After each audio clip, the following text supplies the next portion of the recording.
a mind you can't control. Running wild, can't calm down. My head is in the clouds.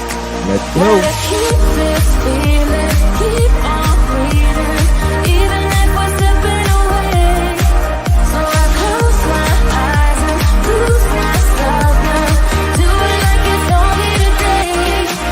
We got a party for a lifetime. No, we ain't stopping for the sunrise. No, we don't care about the bad nights. Before a second, I can feel like this. Make me feel like this. The day comes up.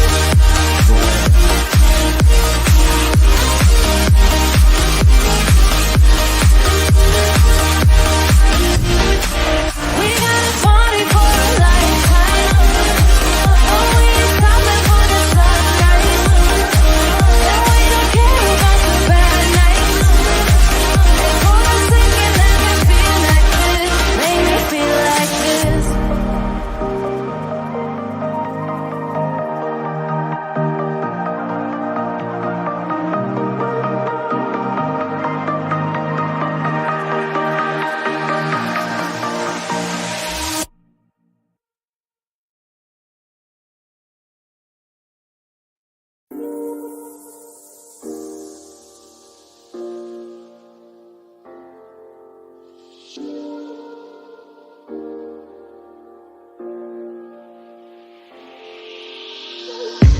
I'm on my last straw.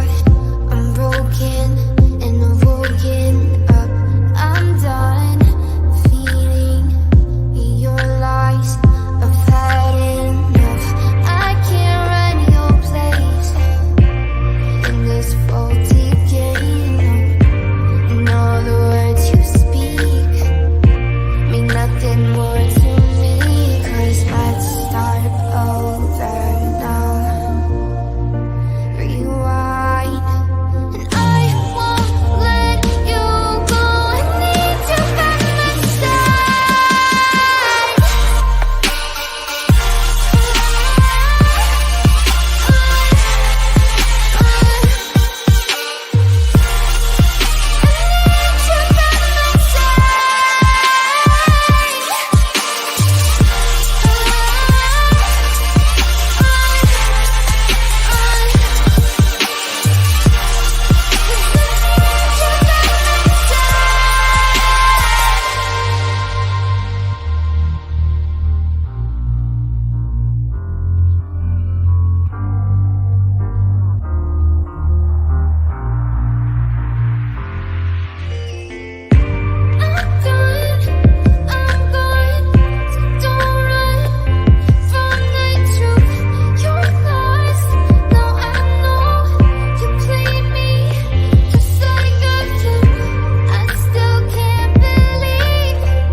Let's take it slow. Where you go, I go too.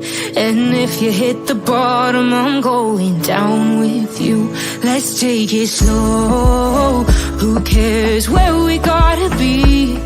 You know you'll have a good time wherever you're with me. Let's take it slow.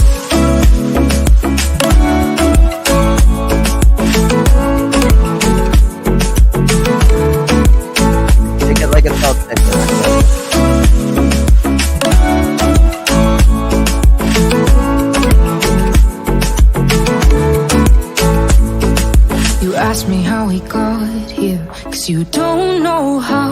You say we're taking on water, yeah, we're sinking now. You're looking all concerned, like we're gonna drown. But we both know how to swim, no worries as we'll fall now. Let's take it slow, where you go, I go too. And if you hit the bottom, I'm going down with you. Let's take it slow, who cares where we gotta be? You know you'll have a good time wherever you're with me. Let's take it slow.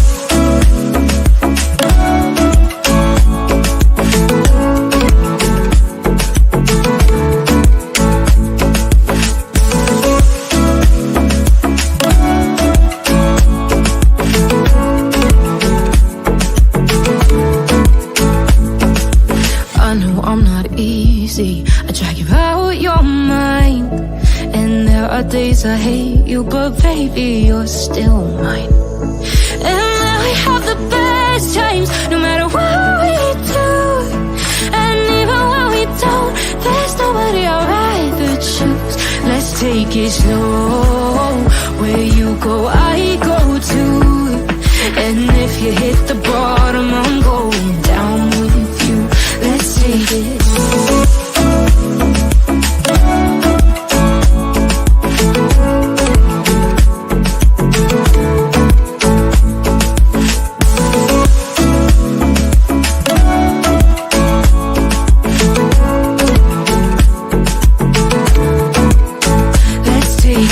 Slow, who cares where we gotta be?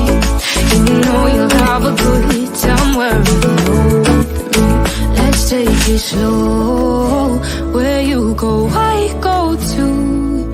And if you hit the bottom, I'm going down with you.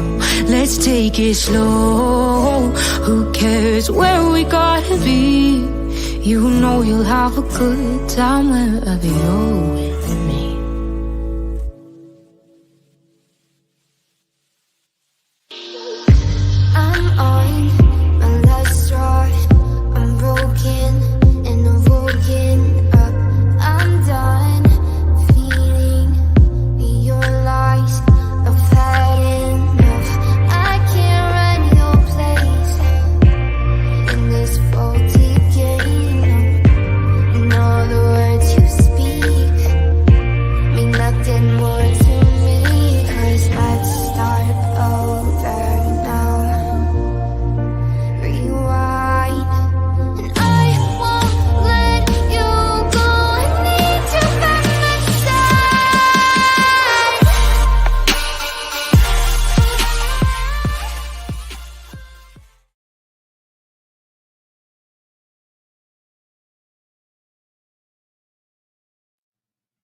Well, hello everyone. Thank you so much for joining me. I appreciate each and every one of you. Sorry I had to move back an hour.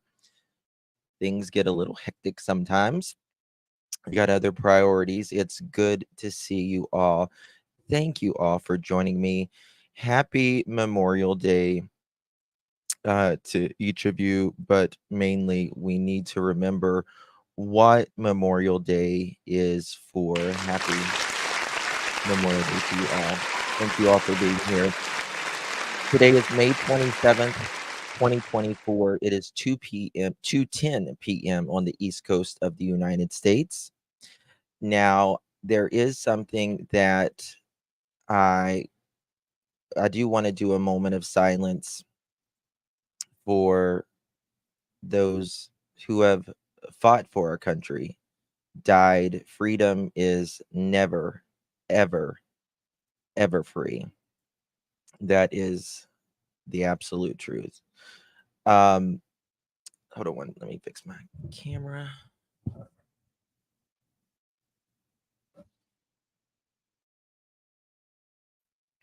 All right.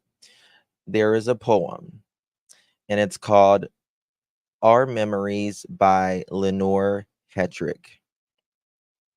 If we remember those who are gone, then they live again. They are here once more. They smile and speak. just as do living men. So let us give our thoughts to the brave upon this Memorial Day. In the spiritual fellowship, let us speak and listen to what they say. For the soldiers who died for his country must know much that he could tell, and if he was caught, the message it might serve us oft and well. So in our memorials, let the dead linger often and long, recollections of the kind of life and are like a springtime song. That is by Lenore Hedrick. Let's do a moment of silence in giving thanks to the ones who have served and the ones who have died.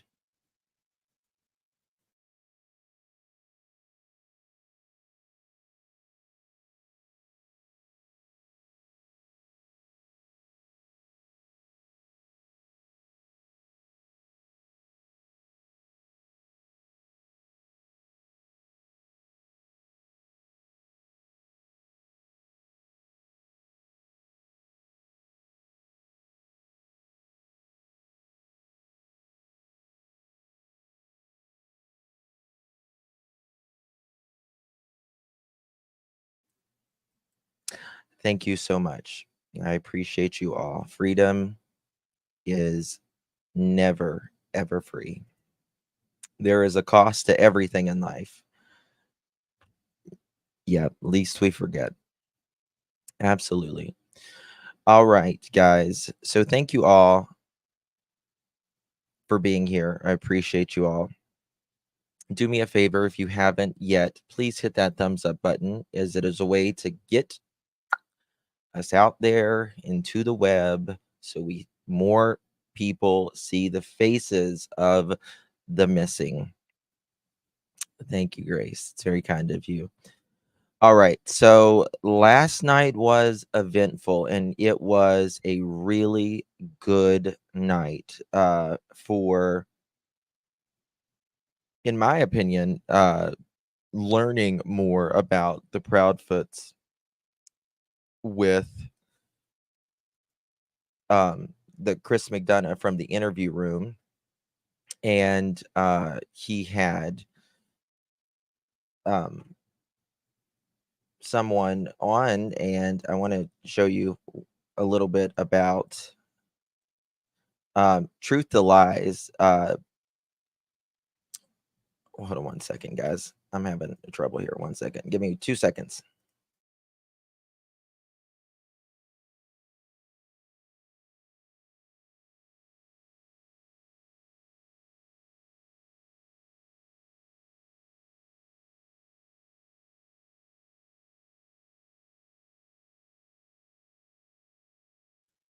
Sorry about that. I was having a little internet trouble here, and it's always something, right? All right, and we had Steve Johnson on last night, and Steve Johnson, rather, on the interview room with Chris McDonough, and the lab had him on as well. And I'm telling you guys, he offers a great, great, great, great profiling type class on learning exactly what he does. He teaches Steve Johnson. He teaches people, FBI agents, police, everything across the board. And you can go to his website, truththelies.com. Also, another class that we've taken is John Douglas. He is an FBI profiler as well, and he's just amazing. BC Proud, thank you so much, my friend, for your membership. I appreciate you, my dear. If you, thank you, thank you, thank you. Thank you, my love. Amy, appreciate you. Thank you so much for gifting one membership. If you receive that membership, please thank our sweet Amy. Appreciate you. Single mom, thank you for gifting a membership. I appreciate you, my dear. If you received that membership, please thank our single mom true crime. And Sadie, thank you so much for becoming a member. Appreciate you, my dear. Thank you so much. If the spirit moves you, you can always donate or gift a membership. We certainly appreciate it. Never expected, always appreciated, though. Okay, so let me know. Do you guys want to do the Chris McDonough one first, or would you rather do um, the Proudfoots were on Queen Bees last night? And put a 1 if you want to do Chris McDonough, or put a 2. We're going to go over both, but just let me know which one you want to do first. 1, Chris McDonough. 2, if you want to watch the Proudfoots first and go over that. Don't forget the colossal popcorn.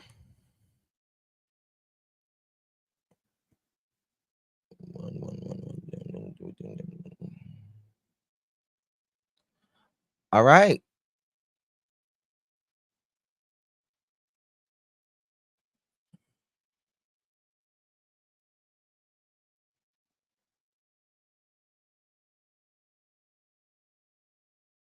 Okay, I think the twos have it. I think the twos have it. We're going to go over both. So if uh not a big deal, not a big deal if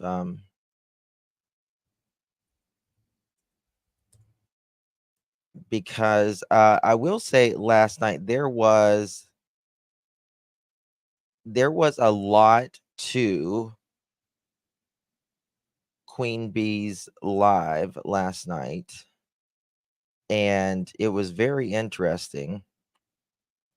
Very, very interesting. We need to give her credit. Let me put her link in the description. Bear with me 1 second. I'm a one-man band around here. Uh, Here we go. Credit. Queen Bee. There was someone, I don't know who the woman was on Queen Bee's channel. She said something disparaging about me. She said there's a creator out there that looks a little yellow. They, some of the people call me Jaundice for all. Thank you, appreciate it. And she said that I stated that the Chris Proudfoot's dogs, he was like trimming his dog's nails or something. Go check that. Whoever that lady was on Queen Bees, go check that. That's misinformation. Never said that. I said Chris said he was playing with his dogs, not trimming his dog's nails or something like that. So check it, honey. Oh, I don't care what they say about me. I mean, listen, I like yeah, it's very adult like, isn't it? God bless him. Um anyway, I don't even know who the woman was. 1 second. 2 seconds, y'all.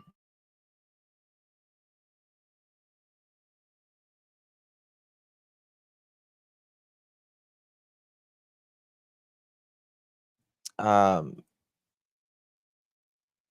he was trimming his stepkid's nails when he backhanded her. Oh, I don't know, but I didn't say he was trimming his dog's nails or anything like that. Chris said he was playing with his dogs in the floor. Uh, they hate you because they ain't Johnny. Thank you so much. Thank you so much. Appreciate you. Thank you for 2 months. Really appreciate it. I mean, I like, everyone else up on that panel. I mean, respect at least, at the very least. So, I don't know why she said that. She's like, it wasn't true. I think people, I think sometimes people get they hear so many interviews and they hear so many creators, and then they'll mix something that half of the thing that I said and half of the thing another creator said, or they hear it in chat and they merge them together. So that's the only thing that I can think of. All right, guys, credit goes to Queen B. Link is in the description. Also, make sure you watch this without my commentary. We're not going to be going through the entire thing, but just certain parts of it. And of course, we are using this under the Fair Use Act of 1976 for commentary, news, reporting, teaching, scholarship, research, and whatever the spirit moves us. So, y'all ready for this? There we go. Okay. All right. Let's find where they start. Let's find out where they start. It's because this interview, it really was more of an interview, if you will. There was questions asked, which I appreciated, and there was that. Okay, here we go. Let's roll. Let me turn some music on. Set the mood. Set the mood. StreamYard makes it sound like it's brown chicken, brown cow music, though. It's a little weird. Okay. We got the music. Now we need to transform. Ba-dun-da. Okay. Let me know if the music's too loud in the background. Gonna go get the lawyer's name. Oh, but nobody still to this day has gone to the bottom of it, though. Who was? Let me find it. Two Chris is right here. decided to give him promissory notes. Nobody ever put cash in on an account. There was no cash. And the rumor was that people could send money to this account. The downside is it would go into a trust fund, but every time somebody tried to reach out to the attorney's office and ask questions, the attorney was out of office. Let me find it where they get to the From actual what I questions. understand, they help with them, but I don't necessarily think they put them out. But can for what's going on. Yeah. Bear with me, y'all. I mean, every day's a struggle, but you know. Up or not, but they did donate to the Duchess. Did too. You know, but Right. I mean, we still have to go to work every day. We still have to pay bills. We have my daughter that we have to worry about. You know, we have two children. We have a boy. We have a girl. Right. You know, we still have to take care of them no matter what. That's what I was saying earlier, Chris, is that Well, Nina takes care of your child. You the day that Sebastian Donates. went missing, Katie's whole routine changed. Your routine's changed. Mhm. And nothing has been the think we same just made April. since. So it has to throw everything into chaos. There was something very interesting that was said last night, and Voices actually caught it. And you have to find a whole new normal while Yeah. being under the microscope of a bunch of uneducated wannabes.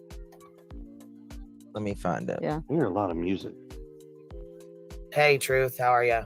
1 second. Let's find Is it. there anything that y'all know that you could tell, but maybe because we wouldn't know because law enforcement hadn't told us? Is there anything that maybe y'all are able to share?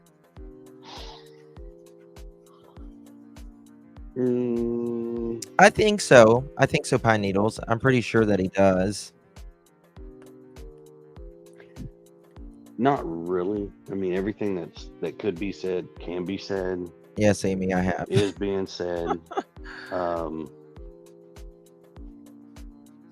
it also comes back down to one, I'm not going to violate the trust of law enforcement. I mean, unless Absolutely. they say you can release this information, I am not releasing it, period. Oh, of course, of course. You know, I mean, that's how somebody has gotten themselves into a pickle with law enforcement before. Mm-hmm.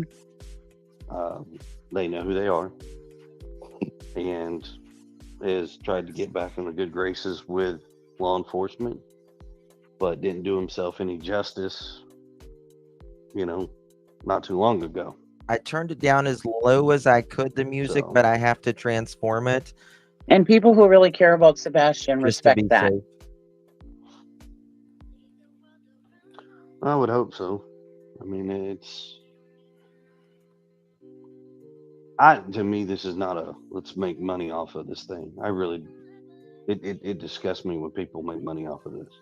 Now, you see, Chris is very, very calm here. People, there is very much team Chris, and there's team Seth, and there's, I think we should all be team Sebastian at the end of the day. So, but, it's people's like, oh, look how nice Chris is. Look how nice and caring he is. Well, ask him some tough questions. And I'm not saying that they didn't ask, but they don't ask the question and follow up on that usually. They just ask the question and they let it go for whatever it is, even if it's, in my opinion, an inconsistency. Like, and you're out there doing things that you shouldn't be doing But overall, I thought it was a good to interview. financially benefit. That it does bother me, but Lots that's of my that. opinion. Lots of that. It's not everybody else's opinion. So, Hey, Chris. yes, ma'am. There's a question in the chat. I mean, people was like yesterday, they were like, oh, well, look at the difference between him in this interview and the one on Web Sleuths. And he came up there. Like bull in a china shop, like balls to the walls, mad. And everyone tried to de-escalate it. When Chris is in that, when he's in that mode, there's just no stopping him. It's very apparent. He's definitely adapting. They're both definitely adapting, which is what they do. Chat, and I think it's a Why wouldn't they? It makes good them one. look better. If Sebastian what I were mean? to get internet, would he be able to work like Google Maps to get him back home? No, probably not. Okay. Hey, I like the way Coco was thinking. That, I thought it was a great question. No, it is legit and a good question.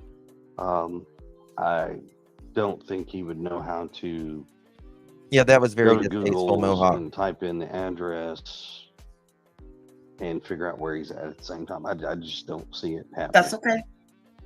I mean, hey, that helps.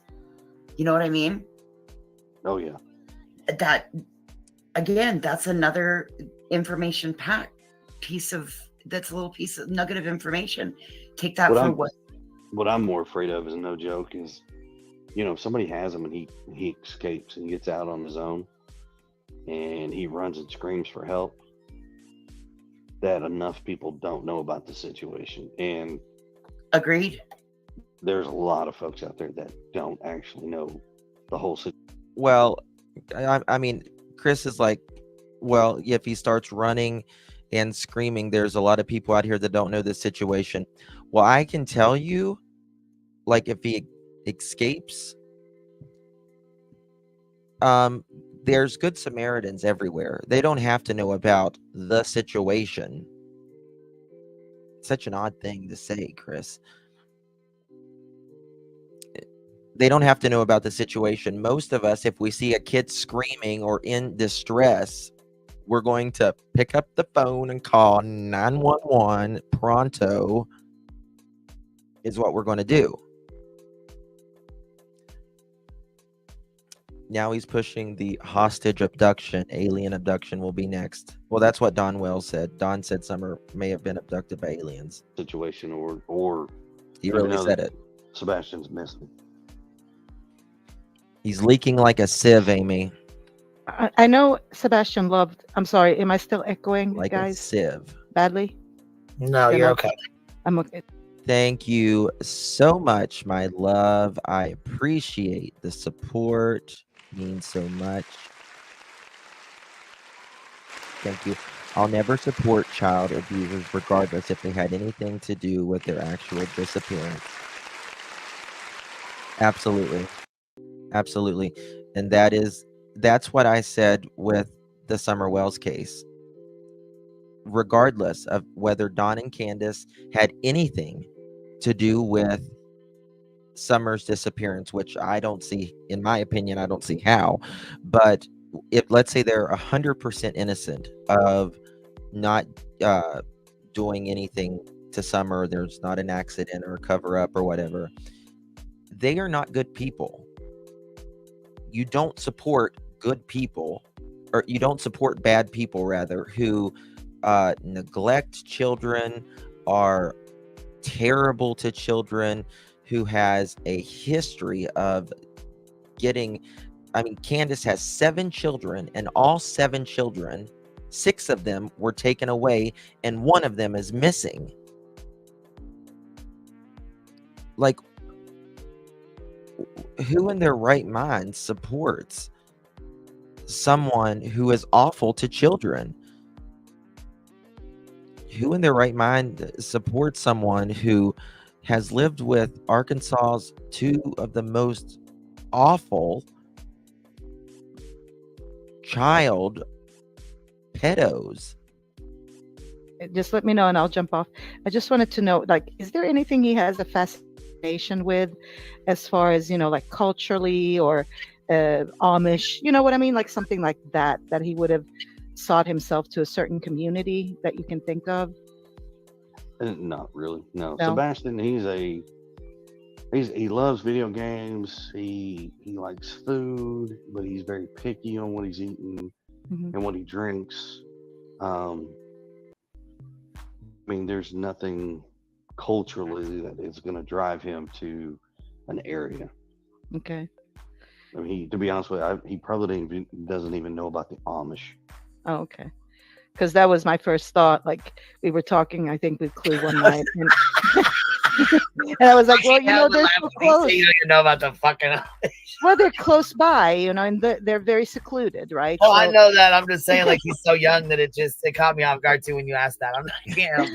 I thought it was a good question, actually. Well, I mean, It you is gotta actually. remember, I can't help Great that, I'm sorry. The Amish. So we well, you went gotta to remember the kids Amish. nowadays when they go to school aren't learning the things that we all learned back when we were in school, because Amish was Right. the Amish was in our history books and our social studies and all that stuff. Speaking of that, a lot of schools don't even teach cursive anymore. Like, who the hell? How are kids these days going to sign their name? Sorry, just a little rant. No, not today. Yeah. Well, no, Right. the reason is they're close. Yeah. Well, we went there, right? We went to the only Amish community I know of, like in close proximity.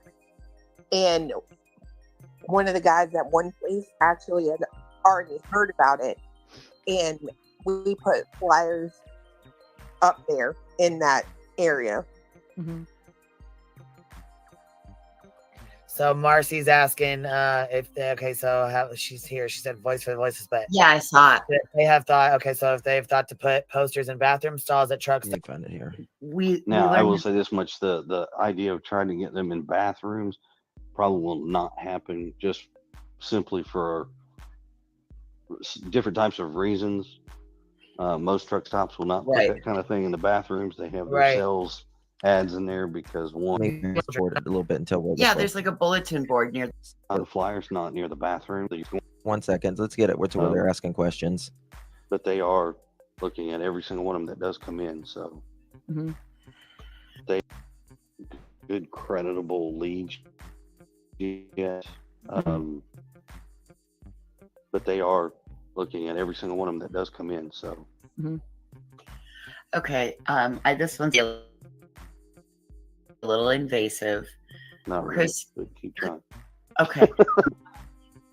Has your home fully been searched? Like, and when it was searched, can you like, did they look in every possible crack, crevice, crawl space, ductwork, all I of mean, the above? you know, people say that even all the time in here, you know, well, have they checked this? Have they checked that?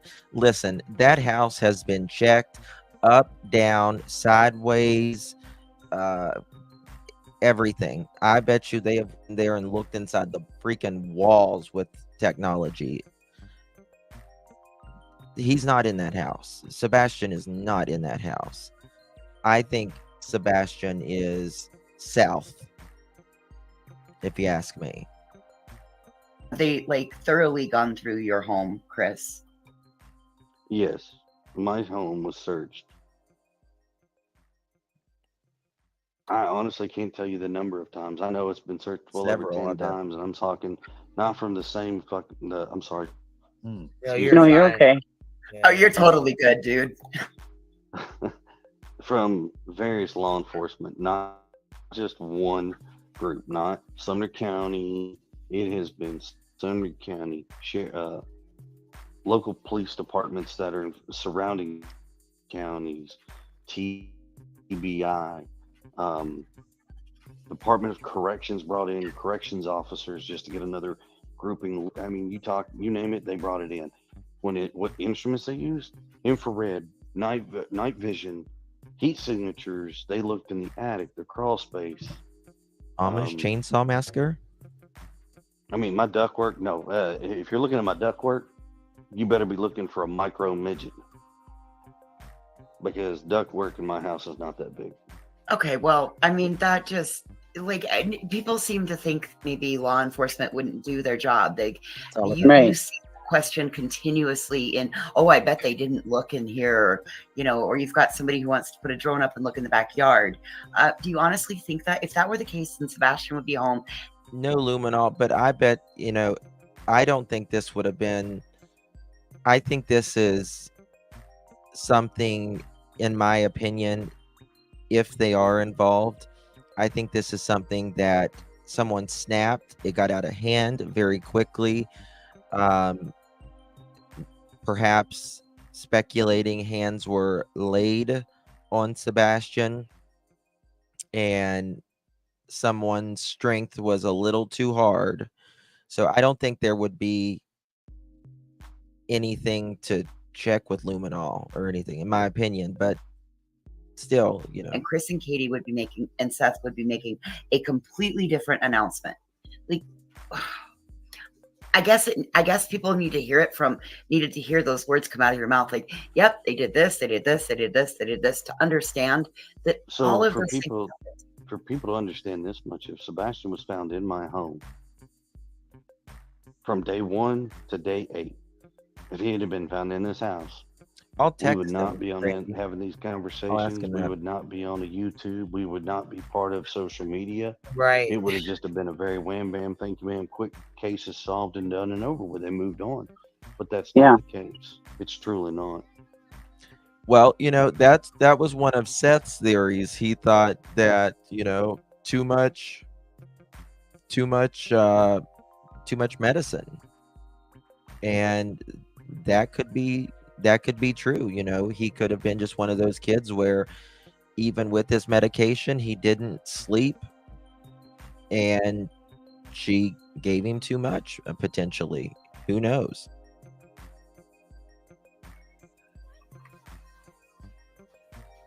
Yeah, I'm just floored by all the people who sit here and think that home hasn't been extensively. Sharon, I hope you're right. I hope you're right. I really, really hope you're right. This is the question that I want to ask law enforcement, or I want someone in the news media. to ask. They have said that Sebastian, there's no evidence of Sebastian leaving that house at all. There's no scent. There's nothing, right? Nothing on video. And by the way, something on video here, they're going to talk about these cameras here in a little bit. And they're talking about, well, if it's too dark, it's not going to pick it up on camera. No, that is not true. That is not true. It doesn't go on how dark it is. It goes on motion. These cameras go on motion, people. So, but anyway, the question that I would like someone in the news media to ask the next press conference or whenever they talk to authorities is, they have said they don't have any evidence of Sebastian leaving that house. But they haven't said, they have not said that they have no evidence of anybody else leaving that house in the middle of the night. Is there evidence of Chris, Katie, anyone leaving that house, or is there any activity around that house the night Sebastian disappeared? They've said nothing. So it's not illegal for Katie to get up in the middle of the night at 3 a.m. and get in her car and drive somewhere.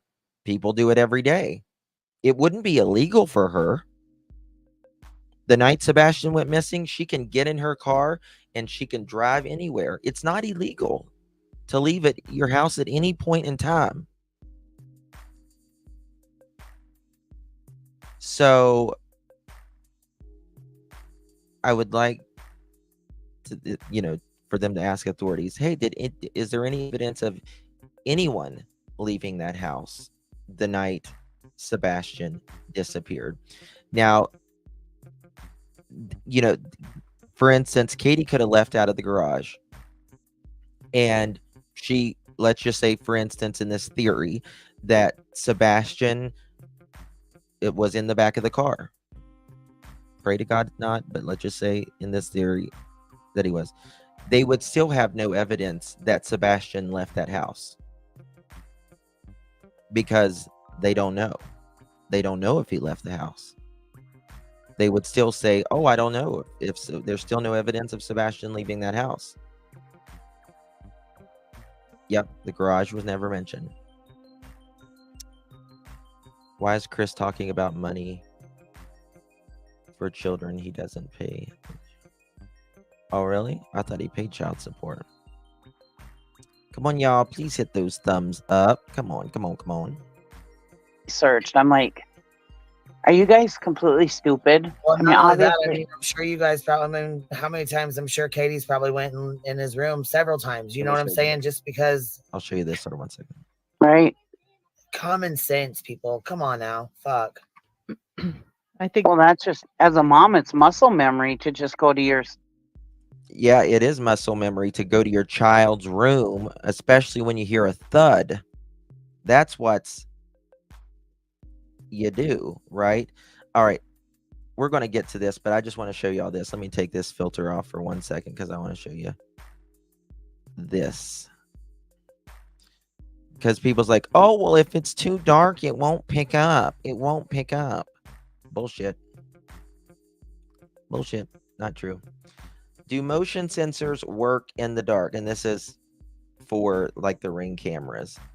Yes, motion sensors work in the dark. The way that the motion sensor detects movement has nothing to do with how light or dark it is in the immediate area. This is true whether it is a passive infrared PIR motion sensor or a dual tech motion sensor that also utilizes microwave detection. It also, Ring doorbells at night, they use infrared as well to pick up. So, miss me with that. It has nothing to do with how light or how dark it is. It just doesn't. It has nothing to do with it. Sorry, I digress. But we'll get to that in a minute. Your kid's room like that. I Well, think the shoot. next question people will have though after that is, well, what about That the is true. grandparents? What about the, you know what I mean?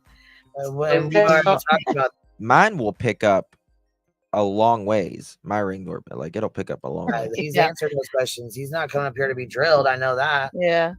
Well, when it So, comes yeah, to we're not gonna grandparents, do I mean, that. it's well. I'll be honest with you. When it comes to grandparents, every house Exactly, that Mama can be First. related Exactly. to this case has been thoroughly searched. Seth's place got searched. My parents, my sisters, cousins, uncles, anybody that has been named in the investigation, all of their dwellings have been searched. Every single Well, one. I'll tell you something. Katie always mentions, she always mentions Sunday. Always mentions Sunday. Oh, the day started out fine, blah, blah, blah. We did this, we did this, we did this. Everything was, well, he went missing when you woke up that morning, right? She always stays on Sunday. I believe whatever happened Sunday between the hours of 8 p.m. and 10 p.m., in my opinion. And I would take it to the bank. I'm telling you. Yeah, And not that's my just once, opinion, but probably twice to three times over. so to speak. I have a question. Mhm. So let's run a scenario where like maybe someone has Sebastian and he manages to like escape or get away. If he's like agitated, scared, excited, what would calm him down if someone came across him? A cat. Okay. Great Cat. question. I kid you not. Do you? Um, What about music? Not necessarily. If he's running from somebody or trying to get away, music is not Cat? going to be the number one thing on his mind. Right. I'm going to tell you right now, the thing that will get him most will be a cat. If Yeah. somebody says, "Hey, we'll help you. You want to come sit with our cat and let us call your mom? Let us call so and so." You got a cat. You just became his best friend. Okay. Good to know. That's interesting within itself. They wouldn't. Yep. Useful. I mean, The happiest photo that I have seen with Sebastian is with him with that snake. That's the happiest photo, and Chris took that away I too. kid you not. When Yeah. Sebastian's love for cats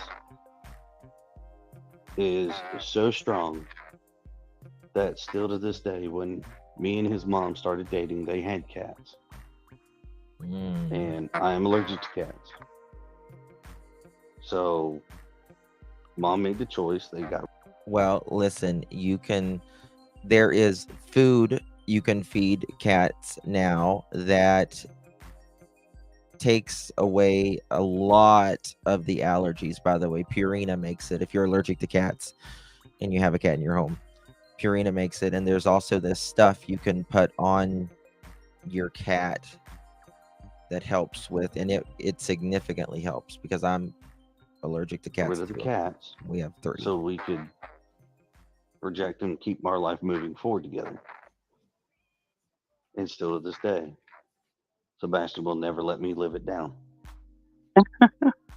Do you think in the past, I'm just out of curiosity, Chris, in the past, has Sebastian ever seen a cat outside through the window and went out to try to play with it?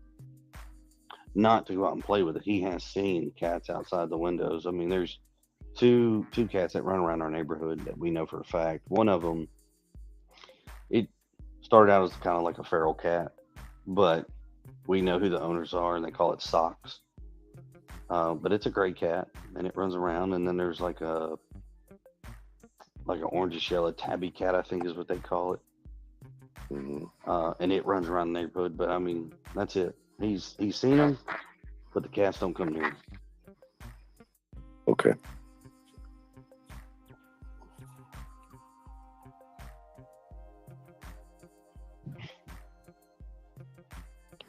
Y'all, this quietness is killing me. I'm just gonna be honest with you. Well, Yeah, too I'm much taking quiet. in. I get it. I'm taking in the information that I'm hearing, like, and adding it to the rest of it, so that People are it asking just me what sits in that. that cat food is. I'll show you. Sorry, we're on a. It's called Purina Pro Plan Live Clear. Live Clear. It's an allergen reducer. It is very expensive, but it works, and it works good. So I was just Because what you're allergic to, people thinks you're saying about. damn. Where'd I go? People thinks you're allergic to the dander. You're Like not he's- allergic to the dander. You're allergic to the saliva of a cat, where they lick themselves constantly. That is what you're allergic to. But it's the best food ever, and it really works. They also make this foam pumping stuff that helps. 1 second.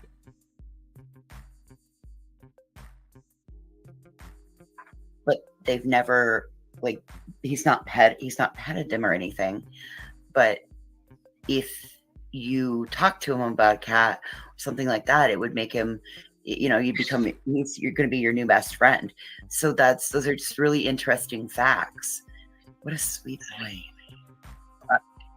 Savage said tomorrow the tragedy pimps are going to be calling it Catgate. Right? Yeah. Well, I'm surprised. Well, You guys actually, didn't even I talk think I about have Sebastian. heard You this. talked about cats the whole time. How dare you? I got Well- another question about. I'm sorry. Go ahead. Wait, Chris was saying something. No, I was Oh, just going to say that in that released phone call with me and Terry Lynn, she actually tells me she's going to give Sebastian a cat. And I was like, really? Not here. He can send it to his dad's house, but not here.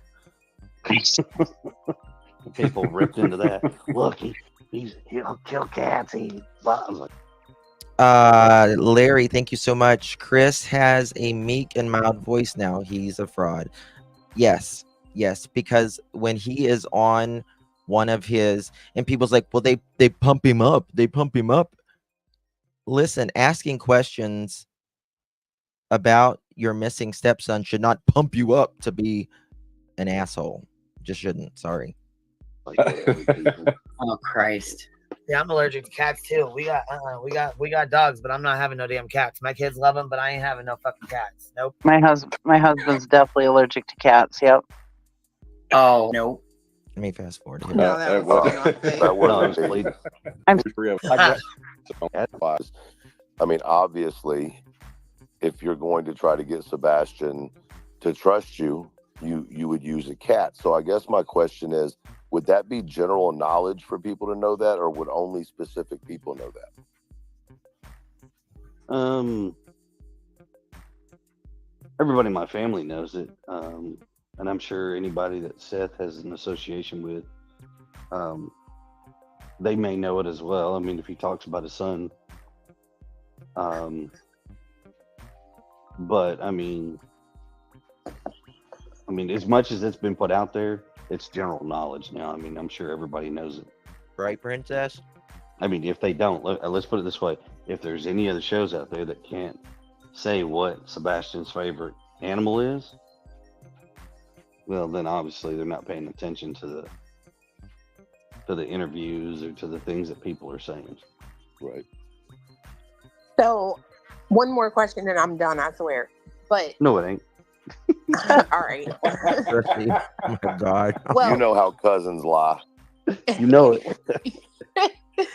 So, like, over here, like, we have our neighbor, right? And she has a cat. And he will come over and, like, we'll see him laying in our driveway and stuff.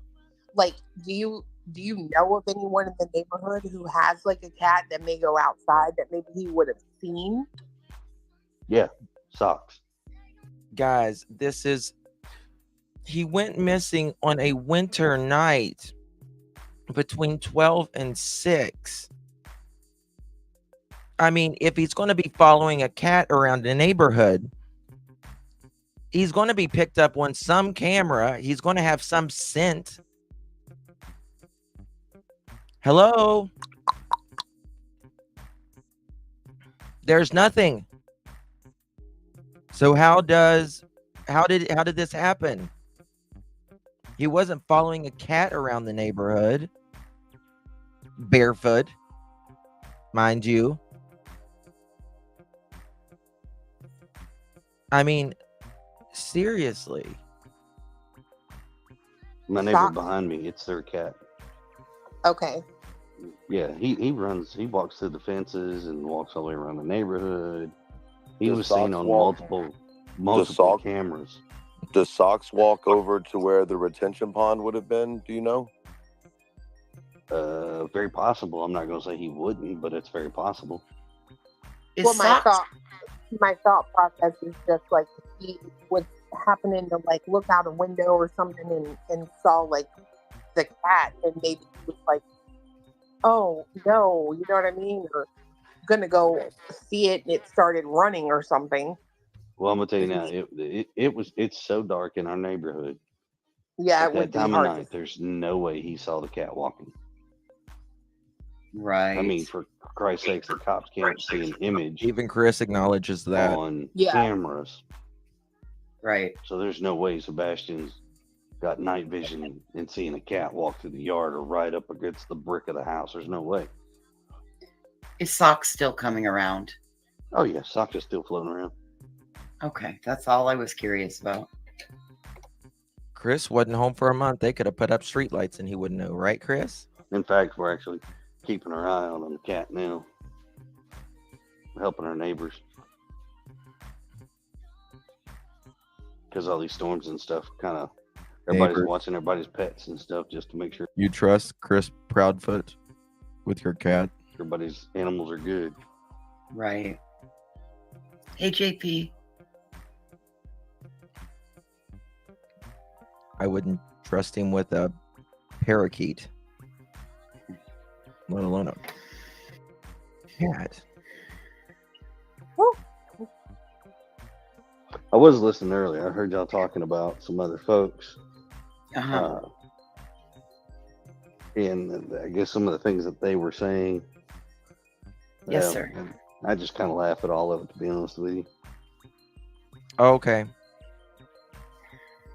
You have very broad shoulders. Rach, I just got that. As they say, ain't my clowns, ain't my circus. I know. I know. Are you referring to the interview we were watching and somebody was interpreting? Yeah, whoever that was. I mean, come on, really? Yeah.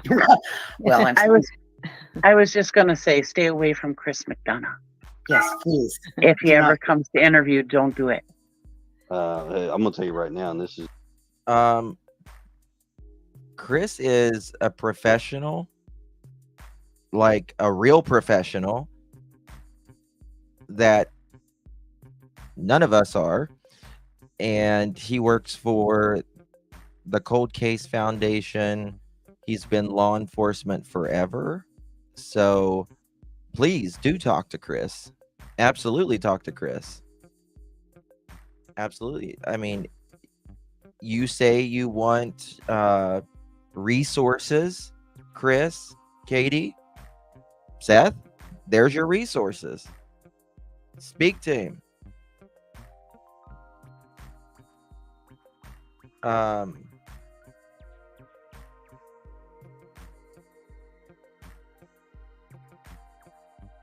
I'm looking for Rach, please check yesterday's text. Oh, yesterday. Okay. this is the law of the land. It's real simple. This property has signs that violate what that sign says. I don't care who you are. I will prosecute you to the fullest extent of the law. As I'm is your good. right. Don't care. As is your right.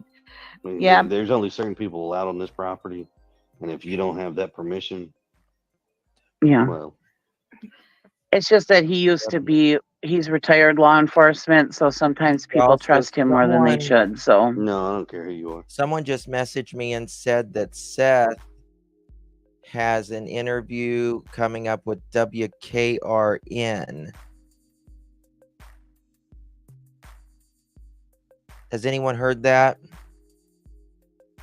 WKRN, Sebastian. Is that true? Does anyone know anything about that? I'm looking. And he made a mockery of the Wells situation. He did not make a mockery out of. We know so much about the situation of Summer Wells because of Chris. No, not even close. I would not be the one he wants to.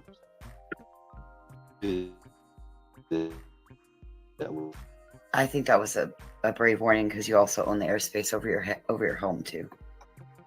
Oh yeah, sure. Yeah, do. WKRN. I'm looking to see And if when you want to know about air rights, let me know. I'm a crane operator. I know all about air rights. Chris knows all about everything. Certain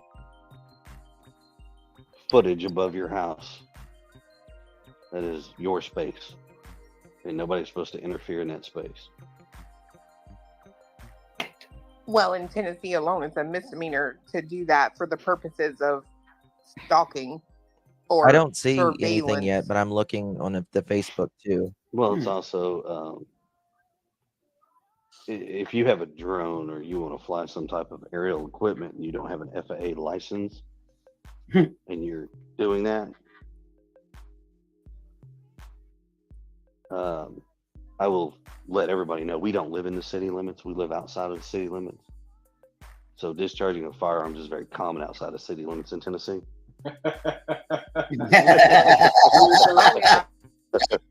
Yeah. I don't see Well, anything.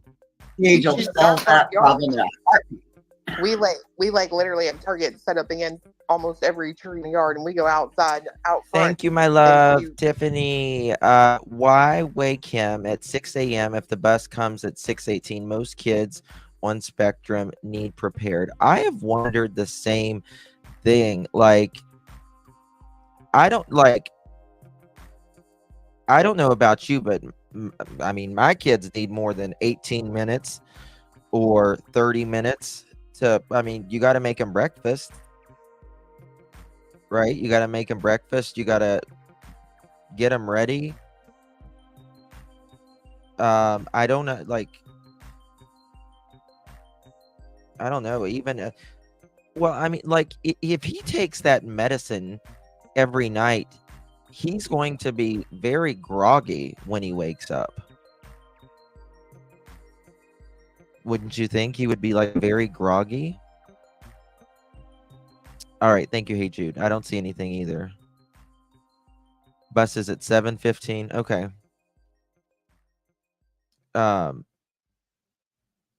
Okay. I mean,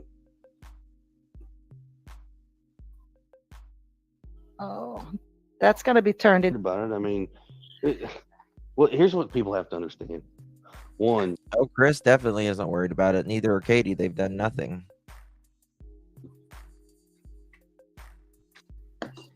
I personally have no reason to be negative or deceitful toward people unless you come at us sideways.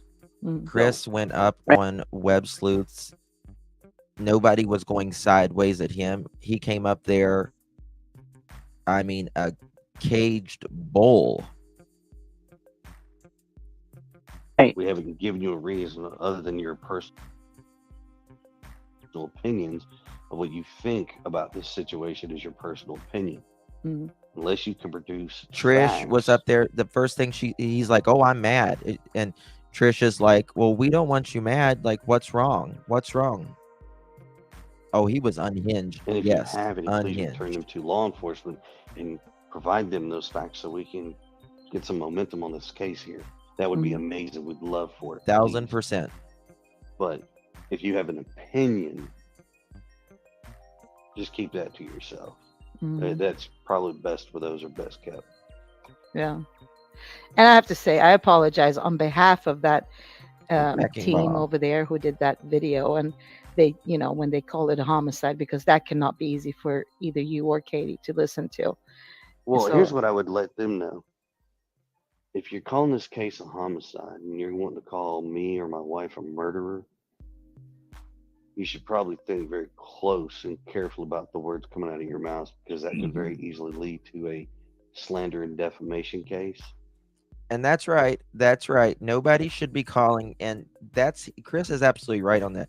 Nobody should be calling them a murderer. That's too far. That's too far. That is too far. If somebody's calling them a murderer, that's too far. And there is nothing in this world that is erased permanently from digital. But saying in your opinion, you believe that they know more, or that there could be involvement in the disappearance, that is a difference. That's the difference. Just saying. Most Right. people that are this smart should know that by now, but hey. Absolutely. Yep. Can I ask you a question? Is your favorite song "Let's Give Them Something to Talk About"?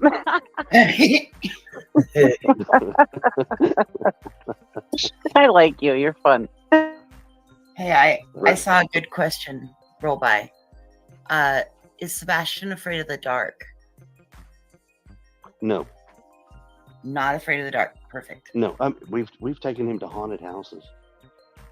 I'm sorry, I don't believe that. I cannot imagine Sebastian not being scared. If he's scared of like spiders and bugs, and he doesn't like to get dirty, I don't think he would not be. I think he would definitely be scared of going out into the world by himself barefooted when he doesn't like to get dirty, and he does, he's already on the spectrum, and textures and stuff matter. Cassie, I don't see anything that you sent me. Can you resend it, my dear? So I don't believe him on that personally. And we Hey, did Chris, it in I San think he would Diego, and we've definitely done be it in scared. Tennessee. And just when we think it's like, oh, he won't make it through this one, I tell you what, that little man goes right on through him just like nobody's business. My nephew loves haunted houses. He's 14. He loves them. They are his favorite. Hey Wes. Sebastian, the last time we went through one of the guys. Hey Wes, you just sent me that email. Can you send me that link, please? Can you text me that? Jump out Or and scare. send me that link. Sebastian just If you don't mind, I'd appreciate it. Kind of gave him this roar, like, "I'm bigger than you!" Roar! It was pretty funny. I was like, That's great.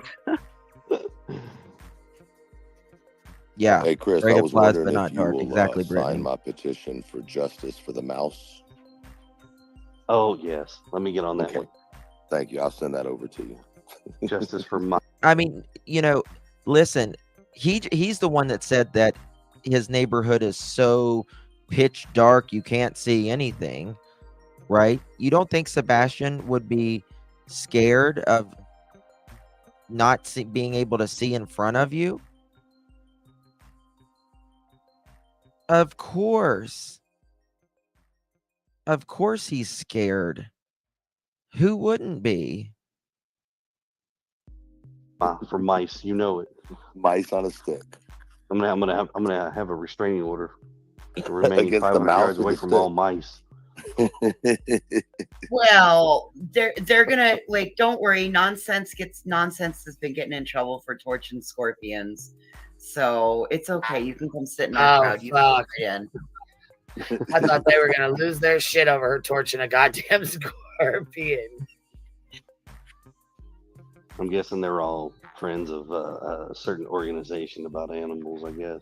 Nope, they were just some YouTubers that just lost their mind over scorpions. I mean, like if you live in Arizona, that's part of. If you live where she lives, that's so part of the backyard. You Like live anywhere southwest United States. I found it where Seth was going to That's be. probably Is going to gonna be be a live. commonality. I mean, Why do I always feel that when Chris well, Proudfoot like talks some people have to about pay pest Sebastian, he control sounds people jealous to of come in Sebastian? and spray several I once a think- month just to keep that stuff.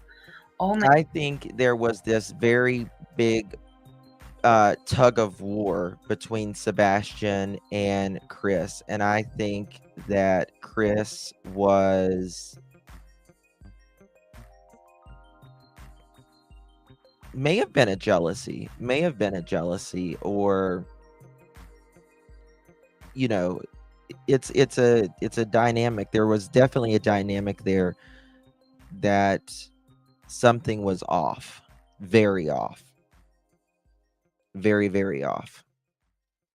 my God. Like, oh, We had They're friends in almost as Arizona dangerous. that had scorpions walking up in their house on a Oh, Britt, thank you so much.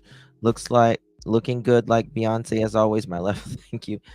You're very sweet. Thank you, Brittany. That's very kind of common you. basis. You just had to look around. You see them, you just pick them up, and you throw them back outside. oh God, no. Nope. That's time for a Nothing. blood search. Almost as scary as the Tennessee viper, right? Isn't that what it was that we have?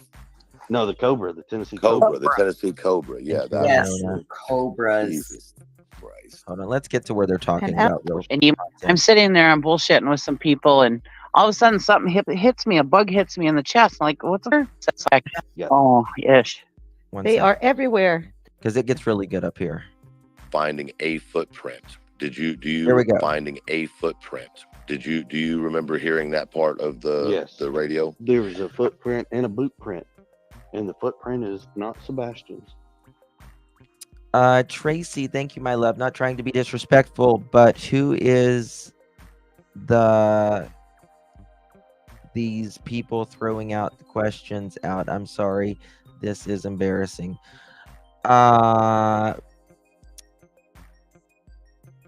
Thank you for your super chat.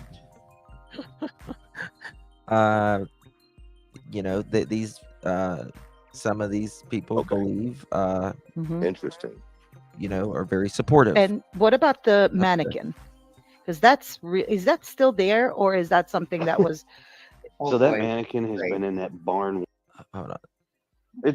That's how we got led to where her remains were found. It gets or Julia Valenti. Yeah. We've talked. Here we go. And she has informed me of that kind of stuff before, but that would not be something I'm going to sit here and tell you how I'm an expert on. I am not. I would tell you to reach out to multiple dog handlers and ask that question. I have a dog handler partner that it gets really good up here talking about and something. like I have been on multiple things locally, and I like that's just part of the training that comes with it, is that water is a major scent conductor. When we searched Let me back it up. Here it is. It was the strongest conductor. I got to back up just a second, because you said there's a footprint and a boot. Stuff. 1 second. To the water. Yeah, somewhere. Oh, If we don't have any where I live, we don't have anything poisonous. We got cicadas down here. They are everywhere, Vic. They're suicide. Sure. It's amazing. very They're important. everywhere. We have meth. Those are everywhere. Yeah, meth guy that kept a bunch of monkeys, and he had an active meth lab, and the monkeys were strung out on meth in Tennessee and got loose, and they've been loose for like, I don't know, a year or two now. Are you kidding? No. Only in Tennessee will you get meth monkeys. I shit you not. Oh, Wow. Where? I think it's in Colombia. So we got fentanyl ferrets too. They run around. What did you say? Did you say fentanyl ferrets? Yeah. I'm done. Fentanyl ferret. Where is this conversation going? Oh, well, you know what's next? It's going to be bath salt deers, okay? That was where I was going to chime in with. We got chronic wasting disease. Our deers look like zombies out here. So, math monkeys. We're going to have mushroom eagles. Just tripping and falling into people. He talks about the water and stuff here. It's very interesting. Chris was talking about doing drugs. I maybe this has probably been brought up before, but I am very fascinated with the retention pond, and I don't know if you can elaborate on that at all, because the traces seem to stop. So the dogs trace Sebastian up to the retention pond, and then it just all of a sudden stopped. Is there like an explanation for that at all that you heard that makes sense to you, Chris? The scent disappeared. Yeah. Listen to this. That's it. I mean, it's That's it. Yeah, the scent disappeared. Yeah. Once they lost the trace, that's it. Oh, okay. That's so crazy to me still. Like, I don't even know how that happens. Like, it just poof. And does it disappear in the water, or does it disappear like somewhere else outside of it? Do you Well, know the dog that? went into the water. Yeah. But I mean, once he comes out of the water, if he comes physically out of the water, Mm-hmm. Well, they can't detect in the water, can they? Some can. the scent was strong enough that the dog jumped in the water. Yeah. Oh, wow. Granted, Okay, see, keep I in didn't mind, even know this that. Now hold on. retention- If he jumped in the water, did they drain the pond? Oh yeah, yeah. Oh, so all right. So here's the thing with the retention pond. The first dog beelines over that way. He's got a strong scent. He's gone. And I mean, there's an audio tape from the dispatch to the law enforcement officers, and you can hear all of this on that tape. Listen to this. So, for anybody who says, Now, Chris is still going with this tape. Law enforcement has said that was and is a false hit. Christy, thank you so much. Maybe they have him more laid back and then he slips up, perhaps. And that is a very good point, Christy. The more comfortable, the better. I'm making this up. Well, good luck. But He's like, well, he's not making it up. It's true. Chris is not making it up, but they have also debunked that it was a false hit. the tape, I mean, you hear the dispatcher tell the officers tell the dispatch, hey, said more people over here. Max has got a scent and he's headed to the retention pond. They get there, he jumps in the water. And the retention pond at the time was no deeper than my knee. So we're talking less than 3 feet deep. And they have drained the retention pond, didn't find anything, scent just disappears. Real easy. You know, with that 911 or with that communication call, you can hear Max, or the handler of Max, talking about finding a footprint. Do you remember hearing that part of the, radio? There was a footprint and a boot print, and the footprint is not Sebastian's. Okay. Mm-hmm. Interesting. And what about the mannequin? Because is that still there, or is that something that was?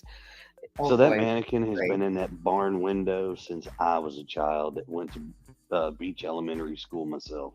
Okay. Now they're going to show you where the path that the dog took. So it's not another one. It's not very like interesting. one's just standing loose in the area. No, they moved. They dressed the mannequin up by season. Is it yours? Yours, And Chris? right now he's in his summer attire, so I think he's got like a Hawaiian shirt on right now. I think he's got a baseball cap on, if I remember correctly. He does.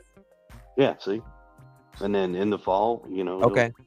Or come Christmas time, he'll be dressed up as Santa Claus in the window. Let me look. How funny. Halloween, they dress it up with a costume. I mean, it is, that thing has been a staple there since I was a kid, and I just hope they keep doing it. I got to back up just a second, because you said there's a footprint and a boot print, and the footprint is not Sebastian's. Correct. Oh, thank you, Spirit. I got it. Yes. So that is an active construction site. Right. Okay, I'm they gonna had to. rewind that just a few seconds. I got to back up just a second, because you said there's a footprint. Why not quit? And a boot print, and the footprint is not Sebastian's. Correct. So the footprint and the boot print are not Sebastian's. He's like, correct. So that is an active construction site. Right. Okay, they had to make the retention pond first and foremost. That retention I don't think it was a bare pond footprint. never existed. It was something they had to build. What feeds it with the water? Where does the water Listen to come this. from? It's just runoff. In there. Retention ponds are runoff from to keep from having standing water, it has to have a place to go and drain properly so it does not flood an area. That's what a retention pond's for. So every subdivision, every place like that, there has to be a steady flow of water so nothing can be standing. Right. So the retention pond has one, or that is the retention pond over in that subdivision. Okay, so my thought on that, knowing how dogs work, and the dog went straight to the water. Water is a conductor. It helps to amplify scent. Yes, water. If Sebastian was somewhere, the water amplifies it, and let's say he was there's a big drain by Chris's house, big drain that goes to that retention pond. And if Sebastian was, for instance, around that drain or whatever, and there's water, if he was in the water or whatever, that water will move the scent and it will go down to that retention pond. So my question is, what feeds that? Because Sebastian could have been up by where the source is, and his scent traveled down to the retention pond. That could be why the dogs went straight to the retention pond, because it had the strongest. It was the strongest conductor of his most recent scent. It's very possible. I don't have the science behind it, to be honest with you. I don't. I mean, if that is the case, then that is that is possible. There's a dog handler, Julia Valenti. Most people think if it's really dry, the scent will stay there longer, but that is actually not the case. Wet conditions, moist conditions, I know a lot of people hates that word, I apologize, but that will actually keep the scent longer in the area. If you're in like a desert and it's dry, scent will not last that long. Yeah. We've talked, and she has informed me of that kind of stuff before, but that would not be something I'm going to sit here and tell you I'm an expert on. I am not. I would tell you to reach out to multiple dog handlers and ask that question. I have a dog handler partner that and like I have been on multiple things locally, and I like that's just part of the training that comes with it, is that water is a major scent conductor. When we searched for Amelia Brooks out of Billings, Montana, that's how we got led to where her remains were found. Yeah, Chris, didn't he say something to the effect of dogs were only like 25% effective at best? Was because the dog alerted off a where do you get shoe this? Does he just pull from it the out? Yellowstone River, and she was off the Yellowstone River. And what it did was the dog caught her scent, and then the water is what amplified it, and she was up the way from where the dog first caught her scent. Anyway, that's why I was just curious as to why what feeds that retention pond. I know how it works. It's just to keep it moving and the flow. But I would be curious as to where the source of that water went. And that's where I would have somebody start with some dogs, Chris. Well, so the water, okay, so that construction site has a slight elevation from up top where they cleared out the new phase. So all of that water is running from somewhere up on the top. I mean, it just hits and it starts flowing. But where does the water around your house go then, Chris? I mean, there's not one particular source from where that water starts flowing from. It just starts flowing. If you did a Google search right now and you looked at probably the most updated pictures, you'll see the construction going on. And that might be able to answer that question a little bit better. Exactly, Sherry. Okay, I'll try to pull it. I'll have him take a look. And a lot of times it's not even so much the dogs, it's the handlers. That's an Yeah, I mean, excellent observation, by the way, also on that. Where would it, like, is there a way for it to go out somewhere where the scent would go to? But well, there is a, from what I understand, there is an overflow. So if the retention pond gets to a certain height, it does flood over into drain water runoff into a pipe. Had you guys been down in that area within the last month or so? Oh yeah.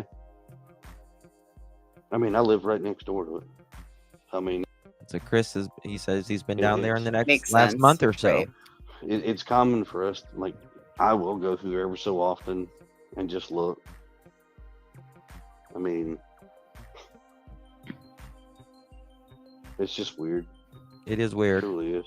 Yeah, it truly is. so you mentioned the Truly is. footprints, Mhm. and yes, I understand there's construction going on there. But when you say footprints, was it like a actual footprint without a shoe, or there was no footprint without a shoe? No, it's a footprint without a shoe. Now, keep in mind, So he's saying it was a footprint without a shoe.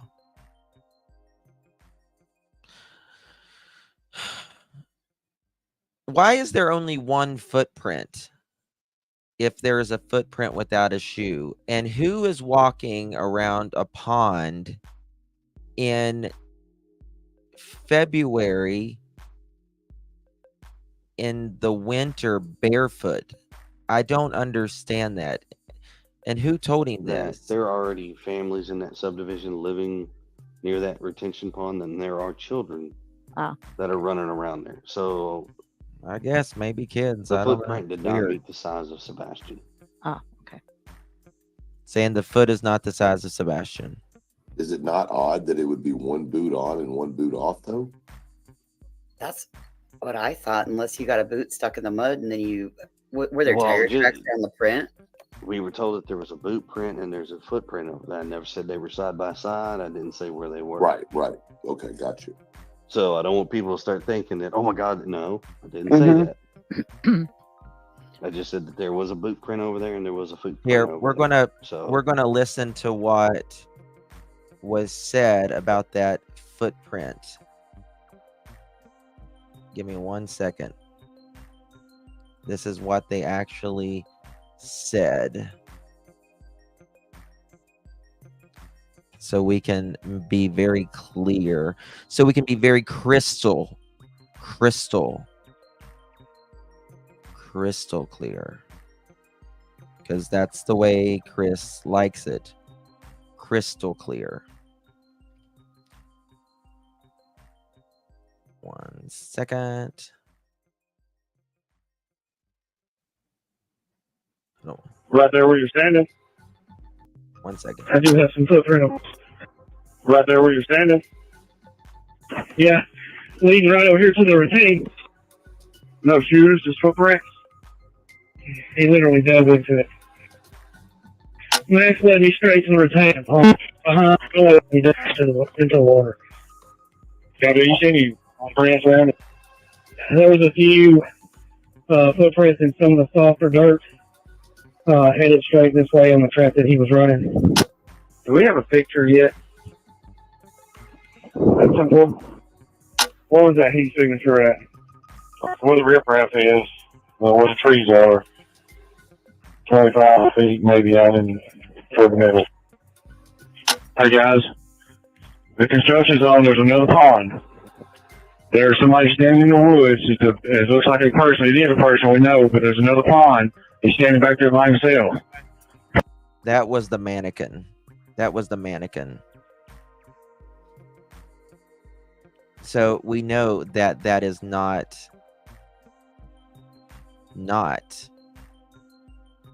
Sebastian. Neither was the footprints. The size wasn't right. So I guess it was just one of the neighbor's kids. And they never mentioned if it was the same size or anything like that either.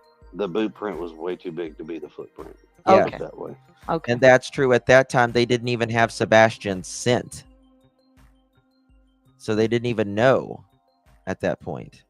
All right, so it wasn't a match. There has been no scent, zero, zilch, nada, nothing to say that Sebastian walked out of that house on his own accord at all. Not a scent, not a footprint, not a camera that we're aware Match. Mm. Not even. of. So that mannequin has been there for decades, and they dress it up for every like Close. holiday. And when Max was dragging towards the scent, Exactly. did he take the main road or like between the houses? Do you know anything about that? Yes, actually. So, Gray Hughes and I actually sat down. I talked with him for a while about this. Well, there's going to be naturally scent of him inside the home because he lived in the home. There's going to be scent in the car because he was in the car before.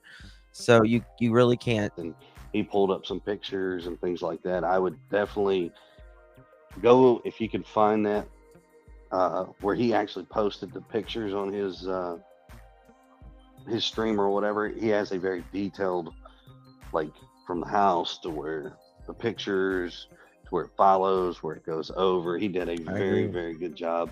He would pull a picture. He would ask about, well, what about this? And he would circle here. And I'm like, actually, no. So you follow this point, come down to this point, over to this point, and then he drew it out, and then he would send me the picture. I was like, perfect, there you go. Mm-hmm. If you find that, you will find everything you need to know about that retention pond, directional, and everything. Mm-hmm. I personally think that he went to the restaurant, they came home, he took out the trash, and something happened around bedtime. Was it getting him to go to bed? Was it giving him too much medicine? Was there an argument that ensued? Something. And Ray is amazing with from 7 p.m. to 10 p.m., somewhere around there, someone lost that the stuff. cool. I will go pull that. I will pull that and then have him look. Yeah, I mean, Thank you. he does. I will say this: he's. Very. I know a lot of people don't necessarily agree with some of the things that he says on his show, but the conversations we have had have been good, informative conversations. She's going to show the map here in a second. Opinionated from anybody. It's just our conversation has been me and him, not on his show. It's just been us two talking. Which is a very interesting So map. When law enforcement was came back out to the public and said that it wasn't a like a positive hit or a positive track, and I'm sure that they talked to y'all, and you're obviously talking about them following the path.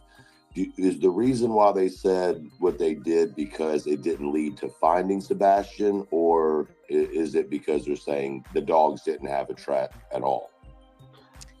So what time did Chris say that he was on the phone with Katie? It was at 9. Was it at like 9:56 or 9:48, something like that? And I think something happened right before then or during that phone call. 9:46, 9:43, and 9:46. He said 9:43 or 9:46. And I think something happened right before that. She panicked. She called Chris, or her and Sebastian were fighting, and she called Chris to maybe help get him in line or say, check yourself or whatever. And then something happened during that phone call. And I don't actually know. All I know is there were 3 dogs that followed the same path. 3 different dogs. They weren't in the same groups either. It was different groups. And 3 dogs do wind up going to that same spot. Now, that's 3 out of anywhere from 13 to 18 different dogs that had been in my house. Ask. Were there other And dogs that went other ways? oh yeah, every single dog all took its own little path doing whatever. 3 of them went to the same area, but most of them all kind of went in their own area. And did any of those dogs, the ones that didn't go to the retention pond, did any of those other dogs all go to, like any 2 hit on the same area? That I don't know. As far as I know, only Okay. 3 out of that number had the same path. Now, the rest of these dogs all went in various directions. I mean, but they all pretty much started the exact same spot. Okay. Most of them. She's going to show. So, like on day 1, I know for a fact there was 5 dogs that walked in my house. 5. Right. On day 1. 5 dogs on day 1. 5. And that was. So, Max, the Belgian Malinois, he came in first. Then we had a blue heeler, 2 bloodhounds, and a blue tick. That was day 1. Yeah. How many That on was day- that how was many on probably day your one? city, Okay. your county, your search and So look at this. Look at this map. If this is actually the actual, let me take this banner off. If the dog started here, right, at Chris's house, came out of the side of the yard, went between the 2 houses, down around the other house, right, and literally down the street, up here, over here to the retention pond. Well, first of all, Sebastian would not walk like that. He's not gonna walk like that, in my opinion. That's not the way he's gonna walk.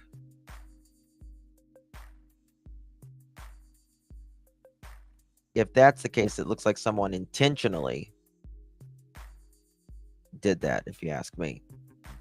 rescue and a couple volunteers locally that law enforcement are like their first taps. That's generally your first string that comes in. They bring your city, your county. Yeah, not barefoot in the dark. And then search and rescue, and then generally their first 2 to. Yes. Kids will take the shortest route. They're going to take the path of least resistance. Period. That, because whenever you're searching for a child, like let's say in the Appalachian Mountains, they're not going to continually fight trying to go up straight up a mountain, right? It's too difficult, right? They are going to take the path of least resistance, usually down next to a creek, the most level, easiest way, because it burns, it's too difficult. 2 to 3 on their call list. So On the first day, Chris, how many of those 5 dogs went to the retention pond? 1 that I know. 1 of them. So 4 did not. Okay, gotcha. Correct. And like I said, it was 3 different dogs from 3 different groups. and yeah, that's pretty This standard. is When the- we did, sorry, Queen. No, that's all right, baby. I didn't mean to cut you off. Go ahead. When we did the search up on Crystal Creek for Danielle Messick, we had 16 dogs and 9 handlers, and they came from all over the country. So that's very common for it to be different groups. I'm more curious about where the other dogs went, if there were any overlapping circles. That I don't know. That's okay. That would have to be. I mean, I could reach back out to Ken, the EMA director, and ask him and see what he says. Sure is. Listen, it could be part of it could be a section they don't want people going in, and it's not a problem. If they haven't told you, there's no reason to stress on anything like that. It's not, honestly, it's not my place. And out of those dogs, do you know, or do you have any idea if, which one, cadaver dogs, sniffing, whatever they are called, if there was a difference between the three type of dogs That I went, do not know. you don't I know? They do not probably know ain't that. gonna tell him that. You know what I mean? Okay. That's between that's the police department. You know what I'm saying? Like that's Yeah. their. They probably ain't gonna tell him that. This is what you did with Gray Hughes. This is the map and stuff. Oh, cool. So it just says this is what him and Chris worked on. Yeah. Where he kind of explains stuff. Just because people keep asking about this retention pond. Maybe it'll give them a better idea of where they're looking. You know what I'm saying? Can you kind of explain this, or do you want me to turn it up and have Gray do it? No, I mean I can do it. I mean it don't matter. Okay. It's strictly Well, I just didn't want to. You know what I'm saying? I know that you. I mean, I appreciate you coming back on here. I feel like people are just grilling the fuck out of you. I don't want to. really You care. know, I don't want to make you Grill, uncomfortable or grill. whatever. I just, We don't want to be like that. Exactly. It- Sebastian's allergic to the grass, but we're to believe that he walked barefoot or with socks on. I mean, come on, people. Come on. Use your brain.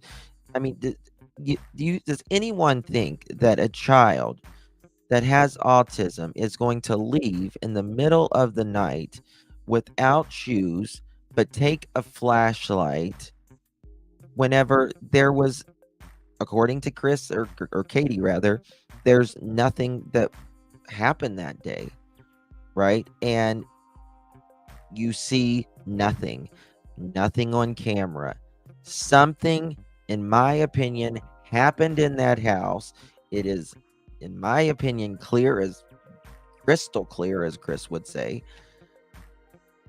It's fine. There's a difference in being disrespectful and asking some questions that can be answered vice right. being somebody who's going to ask the question that can't be answered 20,000 times, Right. which has happened. Now he But- talks about So in this picture, the garbage truck. I don't believe it's a the, garbage truck. You can believe what you want to the red believe. I don't line believe is it's a the garbage path, truck. the general path of where the dogs went. What's DLR? Starts at my house, comes out my house. Now this is coming out of the house, not if you're coming out of the house, the dog comes down the steps, hooks a left, goes down the side of my house, the side of the fence, and it comes back up in the yard, the front yard. Then it hooks Listen a to this, diagonal guys. left, runs through my neighbor's backyard. From there, goes all the way down to that street, which is called Kellen, and then it hooks a left and goes up Kellen. When it gets up to the top of Kellen, there is Interesting that camera footage is right here on the corner. Right here on the corner, looking toward the Proudfoot home. I don't believe it's a garbage truck. that's where they're cutting the road I in. never believe it's a garbage truck. Or the new subdivision gets cut Personally. in, and you'll have access to our subdivision that way. Although I don't think they're supposed to, but anyways. But then the dog shoots across that back area, runs all the way across, turns right, and heads straight down to the retention pond. This would be Max's route, correct? Yes. Okay. Okay, so you said that were you often seeing construction crews and stuff in that area? Oh yeah, they've been doing construction for a while. Did Sebastian like construction equipment? Say again, I'm sorry. Did Sebastian like construction equipment, like front end loaders and dozers and bobcats and building sites and stuff? Oh yeah, there's a video out there that's been released. Why would he go out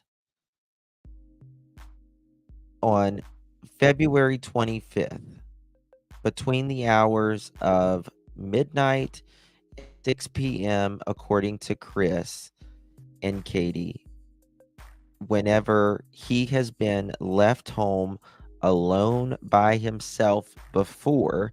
He was trustworthy then to stay at home by himself. Nothing ever happened. And Katie, did you give him his medicine the night before? Now they talk about this on up here, but why would he get up between the hours of 12 and 6 a.m. after taking his medicine? He had a good day, just to go over to sit on a tractor. I mean, I don't get it. The garbage truck has already been debunked a million times. I just don't think it's a garbage truck. Me too, always like hard not to entertain playing this. We're going to be playing it for the victim.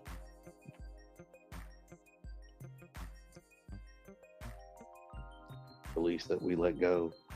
That is Sebastian on a mini excavator, and I'm telling him how to do it, and he actually did very good. He pulled up we were ripping up some old shrubs and trees and stuff out of a flower bed, and he puts that bucket real close to the house and right next to a water line, and not one time did he puncture the I mean, I don't see how that's a damn garbage truck. I just don't see how it's a garbage truck.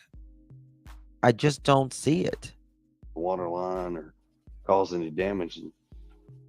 And even Eric Craddock, he said, we don't know what we don't know, and I can't tell you what's on that. Well, if it was a garbage truck, don't you think he would have said it was a garbage truck?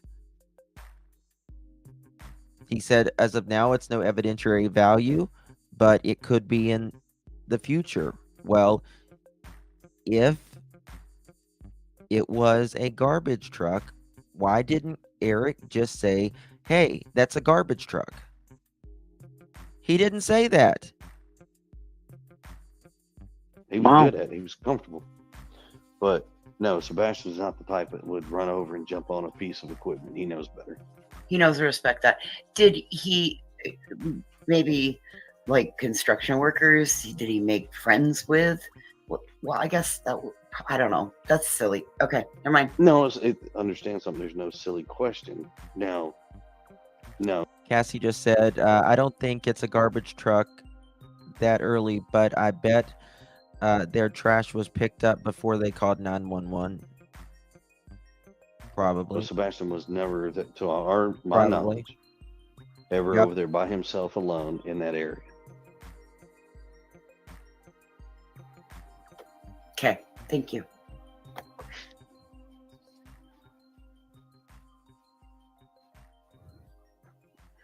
And can I just say, backtrack a little bit about what you were talking about?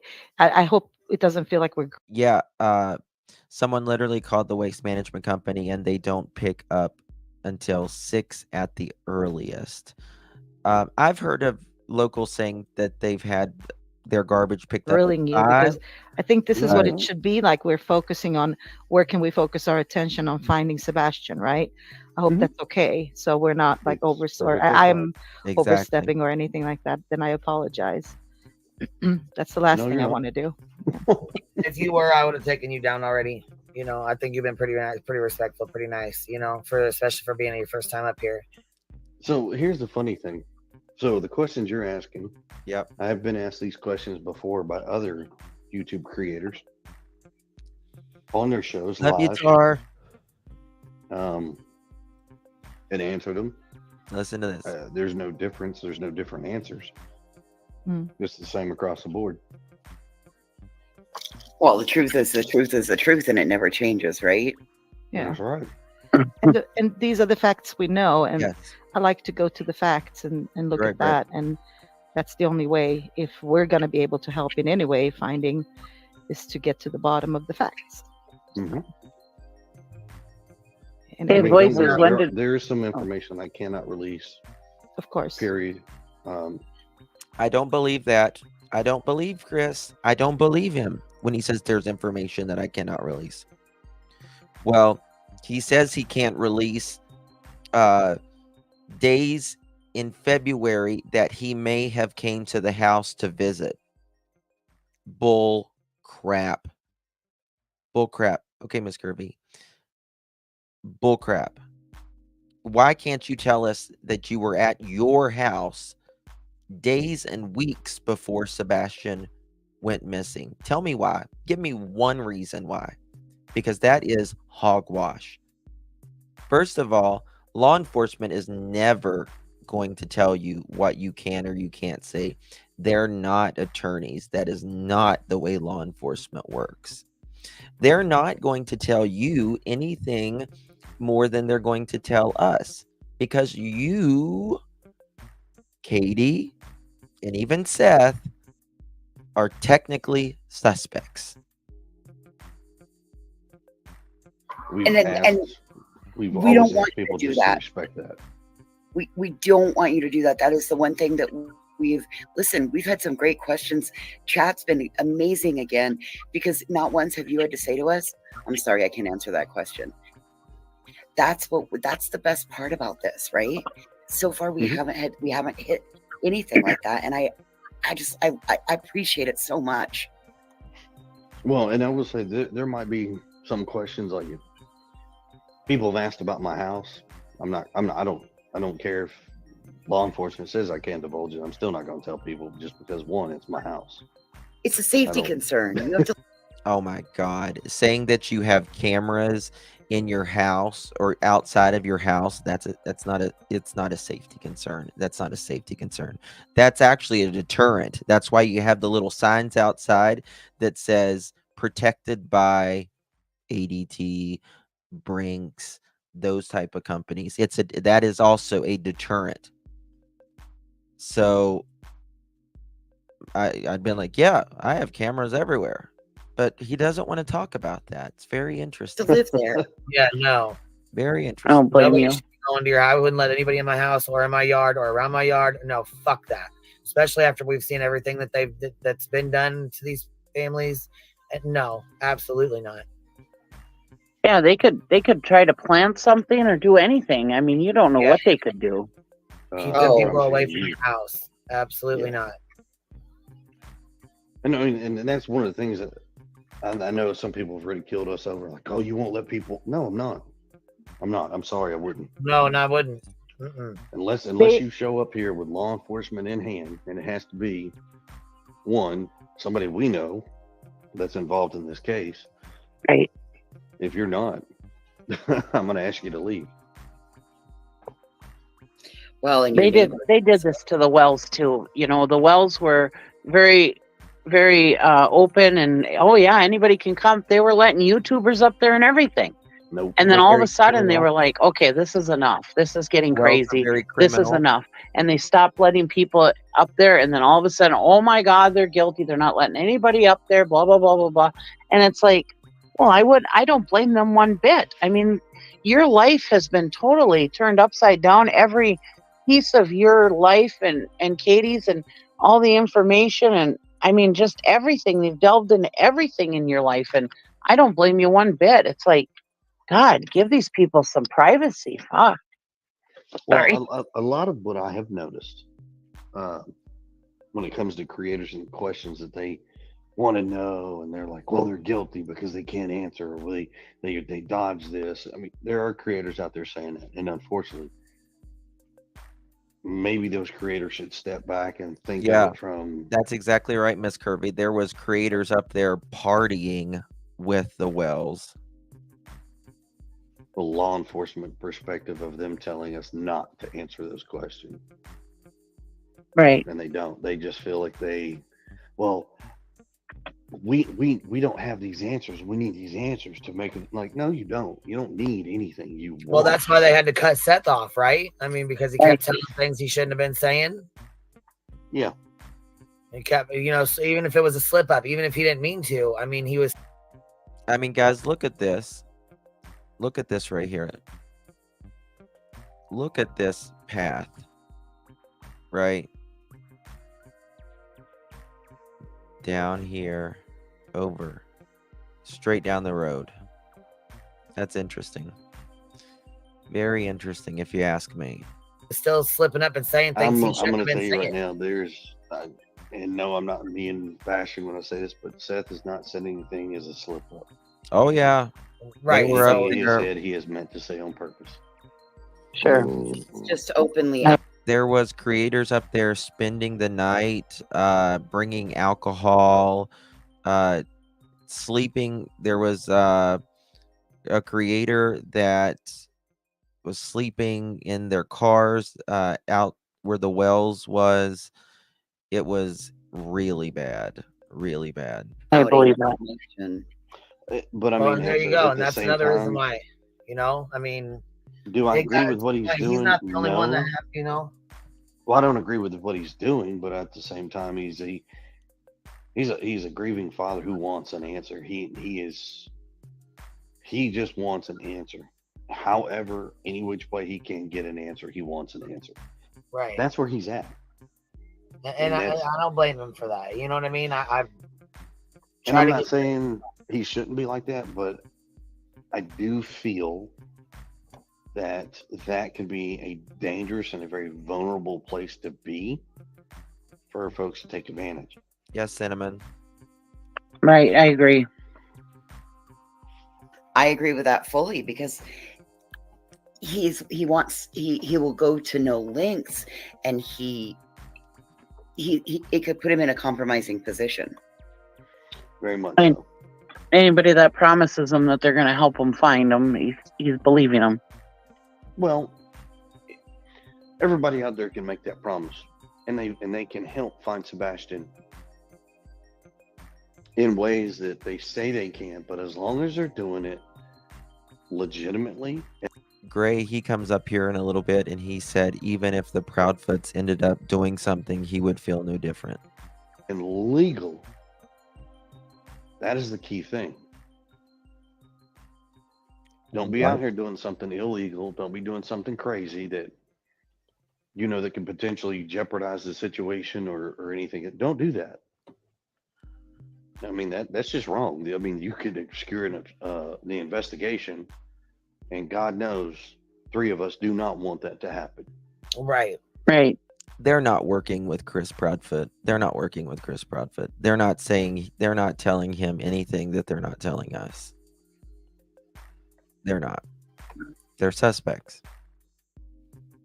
I think there's a little more than 3 that don't want that to happen. Mm-hmm. Oh, I'm sure there are, but I mean, I'm not going to speak for those more than those 3 for sure. I mean, I'm not speaking for Seth, but I'm definitely speaking for me and my wife. When I was thinking law enforcement. I don't think law enforcement wants their investigation compromised. Oh God, no! I know they don't. I mean, they had that press thing they did. Person of interest. When was that? March. Oh, is that the one that we played again? We played this morning, where they talked about how they were going back from the beginning and they were putting some fresh eyes and re-looking at everything all over again. Yeah, guys, if something is not broken soon, this is going to be another Summer Chief Wells. Craddock was speaking, and then they used the Yesterday was 90 days, 3 months. Yesterday was 90 days. We are at 3 years with Summer Wells case, and there's so much that are overlap, very similar. TBI spokeslady. Yes, sir. Yes. We could not have this. Yep, Erica. And that was a very small press 90 conference days. they called local news that went up there. I know exactly where it was done and everything like that. Katie and I weren't there. Seth wasn't there. They did that completely away from everything near us and all that stuff. But I mean, I've got full faith in them that they're doing what they can and how they can.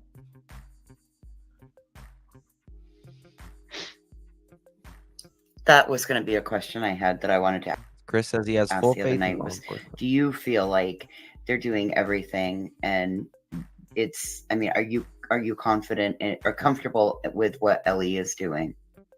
Oh, very much. Very much. I mean, they didn't even have to give me the polygraph. I asked for the polygraph. They gave me the polygraph. Lacey, that is my prayer all the time for like Summer's case and these missing. And that is literally my prayer. I pray all the time, God, you know where you know where Summer is. You know where everything is, right? Please unearth them. Put the person in front of them, whether they're out hunting, whether they are, you know, canoeing, whatever. Just please. And, you know, Mother Nature and God can unearth a bunch of It's sin. been A extremely bunch of helpful sin. in every aspect of this. And like I said before, did it kind of start out when we were in the best of terms? No, because there's some things that I didn't like that happened, and I stated my piece, and you know, things after that, things have been great. But I also understand that they have a job to do, and I have to go by that. And I've been Quentin. happy ever since. I'm not discrediting them by any means. Well, I mean,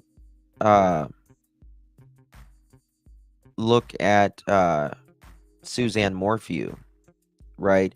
They were looking for another person and they found Suzanne Morphew out of nowhere. Out of nowhere.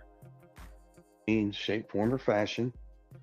I mean, people that, like, I know there's something out there. Somebody's asking about law enforcement being, or FBI being involved. FBI's been involved since like day one. So the thing about Sebastian is it was winter. The ground is going to be much more harder to dig, and you know, time is of the essence. If he's not alive, if there is foul play, and if he was disposed of, you know, that takes a lot of time, a lot of energy. So, you know, I would look in water areas or someplace that it's, you know, I don't know if the ground would be really frozen in Tennessee. I don't know. So I don't understand where this comes in, that people don't think they are, but they are. Right. I always thought FBI was Thank always you involved for with a your- missing child. Not always. Hey, can you guys drop the iPhone membership for Pink Warrior, please? Oh, I always thought they were. Huh. No, not always. Thank you for your support. There's certain aspects, there's certain things that will bring the FBI to, they'll always render Thank you, I assistance. see you. Understand that. They will always give their assistance if asked for it. Sure. But most of the time, if it's a state case, the state runs the case. Interesting. I mean, we live in Sumner County. Sumner County spearheading the case. TBI is assisting in the case. FBI is assisting. Secret Service is assisted. There are so many other law enforcement agencies across the state and other states that have rendered assistance to this case. Okay. So, thank you, I Bo. mean, I don't see how they're not doing what they Yay, can. we got a member, Pink Warrior. Thank you so much for becoming a member, my dear. Thank you, thank you, thank you, thank you, thank you. Appreciate you. Welcome to the family. And pearls look amazing on you, Pink Warrior. Thank you so much, my love. Thank you so much. Right. I was surprised. Was it Summer Wells or was it another missing child? When I heard Secret Service was involved, and I was like, really? I didn't know Secret Service did that, but apparently they do. That was interesting for me to find out. Well, I mean, think of it like this. So agencies have their specialties, and some people have a little bit better That is equipment true. in doing certain things than others. Yeah. I mean, That makes so, I sense. mean, Yeah. if you could reach out and get assistance from another group that has some. So Chris, you know, he was in, you know, Chris and Katie, they were in the Navy, right? And what do they know? What does the Navy work around, right? Water. water. Water. Right? They work around what? Water. So I think he would know more about things like that, in my opinion. Much more technically advanced systems than maybe what your local law enforcement has, then you definitely want to use it. Then you reach out and you get the assistance, and that's what they did. That's what they've done. I mean, it's That's good. I figured they did, but some people don't understand all that stuff. well, there's some folks involved, creator wise, that Yep. know this. They're just choosing not to Right. accept it. Yep. They feel, oh, there can be something else done. Well, cool. If so, then let's have it. What else can be done? Because like Sunset said, ground penetrating radar can find underground anomaly like a human up to 5 months. Yes. Because that is when the body is really decomposing at that point, right? So like I don't know if we're going to get it's a little morbid here, but whenever we die and we are decomposing, like the grass and stuff around it will generally die the first year, because there is too much organic material. It's way too strong. But the next year after that, the grass will grow significantly, and it will be the grass will usually be very taller, greener, more lush around where the person has been buried. So there is that. And the reason they can usually so that's just one of the reasons. Wouldn't the warm weather make a yes. So the thing is, Sebastian went missing at the end of February. So it would have been, I don't know what the average temperature is in Tennessee. What's the average temperature in Tennessee right there? In the lower mid 40s? Is that right? Something like that, the average temperature. But then you start getting into April and of course May and June. They're trying to cause more drama is all it is. They're trying to ask more questions to cause more drama. You've been really open and receptive to ideas. I'm anything. What can we do to bring? That is true. My dad always says the grass is always greener above the septic tank.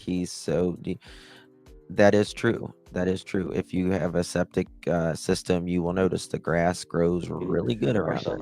That is the question. Don't get me wrong. Somebody wants to bring a dog in my house, like I said, you ain't cobbing in my house unless you have. Very good point. Cinnamon, compost gets hot. Does anyone have a compost pile at their house? If anyone has it, and it can be 15 degrees outside, and you start doing that, opening up the compost, it is hot underneath, hot, because all of the organic matter is breaking down, and it is literally a chemical reaction happening, and it gets hot. It can be 15 degrees outside, and you put in steam will roll up It's very interesting. Of law enforcement involved in this case with you hand in hand. I don't blame you for that. You know, I'm sorry That's- that I don't accept certain people's help on certain aspects. No, I don't need Tony Mathis Very as much a so. spokesperson for me and my wife. We don't. You know, Hell that's- no. I mean, he's working with Seth. That's his thing. Go that route. But we don't need you. It's nothing personal. We just don't need you. It's dangerous because of people's motivations, isn't it? You don't know what motivates them. And you're doing the right thing. I wouldn't let anybody in my house either if I were you, unless it's with Well, law enforcement. when it comes to PR, we don't No. need a spokesperson. No, asking questions and wanting truth is not drama. It's not drama. Mhm. I mean, if we did, don't take this the wrong way, but first thing we would do is we talk to law enforcement, say, hey, we're going to get a Yep. spokesperson, and we tell them who it's going to be, and then we'll go from that point. 9 to 1, we're going to use a lawyer, a law firm. We're not using. Hey, I'm sorry, it's nothing. It's no personal attack on anybody who Yep. is a PR person. No. But one, if your job is not being But you know, I don't think there would be time for Lyme or anything in this. PIO or a PAO, or a lawyer. I mean, let's think about it. You know, Chris said, or Katie, they said, well, Sebastian could have been out of the search area before they started searching. You think he walked 5 or 6 miles barefoot or with socks on? I don't think so. I absolutely don't think that so. specializes in this. No offense, I don't need your assistance, because to me, it's just too many possible liabilities involved. I'm good. I appreciate it, but no, thank you. Yep. No, I don't blame you one bit. Like I said, I mean, you start bringing in this riffraff and stuff, and like, Claudia, we'll say prayers for you, honey.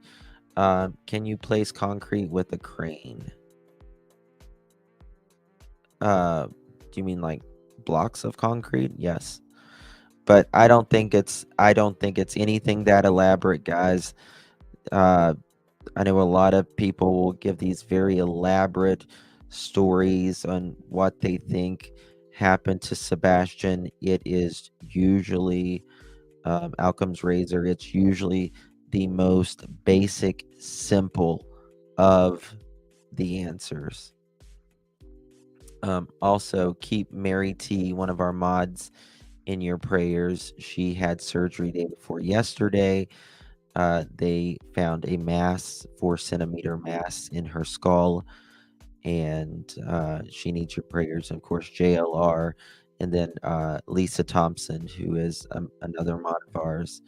Her husband has been very ill, and she's ill herself, and been in the like I said, hospital. they could be like trying to plant things or trying to, yeah, and they could screw everything up so that no justice would come for Sebastian. And yeah, I don't blame you one bit. I'm happy that you're smart enough to do that, because boy, this could be a whole other mess. Because the Wells, I don't think that they were quite smart enough, and they allowed some of these YouTubers in their lives way too far into their lives, and it just ended up being a whole jumbled up mess for them. I mean, I'm not saying that the Wells were perfect parents or anything, but I really honestly don't believe they did anything to Summer. And my opinion. I believe and my opinion. And yeah, people just wreaked havoc on their life. Boy, just terrible. Well, I mean, first and know a lot foremost, more. there is not one single solitary perfect parent in this world other than the man upstairs himself, who we all call our father. That's the only perfect one. Other than that, ain't nobody perfect. Exactly. You know, letting these people in, God forbid this ever happens. Yeah, the only one that really is up there stroking the ego is the one that called me jaundice. She's the only one stroking his ego. To He's somebody like, that you personally oh, know very close to you, or crap. happens to you, or anybody else for this matter. Law enforcement told us, I don't recommend talking to social media, period. Yep. Period. And the reason why is because they will find a way to twist and turn and make this into something that it's not, and it will make it ugly Yep. from the get-go. You don't have to twist or turn anything in this case. You don't have to twist or turn anything in this case. You have a mother that says she laid on the couch for 3 hours and talked to her husband, also studied, and also was sleeping, and she heard her child at an hour later, and she heard a thud, and you didn't check on your son before or after he supposedly went to bed. And then you have a stepfather who's been married an obscene amount of times, who seems very controlling, and a story that doesn't make sense. You know, there's got to be some. See, the thing is, people's like, well, there's no evidence. There's no evidence. That, to me, that is what is concerning, is that there is no evidence. Because if Sebastian walked outside on his own, there should be some freaking evidence. There should be. Well, if he's not on camera, okay, then there should be a scent. Okay. Well, if there's not a scent, then there should be footprints. Okay. If there's no footprints, well, then he should be on a damn camera. So the lack of evidence is even more concerning to me. That is the whole thing. People's like, well, there's no evidence, so you can't do anything. That's the problem. There's nothing. Why is there nothing? Because if I walk outside my house right now and I walk up the street and a dog came here, they're going to follow it as long as they got my scent. There's going to be cameras that I'm going to be on. Applause. Yes, yes, yes. So it does not make any sense. Now, we understood this, so we And in listened. my opinion, the only way there's not evidence is if there has been some foul play. That's just that. Love you too, Zoom. Tried, you know, if everybody goes back and looks, when we started first reaching out, it was toward the last part of the 8 days of the Lisa. investigation, Mm-hmm. when we knew that they were going to start drawing down. You So when needed they to amp up your next. You needed to amp up your next move because law enforcement was drawing down. Right, but we didn't do it without talking to law enforcement first. We don't go. So he says law enforcement said stay away from social media, but then he says, well, we didn't go to social media without talking to them first. So you didn't take their advice? Is that what you're saying? We haven't gone out there to talk on a news outlet or full social media without talking to law enforcement first. What can we say? What can we not say? Is there anybody you recommend that we don't utilize, we do utilize, et cetera, et cetera? And that's the way it is. That's the way it's been ever since, and it's the way it's going to stay that way. Thank you, Memphis Granny. Every interview I'm talking on, or I've given, and just talking in general, nothing 8 that we have days. said is anything that we were not given permission to talk about. So that's why He loves to say about permission. He loves to say that. That is like the crutch for him. He just leans on that crutch. That is his go-to answer. Oh, well, law enforcement said we can't talk about this. No, they didn't, Chris. No, they didn't. why there's no issues with it. I'm not going to sit here and dig into something and make it up something that it's truly not.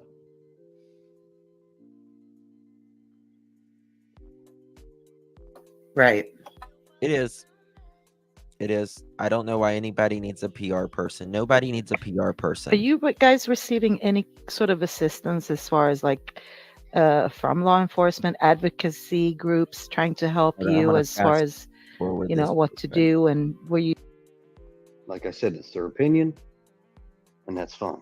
Hold on. Look at this. For a lot, oh, no, And I that I mean, well, you got to use this and this now. So Look at this. This is Gray Hughes live stream that we're watching. So I put his link in the chat for anybody that wants to go back and watch it yourselves with his commentary and stuff on it. Because it's muted right now. So if there's anybody that wants to watch it, the link is in the chat. Sorry, guys.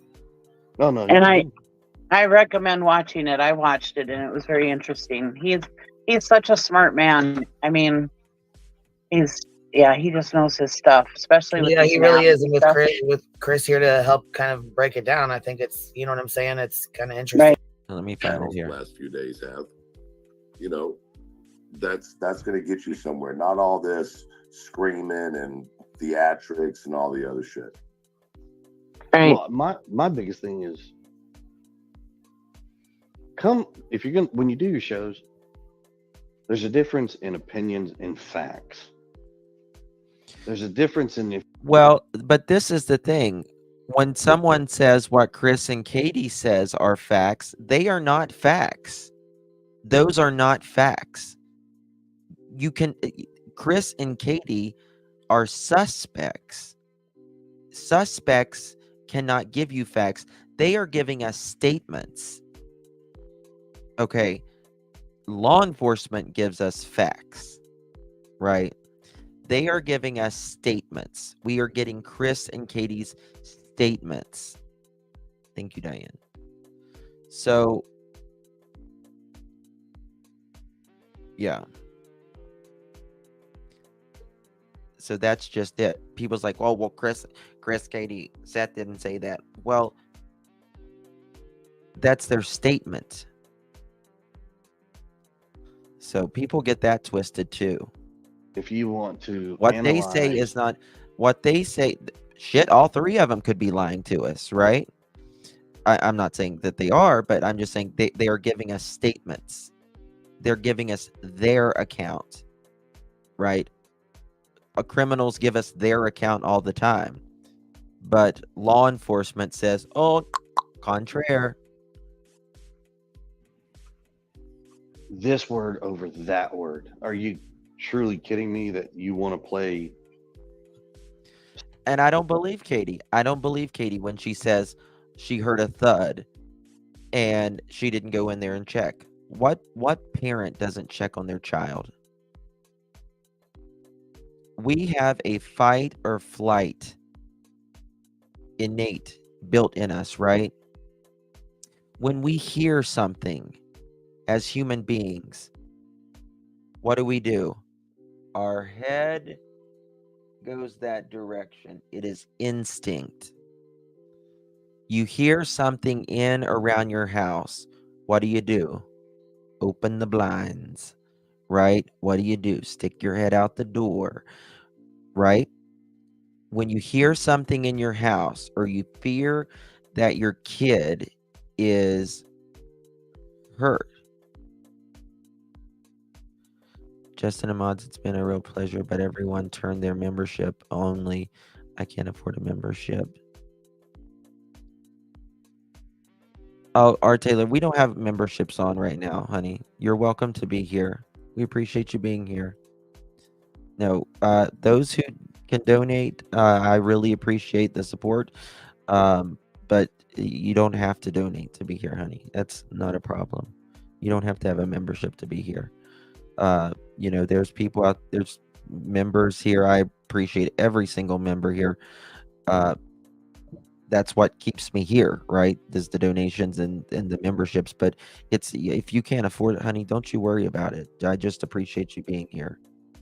Semantics over this or that. Like, look at the meat and the potatoes of the conversations. They don't change. Yeah, you really don't mince words, and there's really No, they do freaking change. the way you speak You speak very directly, and there's no way to misinterpret what you say. Well, a lot of that comes because Katie gave an interview. She said some words. Then in another interview, she gave almost the exact thing, but she may have changed. Or in one interview, she didn't talk about the thud Yes. she heard. And the next interview, she hears a thud. Okay. Well, people don't understand that maybe we didn't have the permission to give that information at the time. Right. He is so exhausting with it. He's Once so again, exhausting. He's so exhausting with that bullshit.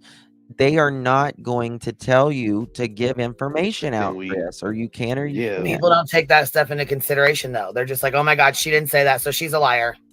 Yeah, and she's guilty. Oh my God. Disagree. You know? Disagree. It's Yeah. ridiculous. It fucking gets real old real quick. Yeah. But you Or also it's people don't that feel like they're entitled to information that they're not entitled to have. They're not entitled to that information. You guys are not supposed to be giving stuff out, but they're not entitled to that information even if you are. Well, the funniest one I call it funny just because it's for me, but like me and Katie had a 3-hour phone conversation. Well, is that normal? Is that Oh my do they only do it God. once a week? Oh, I Is know. Oh my God, I got so tired of that. Well, I mean, here's the thing. It's not really freaking normal that you talk to her 3 hours every night. I'm sorry. It's not. It's not 3 hours every night. No. However, I long talk to my wife as my business. It really doesn't matter to anybody else. And to be fair to Chris, according to their timeline, it wasn't 3 hours. At 9:46 to midnight, you're looking at actually 2 hours and 20 minutes. But they said 3 hours. Right. If your significant other goes out of town and works, and you don't get to see them, what do you? But I don't know how you have a 3-hour conversation when she's sleeping, but also studying, but also speaking with you on the phone. Like, I don't get that part. I don't get that part because that part does not make sense. You do. You have a conversation. Sometimes we will sit on the phone and watch a show together Yep. on the phone. She'll have it on her TV. I have it on my TV. We're watching it. Yep. It's just it's a thing. Don't take this the wrong way, but we're also prior military. We know the difference in long distance relationships. Well, Mohawk, aren't they saying the call was at 9:46 now?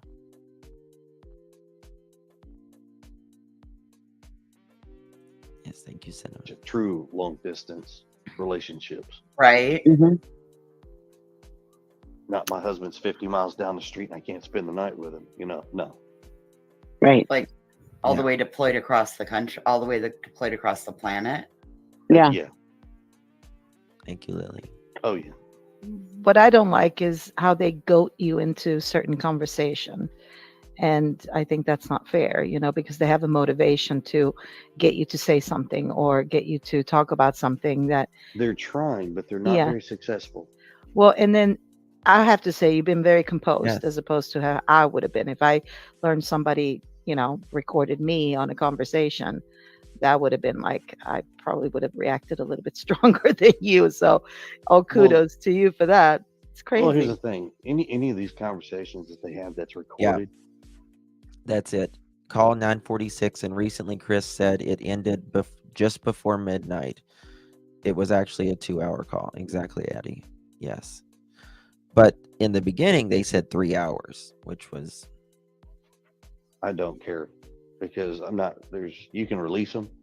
There's Yeah. nothing in there that law enforcement doesn't already know. Chris spends hundreds of hours on YouTube, but no time in real life to create a pathway to find Sebastian. His energy goes into finding out what people are saying to see what people really know. That needs an applause if I ever seen one. Yeah. Yes. And that is absolutely true. Nothing. He Nothing. He just wants to see what people really know. So in my opinion, so he can adapt. They can adapt. Or I haven't been cleared to give the information about. I mean, Now, Chris is a researcher. He's very intelligent. I'll give him that. He's very intelligent. And he is a researcher. He wants to know how things work, up, down, sideways, across. He wants to know how things work. And I bet you, and it seemed like when he talks about this polygraph up here, he knows every little thing about it. No, I hear that. That's not the problem. The problem is they talk to you in a certain way when you talk to that person, right? Oh, yeah, I understand. You're completely right. And then they turn a 360 and then they say, well, that was wrong. And he did this to me. And he did, you know what I mean? So it becomes like they create this drama around it that's not necessary. Oh my God. Chris got his first 4 wives on the internet. He's not pervy to that. He's not pervy to that. What are you talking about? Christopher! Oh, Grace! Oh, Grace! Christopher! Christopher! Oh, Grace! Christopher! Christopher! Oh, Grace! Christopher! Such a Because she's sitting there agreeing with you over the phone, but then she turns it around for her. I feel like we should have like a reward program where we punch a little hole in it every time he gets a wife. 10th wife for free. Good Lord. Audience just to look like something else, right? And I think that's where all this chaoticness comes from. And waiting for that motivation to do that. I would have much more respect for a lot of these creators if they actually stuck to them being themselves, not fake. And there's a lot of them out there that they'll. You know, honestly, if they ever name Chris or Katie as a suspect, he will probably move to some Middle Eastern country. He'll probably jet out of here real quick. He'll go to a Middle Eastern country where he can have like 7 wives, 10 wives, something to that effect. They'll have their show and he'll be living it up. He'll be in freaking Dubai. He'll be in freaking Dubai like this. He'll be like loving it. Absolutely loving it. He'll be running cranes in Dubai.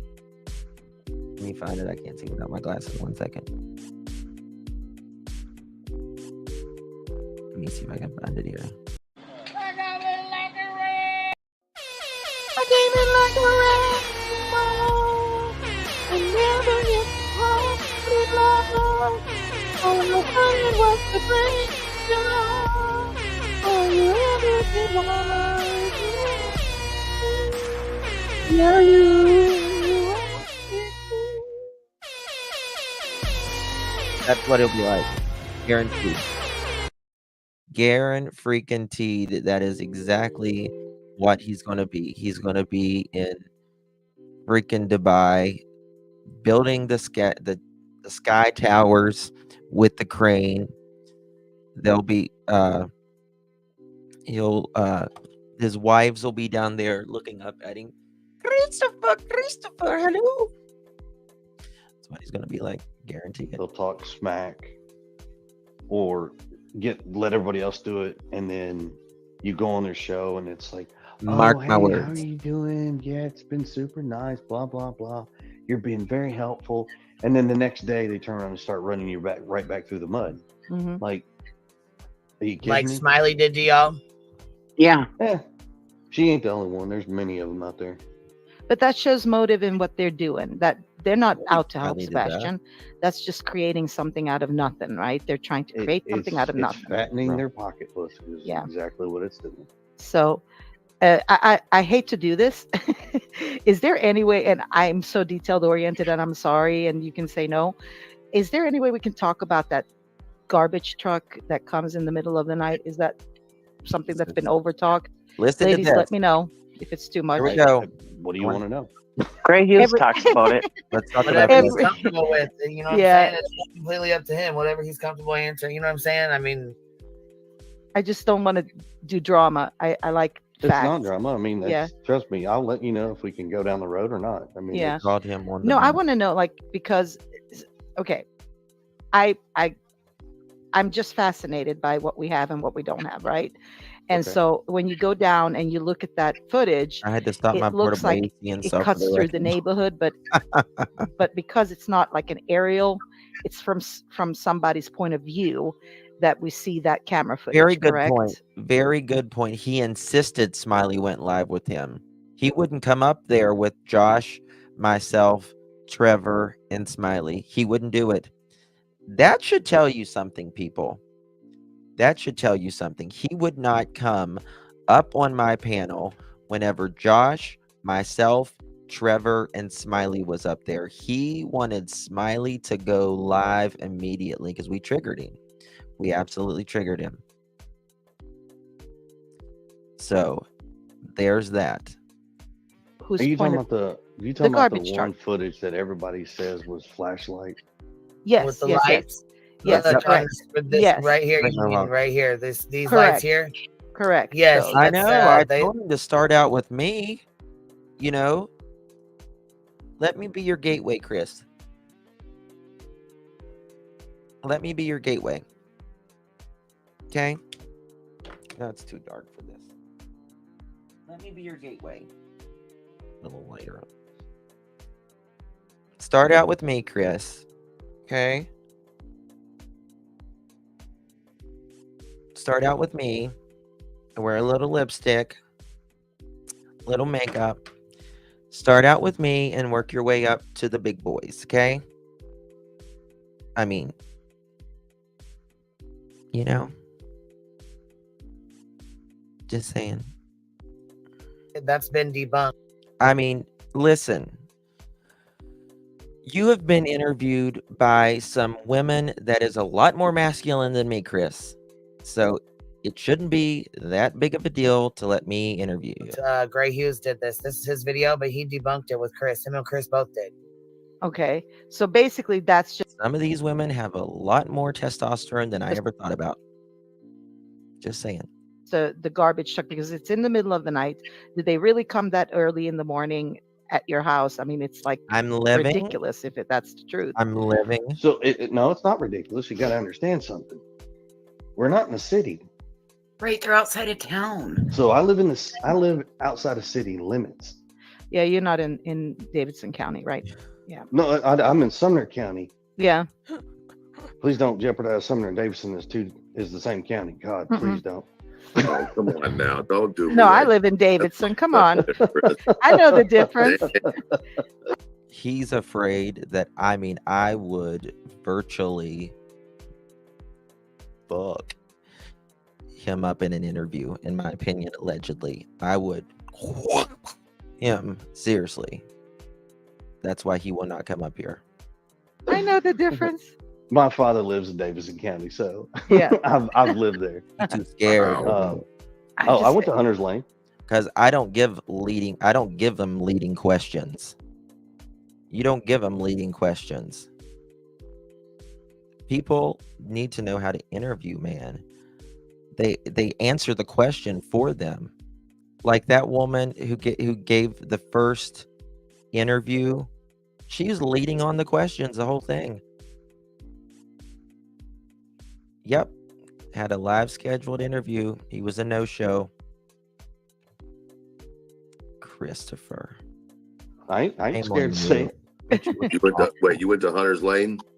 Makes you look like a little peasant. Yes, sir. I'm not going to start my jokes. You can keep going. You know. I already know where you're going. That's good. But no, I mean, so outside the city limits, we don't have city garbage trucks. You have to have a privatized trash company come by and pick up your trash. Yeah. The trash company we use has a good proportion of the county that they do the trash. And They have to start at very, very dark 30 in the morning to get to all of the routes they have to get to in a certain amount of time. Yeah. So I mean, it's common to see them out that early. Okay. So this is 100% garbage, nothing else at all. What? That's a garbage truck? Yes, yes. It is absolutely a garbage truck. Okay. And people know I give very respectful interviews. I am very, very respectful. And I'm not brash like you, Chris. I'm not even brash like you. I am very respectful. I'm firm, but I'm very respectful. Okay. And Chris, you said you like the hard questions. Come on down, I sister. just want to know. That's Yeah, all. yeah. I'll tell Because you. it looks a little bit like, it looks a little bit like people, I thought was somebody walking their dog. That made more sense to me. In the middle of the night, somebody work early and go out walk their dog. But of course, I Yep, believe that's how. you. You're right. So here's the one element about that video that most people haven't thought about, that me and Gray looked this over, and I told him. So where that camera footage was taken from, okay? Mhm.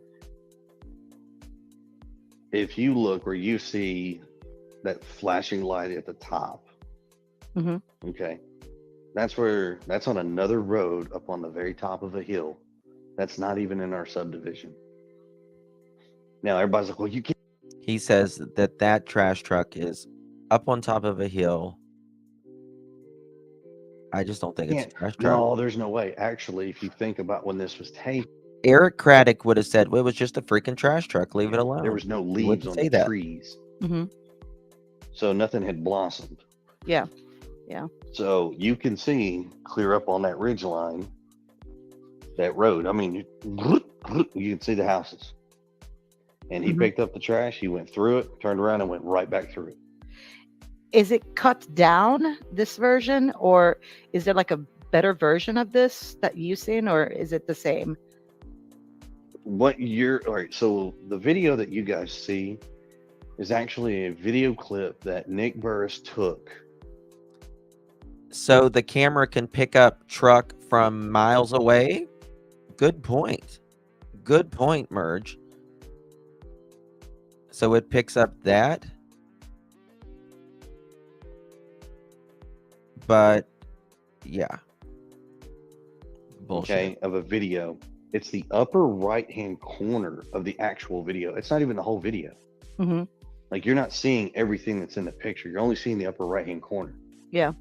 And then they zoomed in to blow it up to make it look like it's this big, huge thing. It's really not. Mhm. It's truly not. So that's why I mean, it looks Clue- like.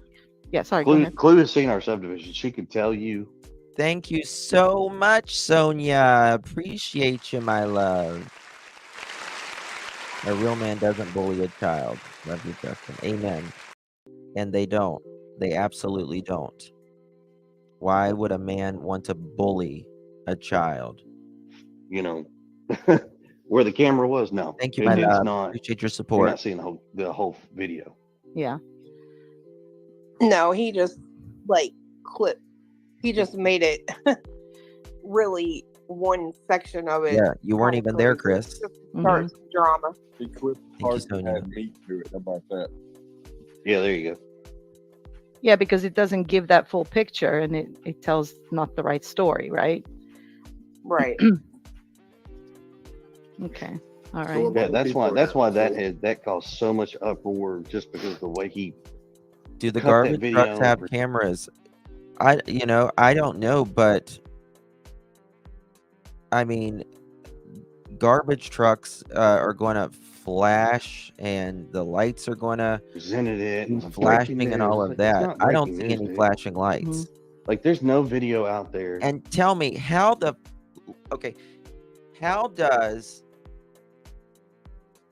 does a garbage truck, right? Let me take this off.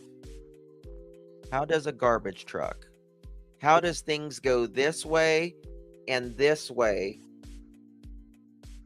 How does a garbage truck do that? Someone enlighten me. How does it do this? Something going this way, and then there's something going this way. How does it do that? Could someone explain that? that got released to anybody that me and Katie and Seth haven't already seen. Mhm. Period. Magic. Well, on that, in the beginning, especially, my biggest thing is there's just no way that a camera didn't pick him up. But then I have to ask myself, is there any camera footage of the trash truck coming up and down the road? And the reason I ask is if there's not, then that would make sense to me that he could walk down the road and not set off one of the ring cams. Does that make sense? Well, this camera was obviously set off for something. It was obviously set up for something there, and if that was damn half a mile Yes, away. and I can tell you this much, that yes, there is video footage of the trash truck picking up our trash. Oh, gotcha. And you can can see the outline of the truck. Had an interview scheduled. I can't give you Backed the out. time, but I can tell you that much. Okay, that makes sense. Now, this neighborhood is so dark. Yeah. They've actually tried to go back and reproduce some of the camera footages. And they've actually had law enforcement walk in front of certain cameras. Exactly. And they didn't even pick them up. Because Now listen to this. Listen to this because I'm going to show you something. Dark. I showed you this earlier, and but they I'm didn't gonna even pick them up. And law Listen to enforcement this. walk in front of certain cameras, and they didn't even pick them up.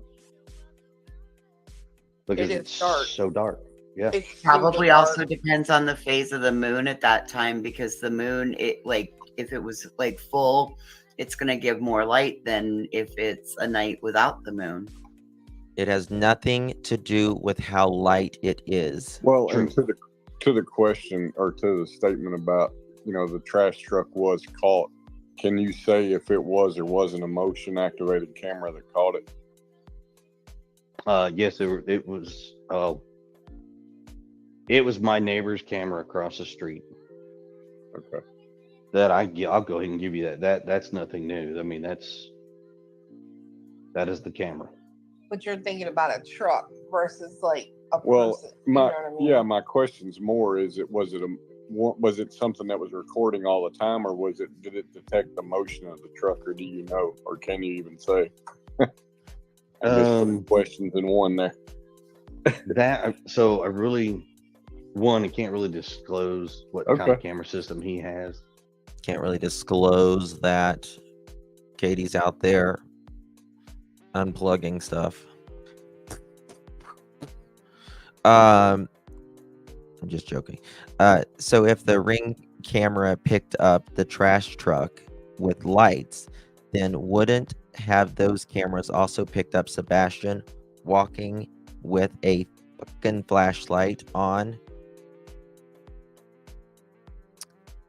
Hold on.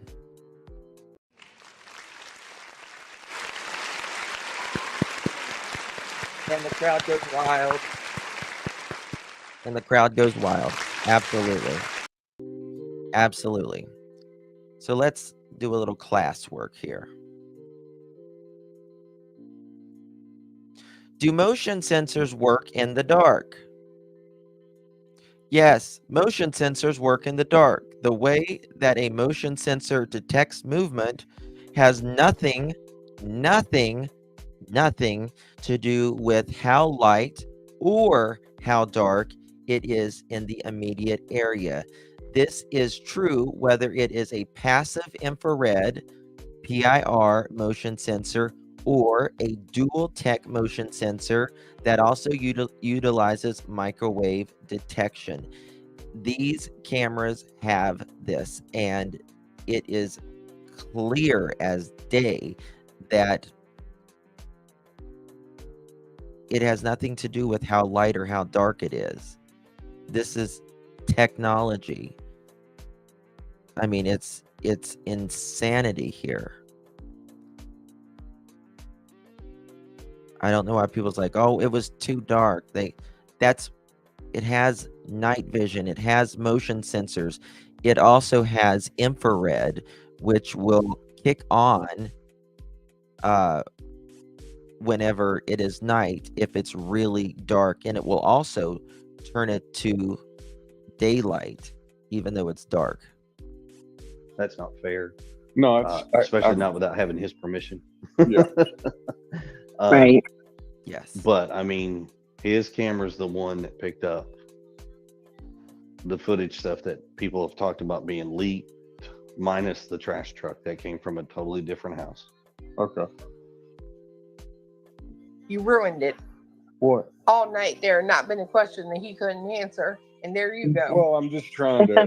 I'm trying Good to get job. a little more information to help with where Truth was going with that, right? Because I don't know. The more I've thought about it, the more I'm like, yeah, I gotta put some credit into he absolutely could have not been caught on camera.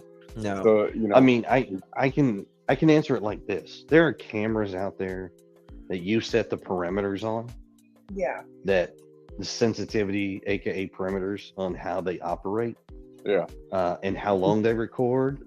I mean, I've never messed with mine on how far, I just keep it on, I guess, the factory settings, and mine picks up a long ass ways. if Most you have most- certain ones, you can even determine, like the camera can identify the shape of what it is. yeah, Parameters. Yeah. And Katie knows a lot about that shit. You guys need to go back and look at the live that I did about how these Ring doorbell cameras and everything are so easy to manipulate. You can delete them in 3.2 seconds. And this is what Katie did when she was in the military or the Navy. You need to go back and see it because it's crazy. I want to go back to the 3-hour conversation that him and Katie had. I've been married 31 years, and if me and my husband are in different places, like sometimes he works out of town, it is normal for us to have a 3-hour conversation. It's normal for us to Chris can't even have a 3-year wedding. have a conversation where we don't even talk at all, and we're just sitting there. He can't even have a 3-year. And I've been married for 31 years, which everybody thinks that, Thank you know, if you're married over 20, you guys don't love each other or whatever. But yeah, I'm just saying that is totally normal to have a 3-hour conversation. If you're not having conversations like that with your husband or wife, you might want to look at Oh yeah, like $20. $20. that. I mean, if you don't have a hardwired camera at your house, it is so easy to mess it up. It's so simple. Chris can't make it 30 weeks. You know? And he probably And not look down on those of us that do have 3-hour conversations with our spouses. Well, congratulations to that, by the way. To that. Yeah, I mean, I'm just saying, you know, I mean, me and my husband is my best friend. We tell each other absolutely everything, and when something good happens, we're the first people that we tell. And yeah, it's just, I'm not saying I have a perfect marriage by any stretch of the imagination, but you know, I mean, when you do love someone and you're committed to them, that's what you do. And I mean, it just drove me nuts every time somebody said, "Oh, what married couple has a 3-hour conversation?" Lots of people do. You know, that's called loving your spouse, wanting to be with them, wanting to spend time with them. You know, whether you're there with them or not. So hell, anyway, we sat here and had a 3-hour and 40-minute conversation, and right? nobody's even deny. Well, yeah. I mean, look at how long we talk on here. You know, I mean, yeah. I just wanted to put that out there because I hear it all the time, and it just drives me crazy when. Oh, it drives me crazy too. You belong on Animal Planet, lady. It does happen. So the first time Clemenati and Cletus and me and Katie all talked, that conversation lasted almost 4 hours. And that was the very first conversation we ever had. And when you enjoy the person that you're talking to, you know. Yeah. Well, I mean, it answered questions. I mean, Hell, I don't think you've come on her show for less than 3 hours yet. No, probably not. It gets lonely at work. Yeah. Chris, do you ever think about the Roman Empire, man? Actually, I love history, so yeah. Okay, just wondering. I love history. I'm a nerd, man. I will sit down and read stuff just to read it and just be like, oh, cool. Was that clue in the background that said what? Yeah. Have you never asked Cletus if he thinks about the Roman Empire? No. Ask Cletus. We'll see what he says. Yeah. But that's There such you a go. random fucking question. Where did that come from? What, Brittany? Hey, great. Yeah, we were showing a couple different things. Chris was talking about the way the dog. Oh my God! Thank you to the person saying that. I was losing my mind over here. LOL. If it can pick up a truck from forever away, but no Sebastian. Chris will have to answer for that one too. Exactly. Dogs went, and so we were showing this. So yes, it is yours. Yes, this is yours. That's what we were just talking to Chris about. I was like, do you want me to let Gray do the commentary, or you want to talk with it? Because you guys are the ones that did it together. You did a great job on it. You do a good job on these videos. I like showing them. Oh, we got 1,000 you're very smart. likes. Hey, let's party. Party. Thank you all for 1,000 likes. I have the best chat in the freaking world. Christopher! Oh, Grace! Oh, Grace! Christopher! Christopher! Something that I believe we're privy to. Something that I believe we're privy to. Something that I believe we're privy to.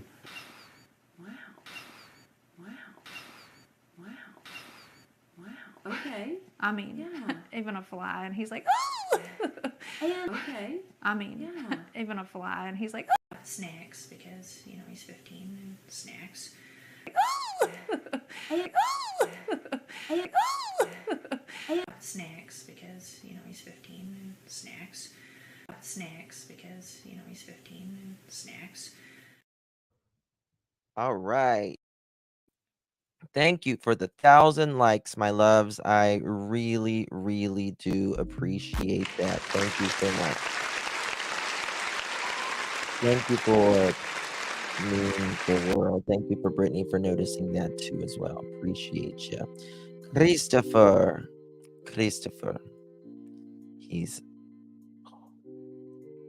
I'm telling you. I don't know about Chris. And you guys, you did a really good job, and it kind of helps break things down for people that have not seen it. Probably smells like lunch. It gives people a better perspective, you know. Toe jam is probably what And it smells like. they've been dropping your link for the video in your channel. And we've been saying good things about you too. Uh-oh. Watch out. That's taking it a little too far now. I never noticed. He reminds me of B-Tim, you know. Yeah. I'm gonna say he despises all of us. Nah. Let me fast forward this because I want to I show don't this. want to ask it because it'll burst your Ask it. bubble. All right. Well, Chris, will you Great. tell us why it was the 17 hours? It was 7 + 7 - 3 + 2, and and your trailer, and you had to get it, and you just made like 5 trips, and you know, the pullouts. It doesn't take that long to pack a camper. You just put it all in the middle and push your pullouts in and get on the road and get going. So there had to be something nefarious that you did in those 27 hours that you were on the road.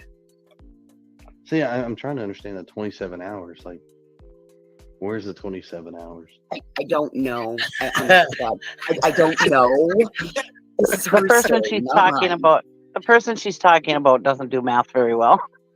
Oh, I know exactly what she's talking about. I know Right. exactly Like, who she is. I don't do Same math very person well. that said that they wanted me to do something so they could sue me for my trailer. Okay, Chris is going to go. He's the type of person. Scientists say that the universe is made up of protons, neutrons, and electrons. They forgot to mention people like Chris, morons. Right. Yeah, Chris. and you have Right. no way to pull it. So sure. Yeah. I actually clipped Yeah. that video. You actually thought that through. Good job. Okay, I apologize. It was 17 hours, not 27 hours. I apologize. I guess I added 10 to it. Well, no, I mean, even if it was 7, Thank you so much, Hey Jude. Thank you, my love. Snacks.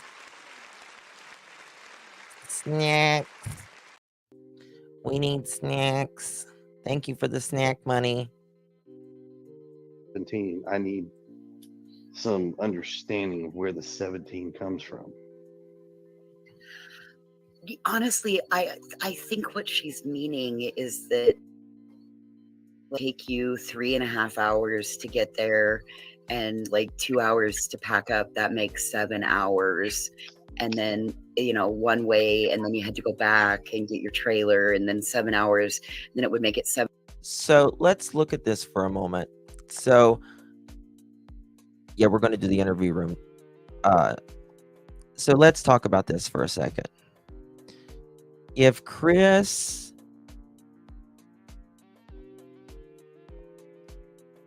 left at,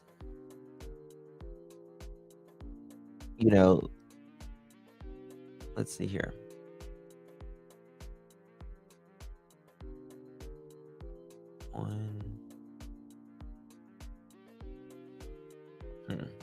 He was gone. Thank you, Lori. He was gone how long? He was gone for quite a while. 7 hours the other way. I don't understand remember. her math. And in the end, I was kind of just poking fun because the question does not make sense. I don't understand tragedy pimp math. And what is it she's trying to prove in this time frame? So here's what she's trying to prove. I can break this down real easy. She's trying to say I did something nefarious in that 17 hours that it takes to allegedly drive from here, go get my trailer, pack it up, and then drive all the way He back. literally here, said on that it Smiley's took Lab me that he was 17 gone 17 and I hours. would have had to have done something with Sebastian. Oh, really? He said that on Smiley's That's what Lab? she's He was gone alluding 17 to. hours? And she's actually 1,000,000% incorrect. Love you too, Sonia, my dear. Well, I mean, we know that. Because the We know best that. part about what everybody's trying to assume about my trailer, I find extremely hysterical because they don't understand that it was checked out twice. Right. I brought it home because at one point I was out of a job. Right. And Right. We're also coming into the time of year when campgrounds fill up like crazy. So if you don't pay, you don't get to stay. Otherwise, it becomes a big problem, right? Oh, I pay in advance. I pay it my whole time. Doesn't matter. Like if they say, hey, I'm gonna be here. Let's say I'm gonna be at this job for 3 months. Okay. I'll ask them, do they 17 want hours me on to do it Smiley's? monthly, or they just want me to pay all 3 months up front? It's whatever. Right. So I'll pay. I brought my trailer home because I was talking to law enforcement. I said, okay. They were aware of everything, what day we left, what time I left. I went down there, packed it up. I spent the night because it's 3.5 hours down there. So he's And then it's 3.5 hours down there and it's 3.5 hours back. And you have your stepchild missing. 7 hours of driving is not like going to do anything. It's 7 hours driving. That's a shift at work. That's a shift at work. What is he talking about? You have a kid missing. I don't understand. You just said you paid for it well in advance. You just said you paid for it well in advance. And so if you paid for it well in advance, then your stuff was down there. Why did it need to be picked up anyways? Why did you need to go down there and do all of that? You have a missing child. I don't understand that, Got to Chris. pack everything up and get everything done.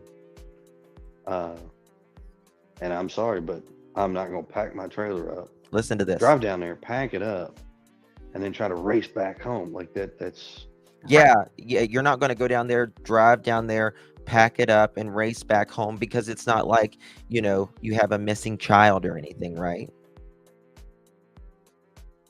Right, Chris? It's not like there was a missing child. I'm sorry, I'm not going to drive down there, pack my stuff up real quick, and drive back. Are we on the same planet, Christopher? Right. You're responsible first and foremost. If you have a CDL, you know damn good and well that it takes one speeding ticket, you can lose your CDL. It takes one wreck, you Absolutely. can lose your CDL. Absolutely. You can't, like, on top of that, just finding out that your child is missing, you're already a danger on the highway because your mind is going a million different directions as it is. But I mean, it's I know what she's alluding to. Can I see what she's thinking? I sure can. Sure. But the other aspect of this, of what she doesn't understand, or these people don't understand, let me put it that way, because I'm sure there might be more than one, is that what they forget is every aspect of what we've done includes law enforcement, period. Doesn't matter. I think he was very tired. I think he was very tired from the night before. In my opinion, I bet you, in my opinion, I think he drove to Hendersonville, met Katie, drove back, on the way, did what he did, Like when we fly out of town to go and pick then up had my to come daughter, back to Hendersonville. they will know when and when we come back. Right. Is he getting a dog, another dog? Chris, can you repeat one thing for me for the people in the back, please? Sure. Your trailer Bueller. was your trailer was searched. Yes. Yes. Repeat that, please, so that everybody hears that one more time. I knew when his trailer was being searched. I think I was live when they were searching it, actually. It was searched. Okay. It was searched. Hey, Chris, And was your trailer? there has not been one thing that we have kept from any form of law enforcement at all. They have had access to every single thing that they wanted. Mhm.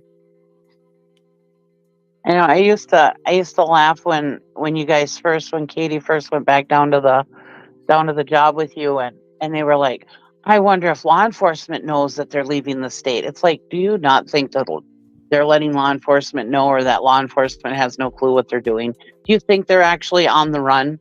And I mean, just the stupidity of what they're saying. I wish they could hear themselves from the way we hear how stupid they are. I mean, they obviously don't hear themselves. Hold on. We're going to go to Chris in just a moment, but I want to find where she talks about me real quick. This lady that just said that. By the way, They wouldn't say that stupid shit. Right. I was the shooter on the grassy knoll. Snake bite on North Carolina or Snake graze you, never injecting any venom in you. Yeah. It is a snake, I swear. Silly snake. But it looked like a did you guys ever blister, and have it was the, only one.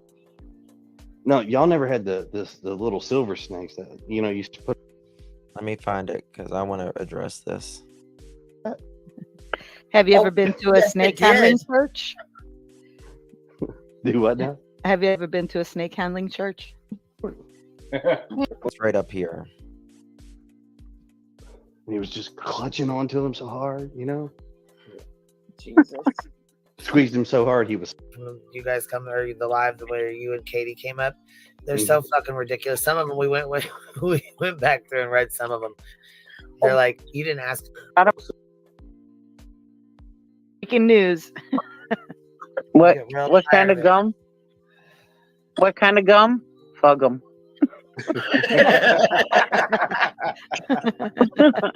Well, you know what? I got an idea for Halloween, man. Either my kids trick or treat. So where we used to live compared to where we live. They can't have a good time. Stupid. Well, my question to people when they say something like that is real simple. You mean to tell me everything that's tragic in your life, you don't ever stop? Like these people out here stay miserable like that. You can't live in that. That they say that when you were born, you cried and the world rejoiced. Hmm. I remember the one creator who was Here, listen to this. Mm-hmm. Yes, sir. I remember the one creator who was a little yellowish in the skin tone. Anyways, they were talking about your arms with the dogs, and they said, "Oh, he said that he was cutting the dog's nails." Why was he cutting the dog's nails? Their kid is missing. The dogs can wait. It's like you're not supposed. No, you nimbusel. I said that Chris said the dogs, he was playing around with the dogs and the dogs cut him with his nails or his teeth or something like that. I never said anything like that about cutting dogs' nails. So check yourself. I said I was cutting dogs' nails. I said I was playing with my dogs, but Oh, well, he said that. But anyways, Yeah. It's like you're not supposed to tend to your dogs. You're not supposed to bathe your dog or groom your dog just because your child is gone. I mean, hello. So I didn't say that, and I'll be honest with you. I love my dogs and my cats so much, but I don't love them as much as my kids. I don't. So yeah, I guess they were drunk or whatever. I don't know, but I can handle anyone up on that panel except that lady right there. I like Queen Bee actually. She keeps it real. That wish so bad could have been. Yeah. I never said that. I'm going to go back and clip that and remind her what I said. Okay. There was one more I mean, life cannot stop. You still have to. Hell tomorrow. Well, playing with your dogs in the floor and all of that, and you're saying that these little look. Let me show you exactly what. Let me show you exactly what a Morkie is, because you're gonna see it. This is exactly what a Morkie is. Do you think that they did this to his arms? This was several days later. Christopher! Oh, Grace! Oh, Grace! Christopher! Christopher! Those are Morkies. Oh, Grace! Christopher! Christopher! Oh, Grace! Grace! A woman put a picture of her dog's teeth, and that's on one. That's her actual Morkie showing the dog's teeth. Yeah, those marks are not from a Morkie, in my opinion. Not a bit. Oh, I don't know who she is, to be honest with you. You need an earbud. I'm sorry, my dear. I apologize. Okay, now we're going to watch the interview room from last night. Link will be provided down in the description. We love Chris. This was an amazing live, by the way, an absolutely amazing live. But I need to switch it over to, so I don't get, there is so many good points made here. And let me find it here. Just by taking Steve Johnson's class is amazing, y'all. You learn so much. Thank you guys. Y'all are so sweet. Make sure you go and watch this without my commentary as well, and support Chris, because this is absolutely amazing content. Credit the interview room. Okay. Bear with me. Change this up a second.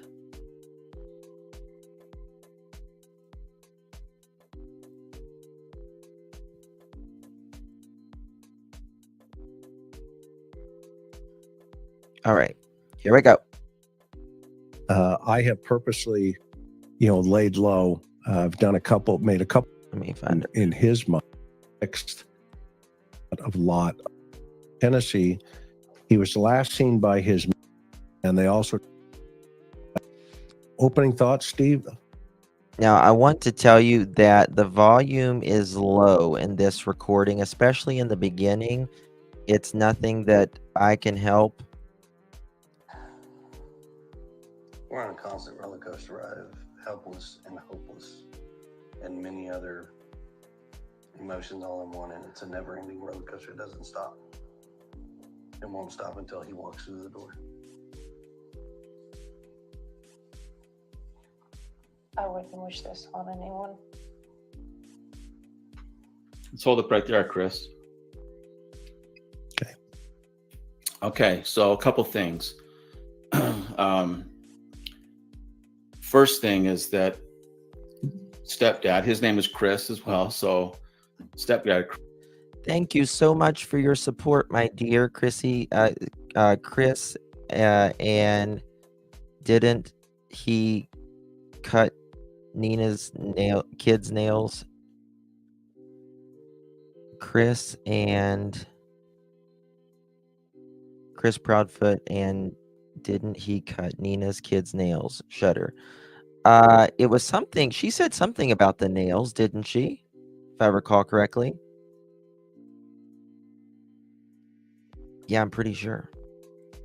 Chris, he says, well, first of all, I got to note that mom did not answer.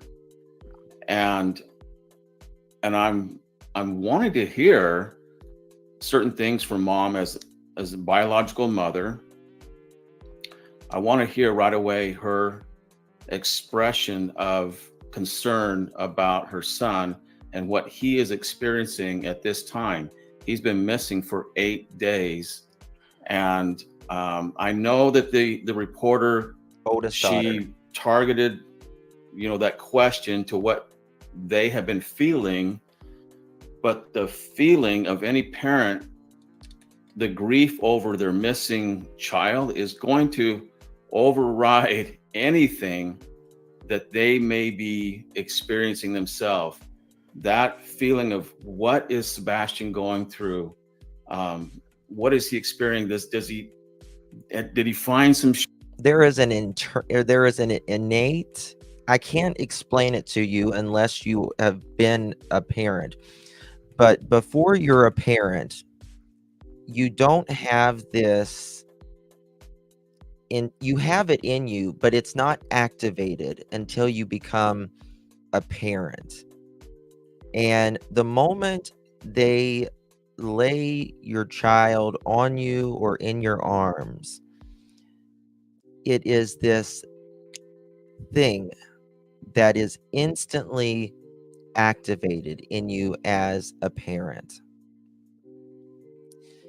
And someone told I was the first time I was a parent, I was scared as hell. Scared as hell. And once they lay your child in your arms, you become you're responsible for making sure this child is healthy, happy. It all comes on you, right? It's all on you then. And it is something that is built in to protect your child, and that is something that instant bond and protector, yeah. And it is it's like nothing other. And that is what you expect out of parents who have a missing child, is to speak up for your child, right? Speak up for your child. And people's like, well, people act different in different situations. No. Mm-mm. No. Nope. When your child is hurt, or it's instinctual. Mama bear, papa bear, yeah, comes out. Shoes? Is he getting fed? Is he staying warm at night? Is he all these a myriad of things? Thank you, Chris. Did he We find love someone to having you take here. care of him? Is he scared? Is he okay? And Thank you, Chrissy. We love having you here. Appreciate it. Thank you so much, my dear. Thank you, Summers Army. Thank you, my love. I appreciate you so much as well. Thank you. Thank you, thank you, thank you. Good afternoon, Justin. Love read on you. Just saying hi from work. Love you, my friend. Love you, my friend. My name is Brenda. So thank you, Brenda. Thank you so much, my love. I appreciate your support. You're always so supportive of this channel, and I really appreciate it. Thank you for that. just a myriad of things, and that would override everything else. And Yes. so I'm wanting to hear that from mom right away, but she couldn't come up with anything. And I've seen that in other cases where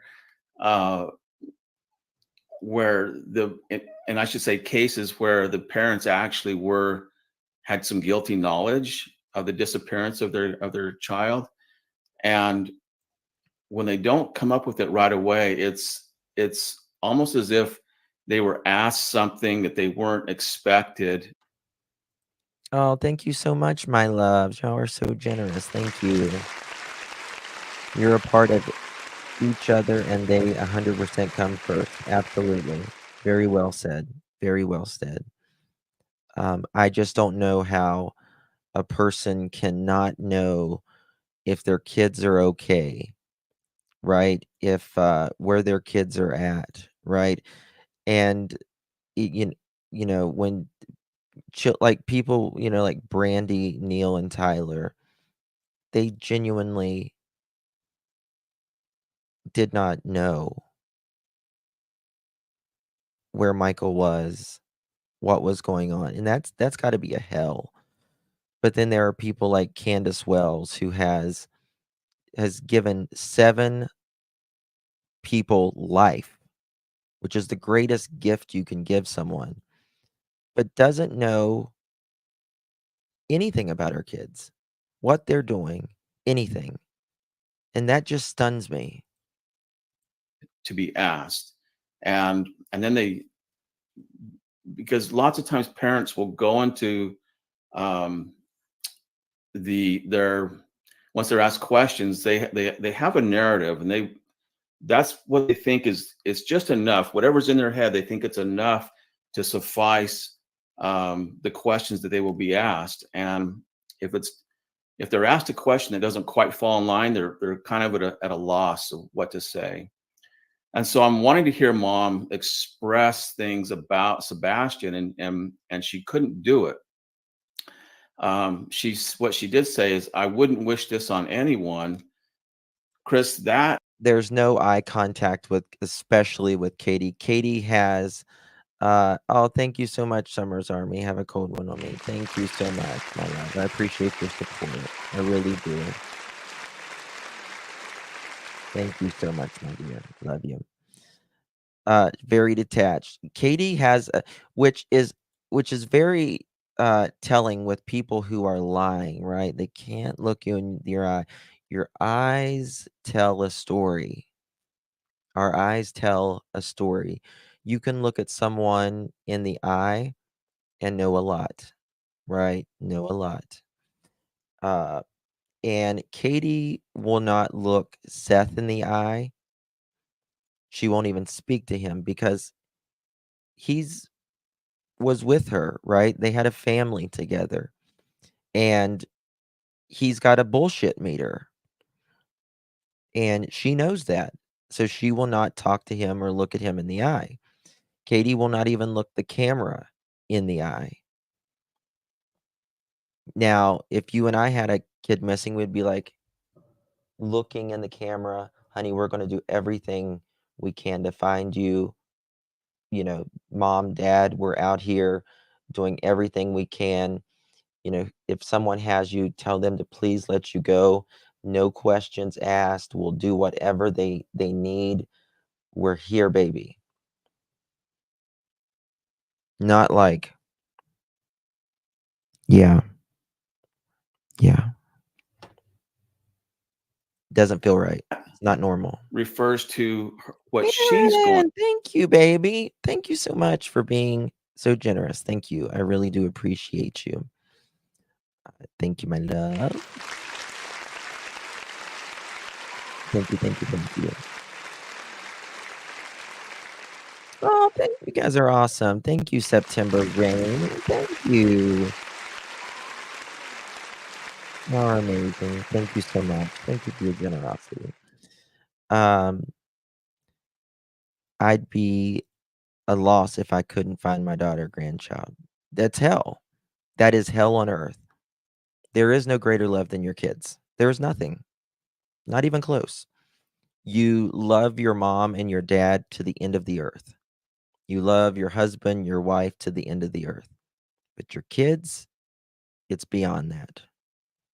I always say it's the closest thing to God's love that we can comprehend. Going through, not what Sebastian is going through. And that's the thing that really caught my attention is Yes, and that's another thing here. It's again with the Wells, with Chris and Katie, it's about what they are going through. It's about defending them. It's not about defending their child, right? It's not about searching their child. They'll go up on panels and talk about how they're wronged and you know, people are looking, you know, over their shoulder and all of this. Well, have you thought about Sebastian? What he might be going through right now? Or what he went through? Chris, Katie? Have you? Because he is the victim here. that she has put the focus on herself rather than her 15-year-old son. And he's autistic and he has special needs and yes.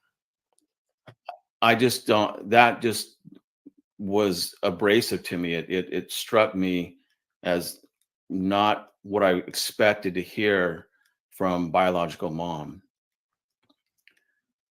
Awesome. Go ahead. No, you're on a roll. I'm listening. Well, if you have something to say about that, because I'm going to go back to what Chris, stepdad Chris said. Yeah, no, and the rocking, that sometimes is a stress relief. Mm-hmm. Sometimes for people, you know, they're releasing that tension and that energy. Because to Steve's point, they may have something going on that we don't know. And by the way, just for the record, in the beginning of this, Everybody is innocent until proven guilty. We're not here to say, they're innocent or they're guilty. That's not what we're doing. We're analyzing from a professional perspective, where both of us have testified in court as experts in our field. Steve is an expert in analyzing this statement analysis and identifying deception. It is much different in a criminal case than it is in the civilian court for a civil case, because in a criminal case, you have jeopardy and you have people that could lose their liberty. So they have a lot more to lose than just their house or their money. So this is a different type of. Absolutely. And I'll be honest with you, I don't think anyone should be calling Chris and Katie or Seth guilty of anything. I think we can have our questions, but none of if you're not 100% sure on anything, I don't think you should say someone is guilty, even if you're 95% sure, even if you're 99% sure, right? I don't think you can have your opinion on that, but I don't think you should state it as a fact that someone is 100% guilty, because we're not the judge or the jury. But do I think there is involvement in Chris and Katie, particularly Katie? In my opinion, I believe there's involvement. Of analysis that we're looking at. But I won't say So they're guilty. I don't have any other thing, to dovetail into what you've already said so far, Steve. Okay. Going back to the first thing that Chris said, he said, we're on a constant roller coaster of helpless and hopeless. Now, here's the thing about this, and some people, I hope you can see what I'm going to say here. Very good point. Very good point here. Even law enforcement can't say someone is guilty until proven guilty in court. And that's exactly right, Canadian Grandma. Law enforcement can't even say that. What they can say is, here's some evidence to support our argument, what we believe based upon this evidence that we have collected. Here's it. We'll give it to the court and they'll take it from there. Where I'm going with this, that is a portrayal of emotion such as you would. And like I said recently, and other creators are stating it now, what has happened to Sebastian on February 25th has already happened to Sebastian. Whatever happened has already happened to him, right? We don't know what has happened to him, but it's not going to change the fact, we can have differing opinions on things, but what has happened has already happened. We've just got to figure out what happened. None of us know. Read in a novel. It is something that, in other words, something that I don't expect to come from a de facto innocent parent.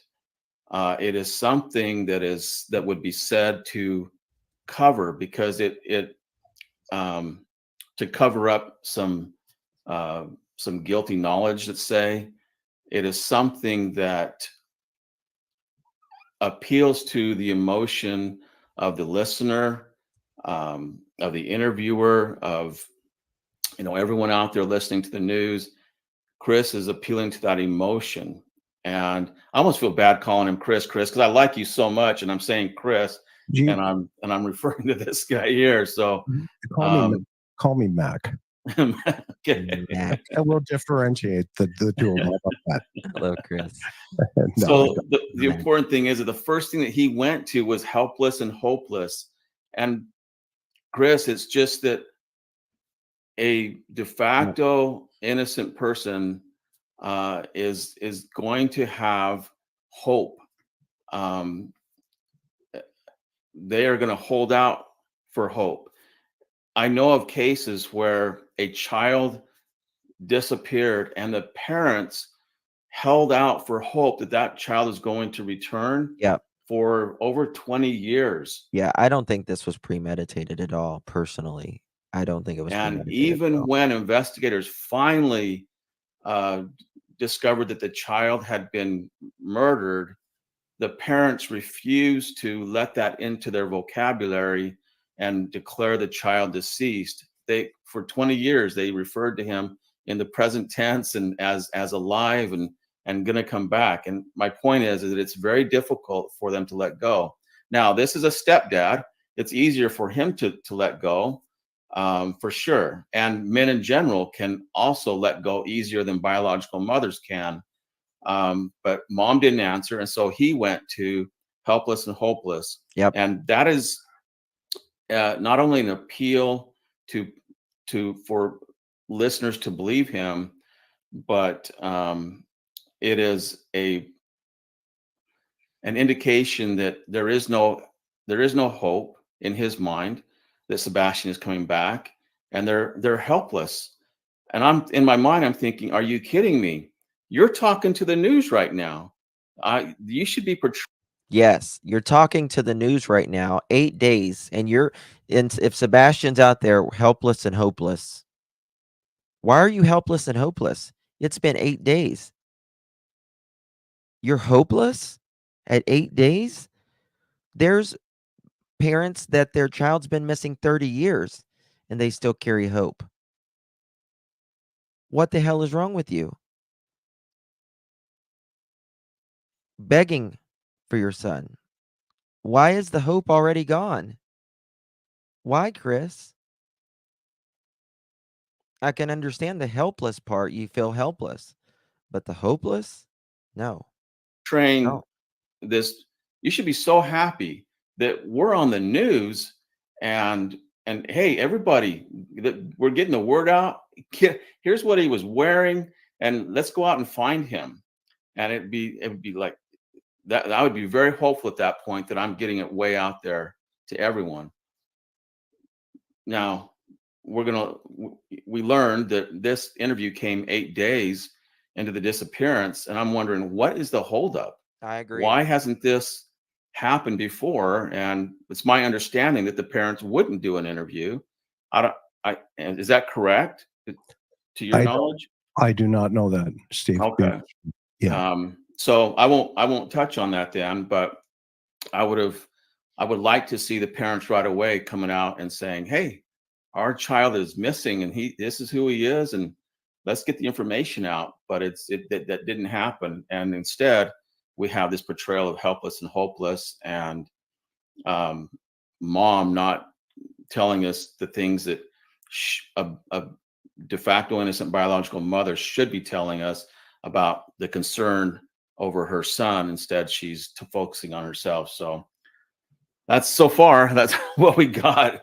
I love it. So let's. Yeah, and I guess we. That's okay, Virginia. Thank you for being here, honey. Thank you for hitting that thumbs up. Share it if you can. Just appreciate you being here. Call him CP. CP. All right. Good deal. And that way, folks don't get my name and his name mixed up. Good. Right? Thank you for that. Which is the same name. And that was a suggestion from the chat. All right. You want me to keep moving, brother? Let's go. Yeah. All right. Here we go. Not anymore. I know we're about keeping hope alive. I'm sure that's in there somewhere. Oh, yeah. He's gonna come home. He's going to walk through that door. And the street will be flooded again with family and relatives all waiting to hug and love him. And that boy's gonna have more friends than he knows what to do with when he comes home. So hold up right there before we get into the next part. It's interesting that interviewer, she's the one that she sensed that something was wrong. You can tell, and she introduced. Well, how about keeping hope alive? I'm sure that's in there somewhere, isn't it? And she wants to hear that.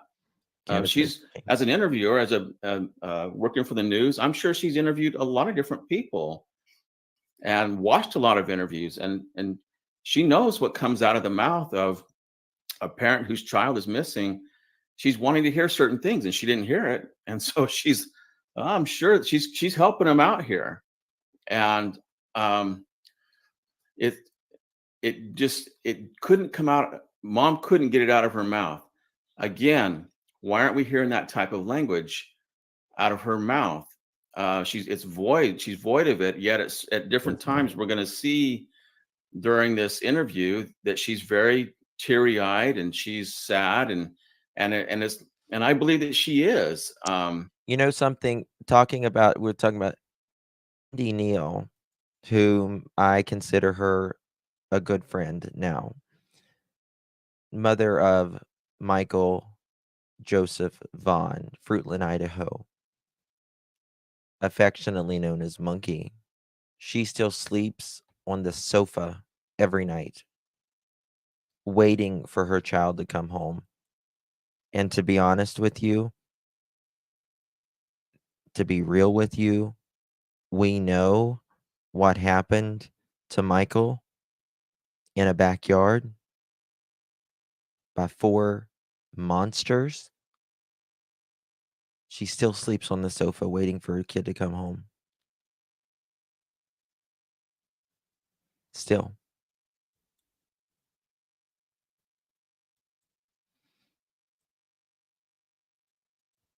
I believe that they're real tears. Chris, you and I have both seen fake tears in interviews many times. And yeah, tears doesn't necessarily mean anything. The fake emotion and whatnot. I think mom is sad here. It doesn't speak to being sad. I think you guys are talking about two different Dollies. Dolly Parton lives in Tennessee. Dolly Vision lives in Virginia. It doesn't speak to in chat. Innocence or guilt. It's just she is sad at the situation. But if she really was concerned about Sebastian, those words about him would be coming out. She wouldn't be focused on herself. And so this indicates to me that she is more in a mode of. Well, it's according to the deception detective, 3 is a number that is usually picked by someone who's being self-preservation than anything. So I'm going to see how she does throughout the rest of the interview, and hopefully, I want to hear it change. I don't want to see at the end that she's went through this whole thing in self-preservation mode. I would. Grace, why didn't you guys invite me to Dollywood today? Dolly Parton and Reba McEntire are like my idols, right? Like to see it change to where she's expressing more concern about Sebastian. Okay, so I'm going to back up just for a second so that the audience can hear those points that you just made, and I agree with them. Agree with you 1,000%. 3 hours, 3 minutes, 3 parents, 3 shirts with different decals, 3 pairs of shoes, 3 parents, 3 dogs of a scent, 3 vehicles. Yep. And that sadness also could be, it doesn't necessarily mean, it's sadness towards the totality of the circumstances. It could be sadness that, if there's some type of jeopardy there, that this is kind of a release of that stress. And that's where also the soothing of, the rocking back and forth comes into this as well. So I'm going to back up just for a second, listen to how this unfolded. With family and relatives all waiting to hug and love him, and That boy's gonna have more. Now, the interesting part there is he keeps shaking his head no, yet he's talking about all the family and relatives coming in to hug him and stuff. Any thoughts on that, Steve? Yeah, it's an indication that in his mind he knows that that's not going to happen, and the brain is so powerful, and what the brain knows is typically comes out physiologically, and verbally, linguistically. What the brain knows reveals itself, and that's why the polygraph work. Hold on, I don't know why it does that. Works, the voice stress analyzer works, and why statement analysis works so well if you're skilled at it. And so he's saying one thing, but that head nod is giving us a different answer that it's really not going to happen. Yeah, and if we go back, if anybody wants to see, we did an analysis on in Summer Wells' case. You can see it in the playlist early on. Steve caught so many things in that situation, and it was indicative of the father talking on the news, going like this, going like this. All right, so that good catch. Hang on. He's gonna walk through that door. And the street will be flooded again with family and relatives all waiting to hug and love him. And That boy's gonna have more friends. Hey, girl, thank you for gifting a membership. Thank you so much. Appreciate you, Junior. Thank you, love. If you received those pearls, please thank our sweet Junior. Thank you guys so much. Members, do you guys have new pictures yet? Like new stickers and stuff? Do you guys have? Let me know. Did I win? I don't know. Did you? Junior, thank you again. Oh my goodness. Thank you, Lovey. Thank you guys for your support. Means so much to me. Please stop with the rooster.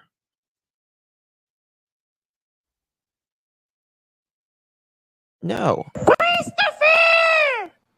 Oh, Grace! Oh, Grace! Christopher! Christopher!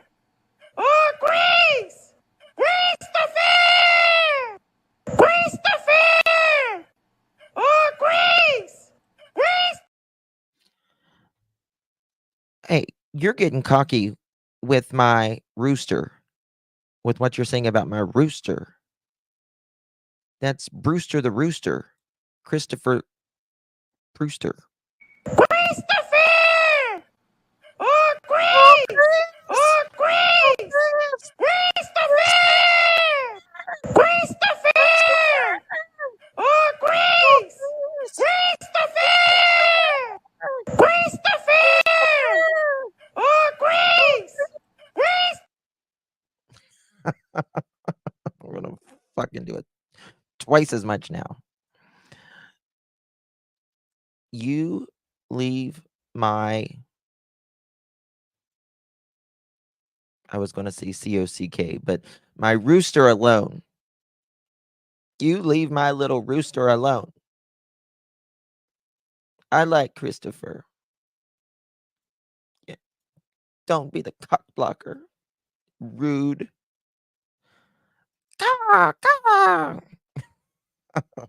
Whatever that means. Goodness. We like the rooster. Cock-a-doodle-doo. Thank you very much. It's loud. Well, it's supposed to be loud. It's supposed to be like when you got your headphones on, you're like, shit. Sorry. That's what it's supposed to be. That's the point. That he knows what to do with when he comes home. So here we are, 8 days now searching for him. Walk us through that Sunday night that he went missing. Lay off So my. walk us through. We've got so many people who really want to know, okay, how did this happen? So kind of just walk us through that night. Yeah, I get the sense that she's really concerned about that question. I mean, Yeah. I love those questions, and for your viewers, if they don't know, that's one of the questions that you and I would ask in an investigation, especially with a missing person or a homicide. Hey, describe your last moments with your loved one. Oh, Describe God. that last day with Hold on. Sebastian. I want to show you guys something because I did not know this. Hold on. Oh, God. That's American. Let me show you this. Seth has a YouTube now. It's called Seth Rogers. I'll put the link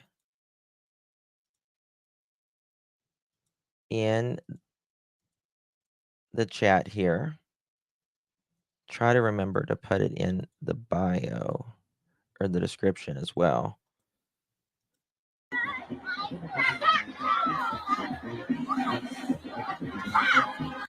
There's Sebastian. I can't play because of the music, but here's Sebastian right here.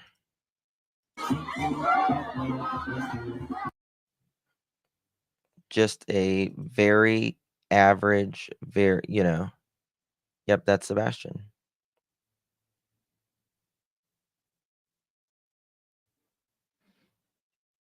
There we go.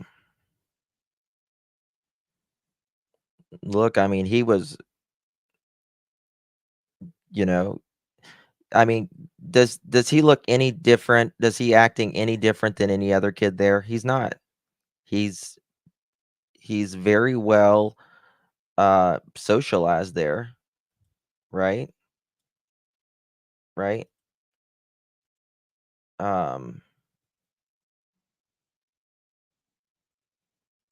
Is there any more? No, he's only got that one video right now. He's got the playlist. Okay.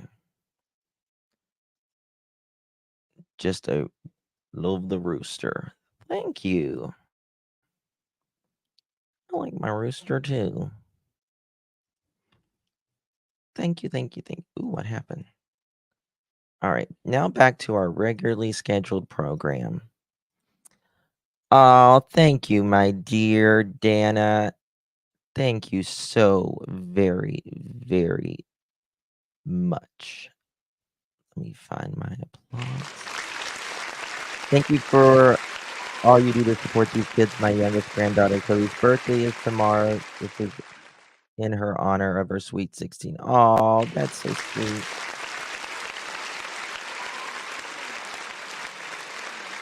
Thank you. Chloe, happy 16th, sweet 16th birthday to you. You have a beautiful grandmother here who supports these babies, and so honored for her to be here.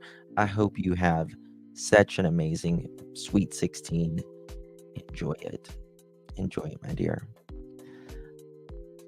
Sebastian. And if there was something amiss, if something bad happened, it's going to make them very, very nervous, as you know. So it's interesting to see now with that question and where it focused her brain, what she says here. So many people who really want to know, okay, how did this happen? So kind of just walk us through that night. We were out and about that day. We were having a really good weekend. We got home. Everything was pretty normal. He was playing in his room. When I told him to go to bed, he did.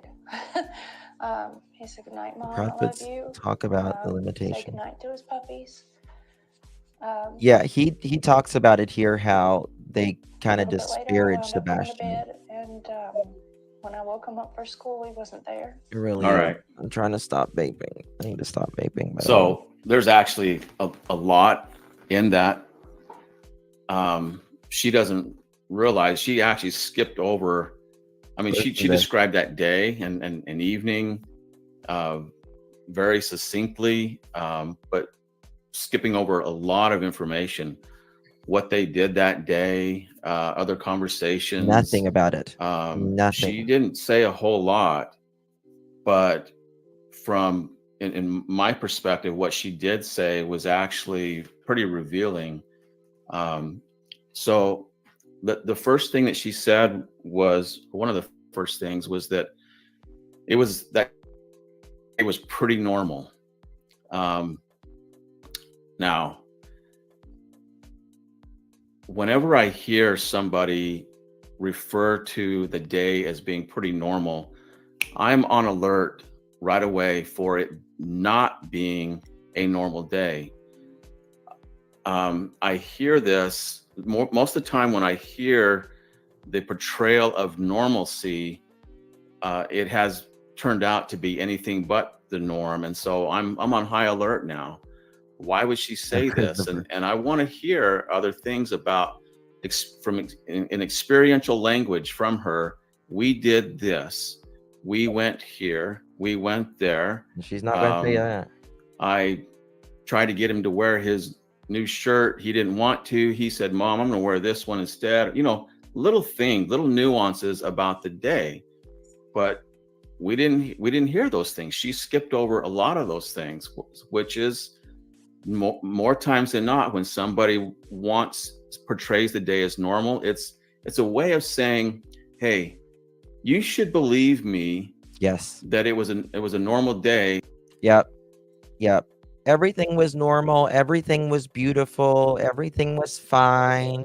The trees in the sun was glistening. The flowers were blooming. The bumblebees were bumbling.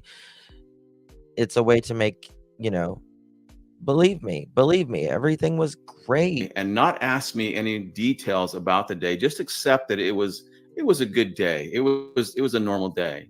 Or they will say some things that, and not in this particular case, but sometimes they'll portray it as normal, saying something in present tense, indicating this is what we always do on our normal day. And it allows them to not say what actually happened that day in a past tense. And so it's kind of two birds of the same feather here. Maybe that's what I need. She's telling us right away, normal day, but I don't hear the language of this is what we did, experiential language. So absolutely. Then she went to appreciate you. I told when I told him to go to bed, he did. Very. And she kind of laughed. And what is that? It's a reference to him not going to bed. Him, times that he hasn't gone to bed. And so she's kind of laughing. What do the bumblebees do? They're bumbling. The bumblebees bumble. At it like, for once he did, or this time he did. And the problem I have with it is that it is a portrayal or a reference to something negative. Exactly. Oh, Chrissy, thank you so very much, my dear. Appreciate you. When he comes home, he knows what to do. Even if he came back to the home, his mom was hours away with Chris Prodford not being sassy. I'm just asking. That's a very interesting thing that you said there, Chrissy. But the thing is, I was just thinking, he was seen on camera with his mother at the restaurant, the steakhouse. So I was just thinking, could she have left him after she dropped him off home? I don't think so, but that's interesting. Thank you for that, Chrissy. But Sebastian and Katie were seen at the steakhouse.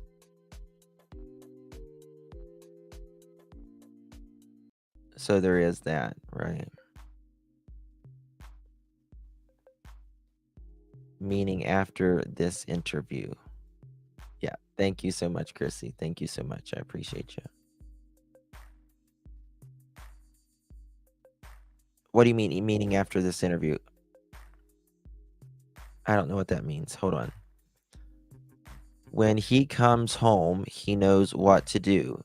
Even if he came back to that home, his mom was hours away with Chris Prodford not being sassy. I'm just asking. Meaning after this interview. I don't know what that means.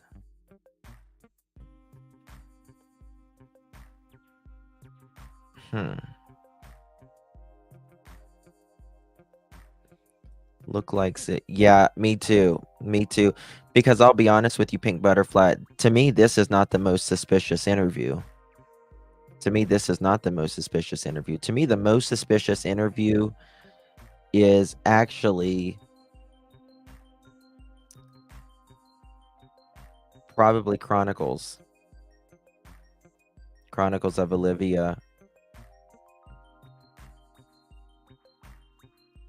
They left after the interview with Olivia.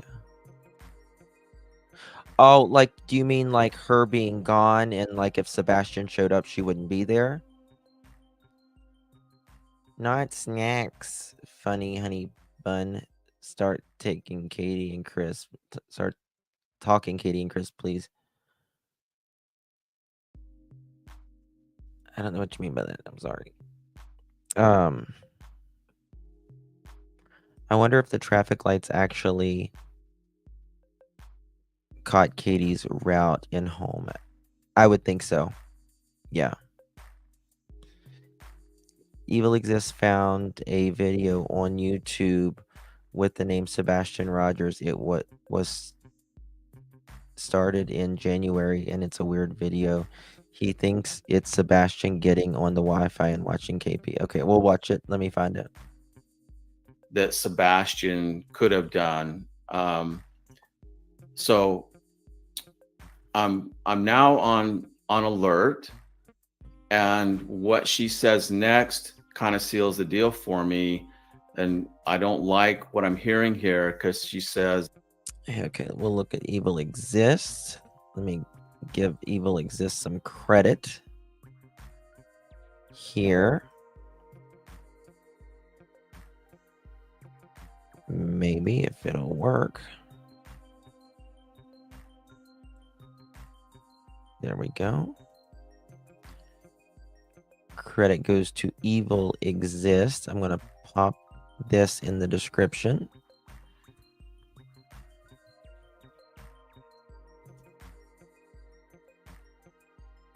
Oops. And I'll also put it in the chat. There we go. There's Evil Exists.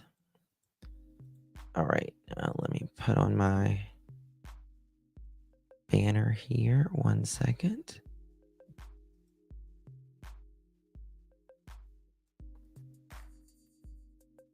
Come across something that you guys need to see.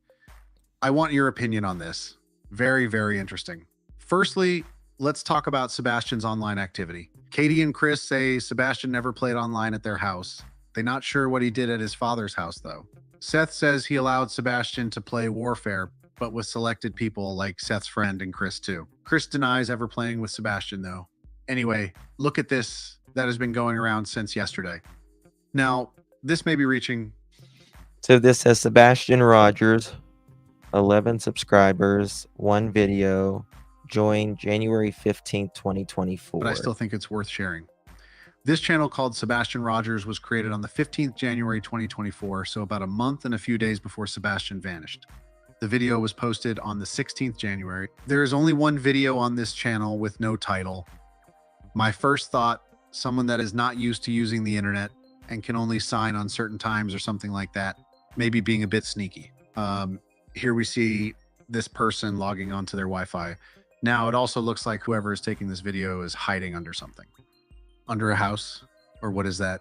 Does that lady look like Katie Proudfoot, or am I seeing things? I don't think this is under a house. I don't think it's under a car. I think this is on a porch, and this is the beam of the porch, and there is some blinds here. But I don't think this is anything to do with... In light of Sebastian's Sebastian disappearance, I think Rogers. it's very interesting and would be such a coincidence if there's a channel called Sebastian Rogers and shows someone like hiding somewhere and logging onto the internet. I don't know. I don't think it has anything to do. It doesn't look like Katie, in my opinion. Yeah, yeah, that's on someone's porch, though.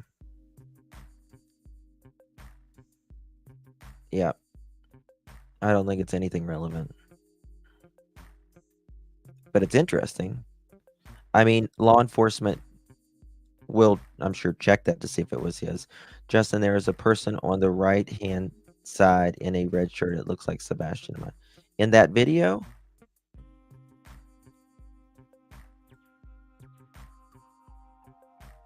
In that video?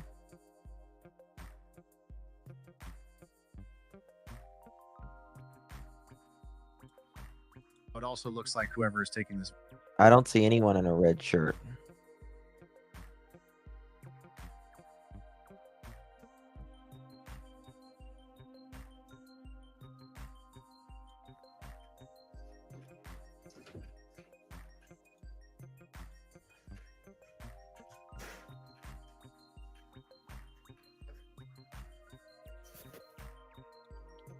I mean, I don't know where that would have been.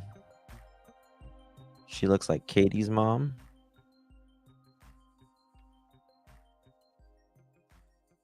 By the dog.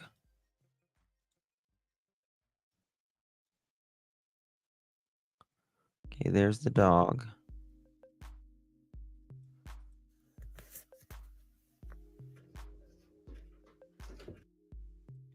There's the dog.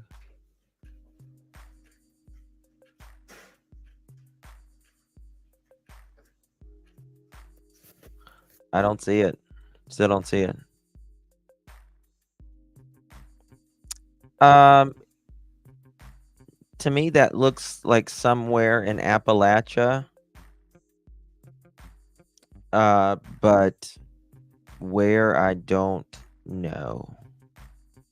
Don't know. Behind the tree.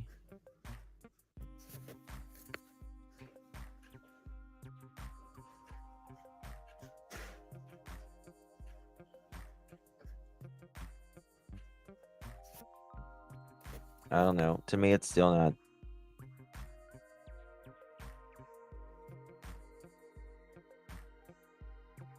I just see two dogs.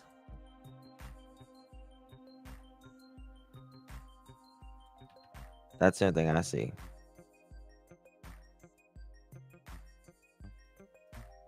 I don't know about you, but that's all I see.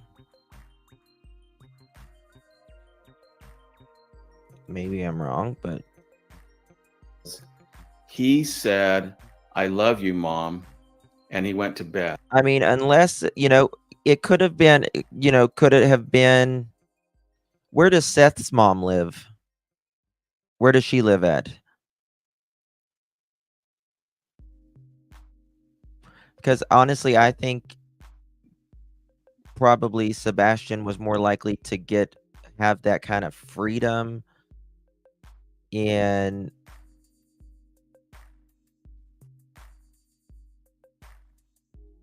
around Seth than the Proudfoots. Now, saying I love you is something that we all do. I'll call my wife, I'll talk to her on the phone, I'll say, "I love you, babe." When I'm leaving, I'll say, "Hey, I'm running out, I'll be back soon, love you." My daughters are here. When they leave, we're going somewhere, "All right, love you." We say I love you a lot, but we don't have the need to tell other people that, hey, by the way. Thank you, Lisa. Thank you, my dear. Appreciate you. What time did Chris call the police department? I think it was at 6:30. If so, the office was closed and recording would have said, "Call 911. Who did he really call?" Yes. I did call when it was off hours and it said hang up and dial 911. They may have been goats and may have been dogs. HTC, I don't really remember. But you can reach someone even when the hours are off. However, it still makes no sense that he that he called like that. If they told you to hang up and dial 911, even if you can get through, it's going to take longer time. So, what time did he call? Was it 6:36? I think it was 6:36 maybe. If I'm correct. I told my wife I loved her. You know, if we're asked about our day, we just say, "Oh, I had dinner with the family, and oh, my wife and I went here, Called there." in law enforcement. Who does that? 6:33. Thank you. It makes no sense to call someone on three-way. I don't believe Katie was on there the entire time anyways, because she just said Chris told her to hurry up and get to the house because law enforcement was on the way. Well, if you're on a three-way call with them, he doesn't need to tell you that, number one. Number two, if you call an emergency in the first place, they're going to say, well, why are you calling? You're 3.5 hours away. You said you're 3.5 hours away. We need to speak with the person that has the actual information about the child going missing. You know, to drop my wife off at the airport, whatever it is. And these situations are situations where we would say, I love you, but it's the need here that she has to tell the world that, hey, my son told me he loved Robin me. lives in Texas. Thank so you. that on top of it's a normal day and this little hint at a negative reference that sometimes Sebastian I'll doesn't turn it down a little bit cooperate more. with me, doesn't do what I tell him to do, a little laugh about it. I'm now alarmed because more times than not, when I hear this, I love you come out of their mouth, I know that. I mean, it could be Sebastian. I'm not saying it couldn't be Sebastian. I just don't know where that would be, right? I just don't know where that would be. It would have to be. It's clearly not at Chris and Katie's house. Unless, I would like to see what Chris and Katie and also Seth says about that video. That would be. It is often a time when, if a crime has been committed, that is typically. Claims 6:33, yet police arrived after 7. When they got there, Kathy, Terry, 2 others, and Katie was there. So who called Kathy if both were on the phone?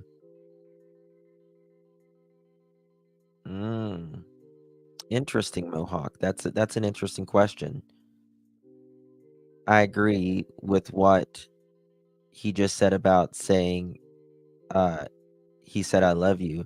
To most people, it's so natural and normal to say, I love you, that you wouldn't even think about mentioning to someone else, I love you. Yeah. Yep. The time that the crime was committed. This is particularly true in domestic. Right. Well, it's like, you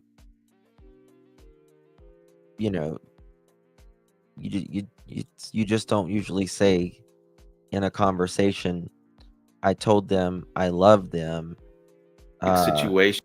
And then we had a 3-hour phone call, or such as I told him I loved him, and then he just disappeared. This, domestic homicides, other situations similar to this. So I'm always on alert when I hear that the portrayal of I love you. And the other thing is that what that does is, what she's saying is, I'm such a good mother that my son told me that he loved. Yeah, called Chris Proudfoot's mom, but not Seth. Me, and that even elevates this even more. Thank you, Eddie. Why the need to portray yourself as a good mom? That is something in the analysis field that we really take note of, that when there's a portrayal of being a good mom, and there are many cases. It's in the Summer Wells case. There's numerous missing person and domestic homicide type cases. We see this where there's a portrayal of being a good dad, a good mom, a good guy. And it's typically that betrayal comes around the time that if a crime was committed, the crime occurred, or right after, because they're rehabbing themselves now linguistically, psychologically. They feel the need to rehab themselves, to make themselves look better, to feel better about the situation. And so for me, it's a pretty good indication that something nefarious, something didn't go quite right that night. And so for me, it's if something occurred, it was that night, not the next morning. So yeah, I'm concerned now at this point already. So and everybody, Well, so everybody, and not only that, saying what, please don't be mad, but Sebastian's missing. What the hell do you mean, please don't be mad? Or please don't be upset. Please don't be upset, Sebastian is missing. What do you mean, please don't be upset? Are you that dense? I mean, duh, you're going to understands what Steve's doing here is he's kind of, this is, you know, he's not dove into this case until tonight. I mean, this is literally the first time. So it's almost as if I wanted to present it to him in this video, you know, just fresh off the boat, for lack of a better term. And that is such a solid point about a domestic situation for our viewers to understand. You know, when you have the victim looking at the person potentially doing something to them, they go, but I love you. Hey, and yet they're being abused or whatever the situation is. And that's the point that Steve's making here when he heard that. And I missed it until you just pointed it out, that is such a powerful statement in context to the experience level potentially of a domestic situation going sideways. So I'm going to keep moving. Yeah. Do you want me to keep moving? I mean, telling a parent not to be upset that their kid's missing. Think about that. Don't be upset, but your kid's missing. What is he going to say? Oh, no, I'm not upset. Not upset. Like, what the hell? Let's go. Okay. That's insane, y'all. So in your That's mind, insane. that's usually around what time? When do you normally wake up? Around 6 o'clock? So were you instantly thinking something's wrong, or were you like, he may just... Oh, one other thing I have to say about that last segment, and Mally picked it up as well, and I had her statement up there, but when I woke him up for school, yes, he wasn't there. Yes. That when I woke him up for school, he wasn't there. What does that mean? That's very statement, wrong. You know, when I woke him up for school, he wasn't there. Well, what do you mean? Was he woken up? Was he not woken up? What, you know, where's that gone? What's your thoughts on that, Steve? Yeah, that's definitely something that it's incongruent, those two things. When I woke him up and he wasn't there, well, you can't wake him up if he's not there. So for me, that is something that is not experiential. It's something that what happens in the brain when there's any type of deception, which if it's not experiential, then you have a form of deception, because she's portraying it as experiential, as something that actually happened. But what will occur in the brain is that there's so much stress there in the brain from the deception. The brain knows what actually occurred and didn't occur. And if she's now going to try to force the opposite out of her mouth, the brain is like, hey, we know this didn't happen. And it creates this stress in the brain. It transcends the body physiologically.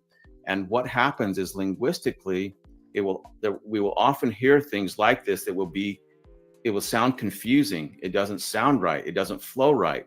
It will be incongruent like her words are. And when I hear things like that, I'm thinking, wow, this is what's going on the heels of what we just talked about. And now I'm seeing, this is called red flag carryover stress. And in voice stress analysis, we would have carryover stress. She's still stressed about what she experienced that night. She's still having to answer questions about that. So she's still feeling that. And so it's coming out now, incongruent, confusion in the language, incongruency. It's classic. Must be I believe that too, Jude. I took a second and walked through the house looking for him 8 in case he'd days. gotten up and was trying to get breakfast or something, because he did that sometimes. About Yeah, Judy. 3 minutes in, give or take, I was on the phone with my husband. I said, I can't find him. The body isn't made to lie. He correct. He said, My what do you mean you son can't studies find on- him? I said, Yep. he's not in the house.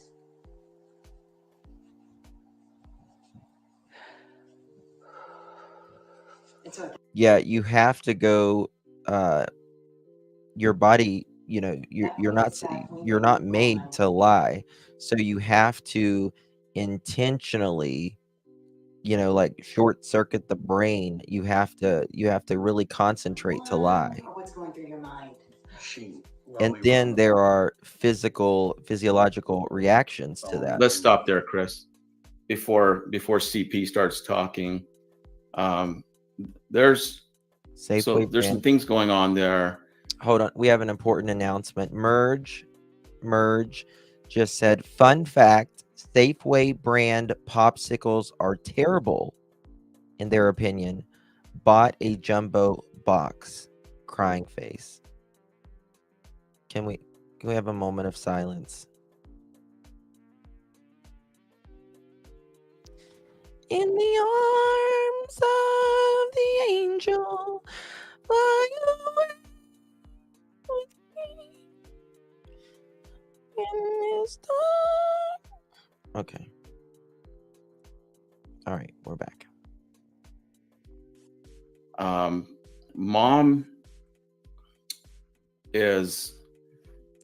Oh my God, J. Marie, thank you so much. Thank you. Thank you.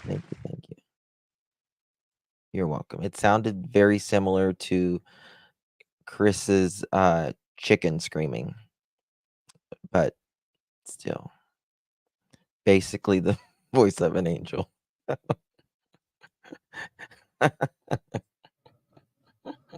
Basically. Yeah, a crow just landed on my shoulder and puked.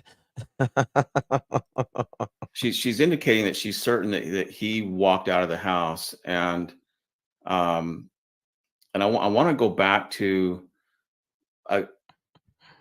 something that's key there, and the context. The fruit bars are better. Yes, I like coconut stuff, but I don't love coconut stuff.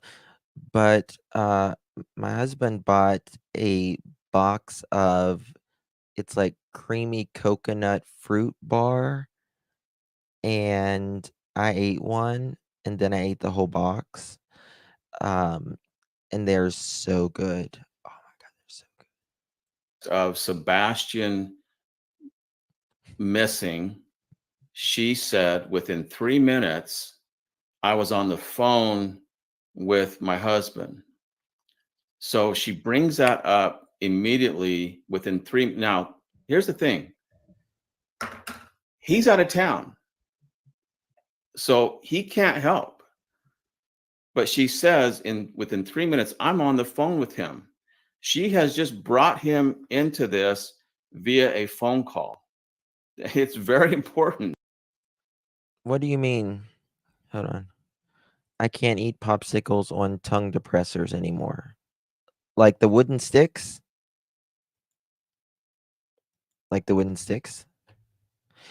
You know, I have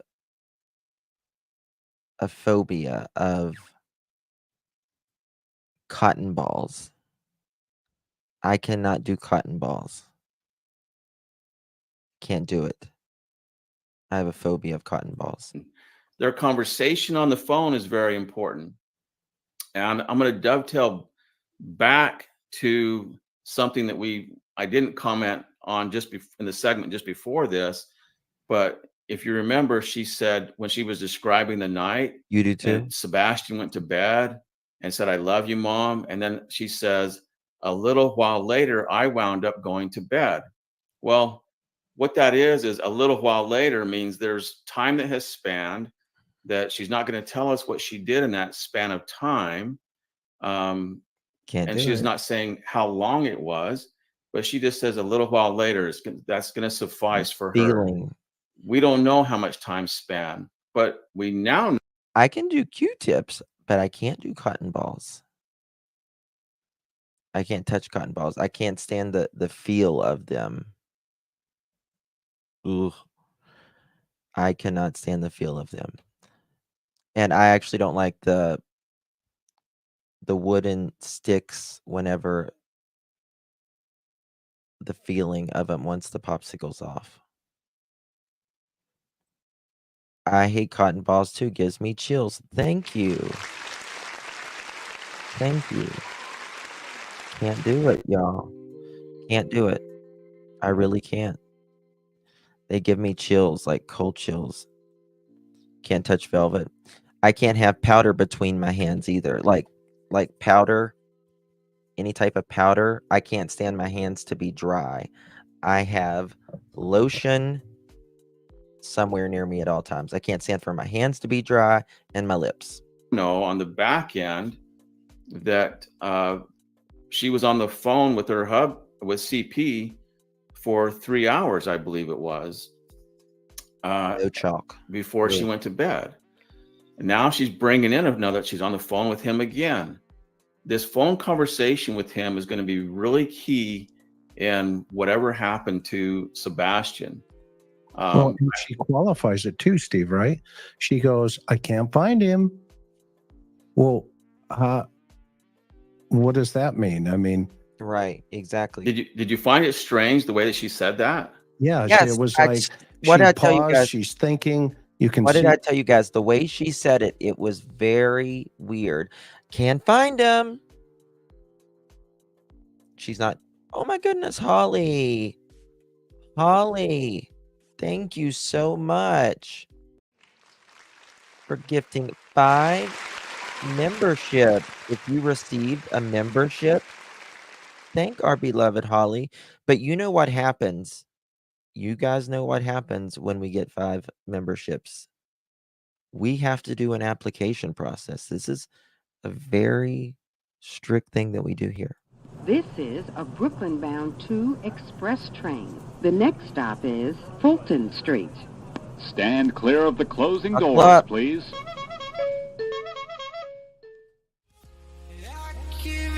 To the lesser fight, my body aches to be satisfied.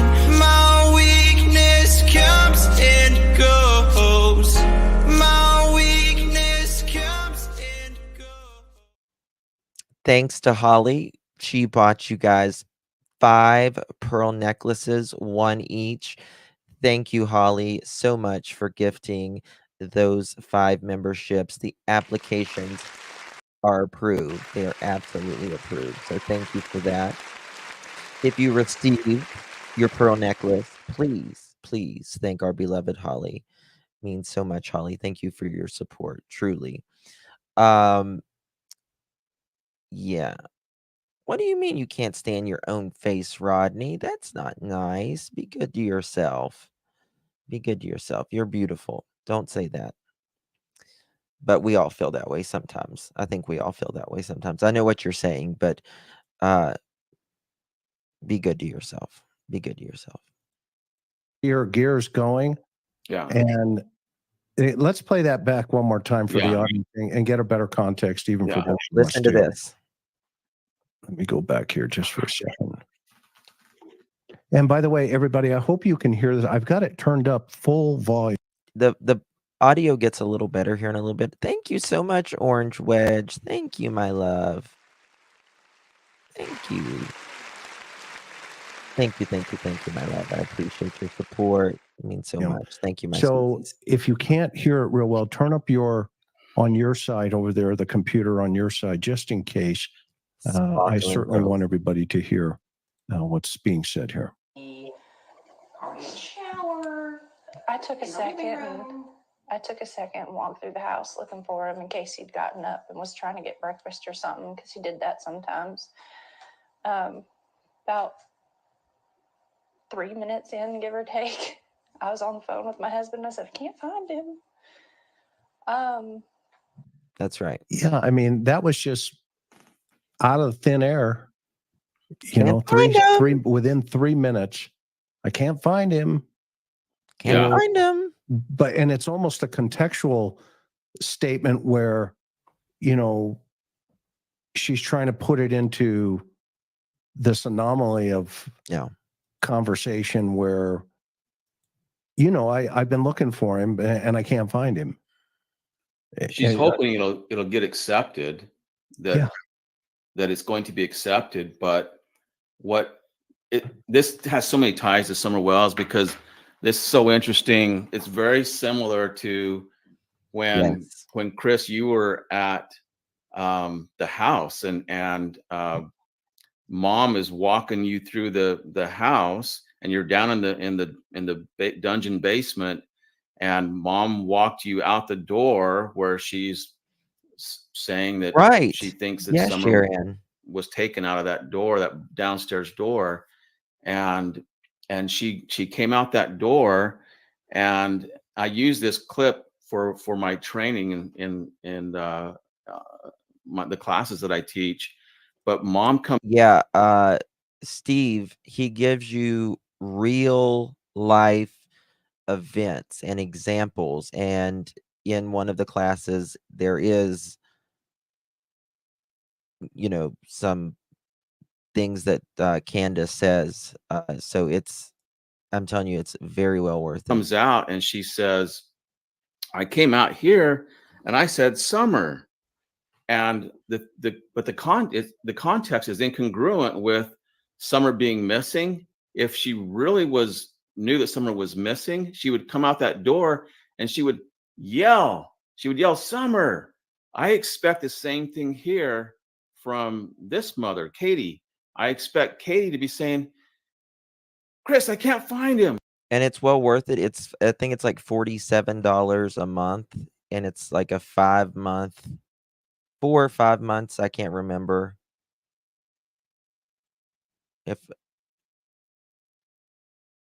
I think something it's like that, if I recall. Or maybe it's a year. I can't remember. I can't find him anywhere, and I That's want $47 to hear a month. I do know that. Frantic, the emotion of her being just out of her mind, frantic that she can't find Sebastian, but that's not coming out of her. Seth's father. Where does Seth's father live? I don't know. Her brain. It's good. Why? Because it's not there. And what is coming out is her perception of reality. It's what she actually perceived, and the way that she perceived it.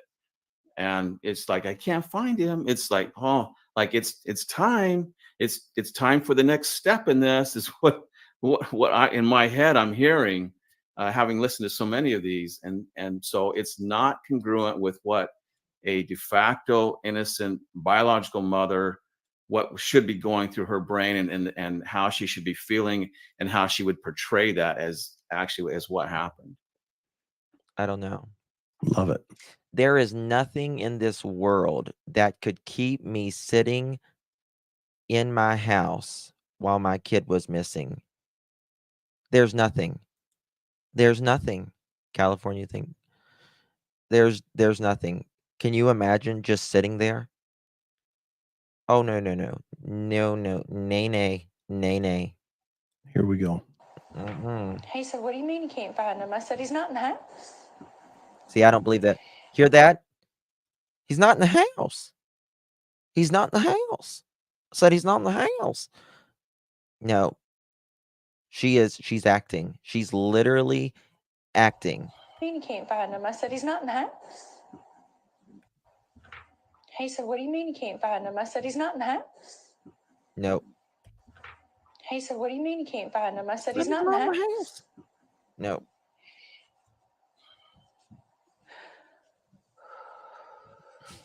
What's your thought on the breathing here? My thought is that it's the same. It's just a continuation of the rocking. And it's also a portrayal. This whole thing, it's kind of She changes her voice a jumping lot. ahead maybe a little bit, but Sometimes her voice is like she'll be like she says, "And I can't find him, and I can't find him, and I can't find him." And then sometimes it's like, "And he's not in the house. He's not in the house." And then there's snacks because 15 snacks.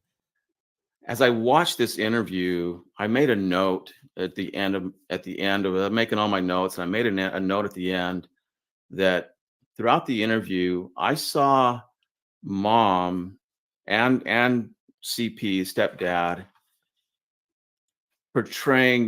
spending more of their time and emotion or energy portraying Nothing themselves as natural. victims Exactly. Canadian. rather than concern over the actual victim, who is their 15-year-old autistic son. And I think that is Katie's kind of from everywhere, isn't she? She's kind of from everywhere, but Virginia, North Carolina. part of this breathing thing that I'm seeing here is that is it's a portrayal of the emotion, how difficult it is. But I think that it's also combined with nervousness. She's obviously nervous about this. I would be, but what I want to hear is if it's actually if she's feeling nervous or stressed about her son being gone, I should be hearing, all of us should be hearing the words that correspond to that. We're not hearing that. And so it has to be something else. And so I go to, well, what else would cause that? Well, with everything else that I'm hearing in the language, I'm thinking, this is a nervousness because she is in self-preservation mode.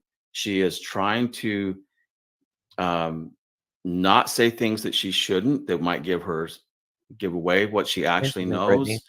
knows. It's just self-preservation, and so She's parroting. she's trying to self-soothe to keep things under control. I believe that it is nervousness, but it's not the nervousness that we should be. Right. I absolutely believe that she's nervous here. And I agree with Steve. I don't think, in my opinion, it's not nervousness that her kid is missing. It's nervousness that she's got to cover her She's ass. saying it's self-preservation. Yeah, that's interesting. Or Molly, again, like elegantly as Steve puts it, self-preservation. I just say covering her ass. she came up with another good one. It's Lamaze breathing, right? Pant, pant, blow. There you go. So interesting. All right. And so at that point, is that when you call 911 or what's going through your mind? While we were on the phone, and I was like, is he on the other side of the bed? Did he said while we were on the phone, I was there? I'm going to back that up for a second. Back that up. Listen to this. Yeah. Did I What do y'all mishear think? that? Yeah. One or what's going through your mind? While we were on the phone, and I was like, is he on the other? What was that? Oh, he says it while we were on the phone. That's a really good question. Did you hear that? I was like, is he on the other? What was that? Mind. While we were on the phone. Yeah. One or what's going through your mind? While we were on the phone, and I was like, is he on the other? What was that? That's a really good question. Did you hear that? Yeah. Did you guys hear that? Maybe I'm hearing something that I want to hear, maybe, but everybody else weigh in. Just listen to tell me what you hear. When you call 911 or what's going through your mind? While we were on the phone, and I was like, is he on the other side of the bed? The normal places he may be. And I can't make that one out for sure. Can't make it out. Yeah. So, yeah. he wasn't. So I was like, okay, well, hold on a minute. And immediately after that, we called the sheriff's department. See, immediately after that, and now he joins the conversation, meaning he joins the event. Right. Yeah, that we is very strong, just like you said. He's in it. But interesting that he only puts himself in it after Sebastian is missing. Before that, she was in it. He kind of left her on her own, and now he's in it. And he said after that we immediately called 911. And that word immediately is not necessary to say. Right. Nobody would have thought to ask. We typically don't think Chris, to ask. let me tell you something about Chris. Did you? One thing I have learned in these profile classes, exactly what Steve is pointing out here. We immediately called 911. Like when Chris says, we have been vetted, we have been cleared of any possible of wrongdoing or what does he say? Or anything of that sort. He always adds on extra words to increase the value of what he is saying so that he will be believed that he is being very thorough. Everything he wants you to know that it's all or nothing. He wants you to believe it, believe it, believe it. Across the board. Yes, across the board. Good example, Ramona. Across the board. You don't have to say that. We called 911. We called 911. That's it.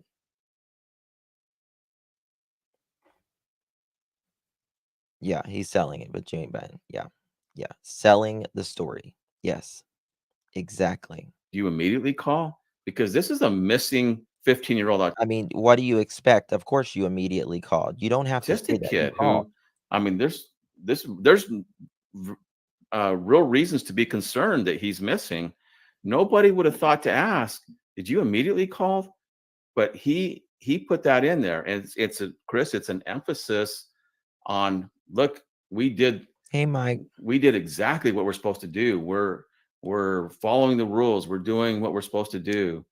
And I don't like it, actually. for me, that unnecessary, the use of that unnecessary word is Oh, that's an interesting observation. Truth prevails. In Truth Prevails' opinion, when she's lying, she suddenly has an accent. Interesting. they convince her. It's a convincing statement in and of itself that they did what they were supposed to do. Oh, And really, Stephanie? who portrays himself as good people that are doing what they're supposed to do? Typically, it's people that have Bean Station. I don't think it has anything to do with Sebastian, but never mind. done something that they shouldn't be doing, because the people that are de facto innocent and the actual good people don't have a need to rehab themselves, to bolster themselves, to make themselves appear better. They don't use a lot of unnecessary words like that. Yes, and kids can slip away very quickly, right? My grandson went missing for a few minutes in the state park, and his mom and I wrecked. I pulled in rangers and all. Yes. So that in and of itself, I know it's one little word, but added to everything else, it's it Well, Stephanie, that's what I was gonna say, but I was like, I didn't know if you knew that. So I'm stacking things here, and it's just one more thing in the stack. So yeah, I mean, this is in the 3 minute, within 3 minutes. This is part of that 3 minute call. Within 3 minutes, okay, minute 4 starts, and this is the why you conversation. capping? And this is how he's describing that, because he takes over from her description of that 3 minute call. He does. Hey, one more thing. Yep. Sorry about that, No, but you're good. I Oh, wanted to be Mimi, sure. I don't have a grandson. Not yet. Not yet.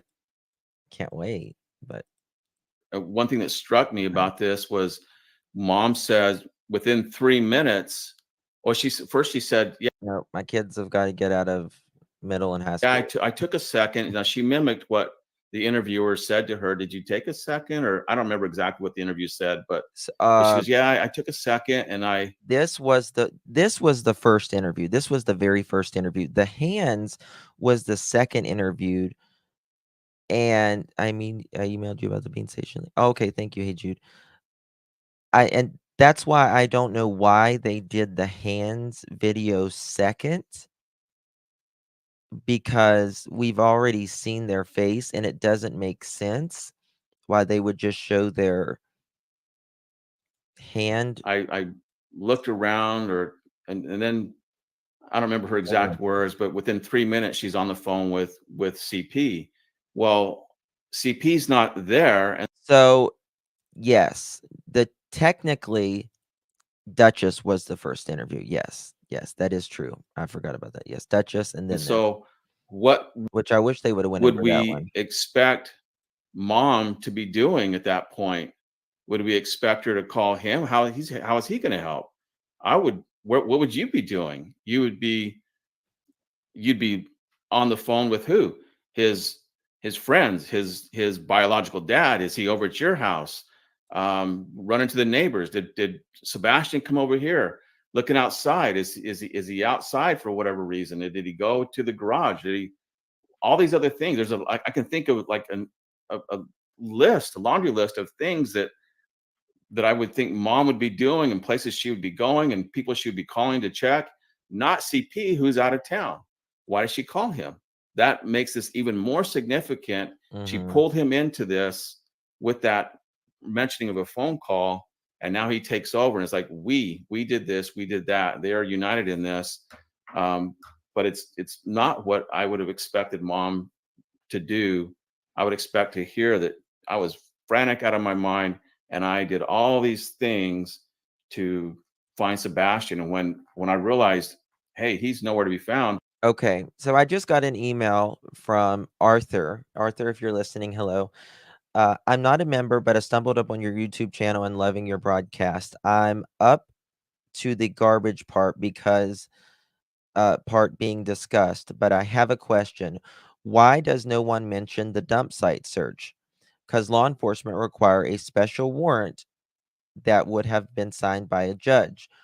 What would be the reason given? New listener, Debbie from Scotland. It says Arthur and then it says Debbie from Scotland. So Debbie from Scotland, thank you for that.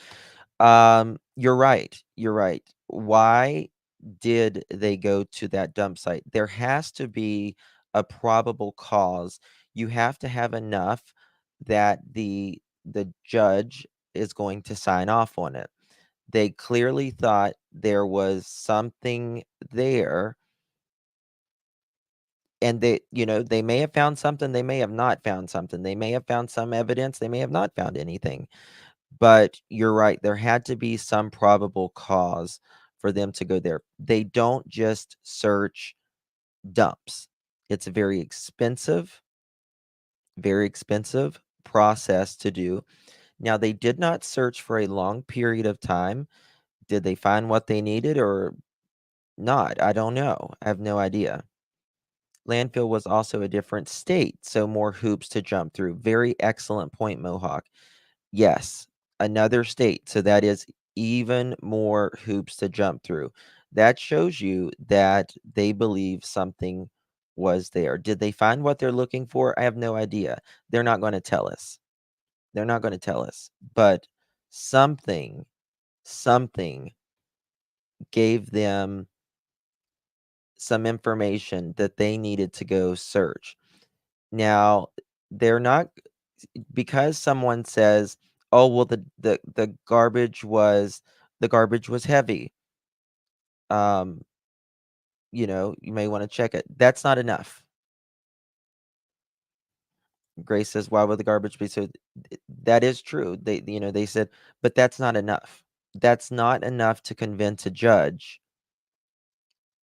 for them to go to another state, spend tens of thousands of dollars to search. That's not enough. So there has to be more. It did say that's what they say. That's what they say publicly. But out of an abundance of caution, you can ask Jennifer Coffendorfer. She spoke on this. Former FBI. It's not enough. It's not enough out of abundance of caution. And like Jennifer Coffendorfer said, they don't check things out of an abundance of caution just to spend tens of thousands of dollars, go through hoops, and a judge signs off. Something gave credence to why they think they should have searched in a different state there. I don't think Sebastian is in the landfill personally, but there could have been perhaps, again, a mattress, a sheet, a blanket, a shoe, anything. I don't know, right? I really don't know. Don't have the slightest clue. But you have to have enough, not just one thing either. It has to be reasons, several reasons why you would need to convince a judge to sign off. They're not just going to sign off out of an abundance of caution and spend that money. Because let's face it, money is a big factor. It just is. It is, even in a child's missing case. Money is, somebody's got to pay for it. They would have needed the FBI to get the warrant. Yes, because it is out of states. The FBI. Yes, that's another great point. They would have needed the FBI in order to get that as well. Could be phones. Why would Katie not call Seth and ask if he saw Sebastian? Yeah, just immediately he's missing. Not did you come get Sebastian? Was he upset or anything? Just he's missing. I wouldn't be calling CP. I'd be calling the police. Can you get me Gotta some have help here probable to cause. find my son? And I know, Chris, if something happened to, one of our grandkids or kids when we were younger, I know my wife would be doing. She'd expect me to be doing things, but she would be taking all these measures herself, and then she would be on the phone calling 911. My child Yeah. is gone. I could be standing right there. And to be honest with you, those cranes that was on the table with Olivia, those were probably Chris's cranes. Probably.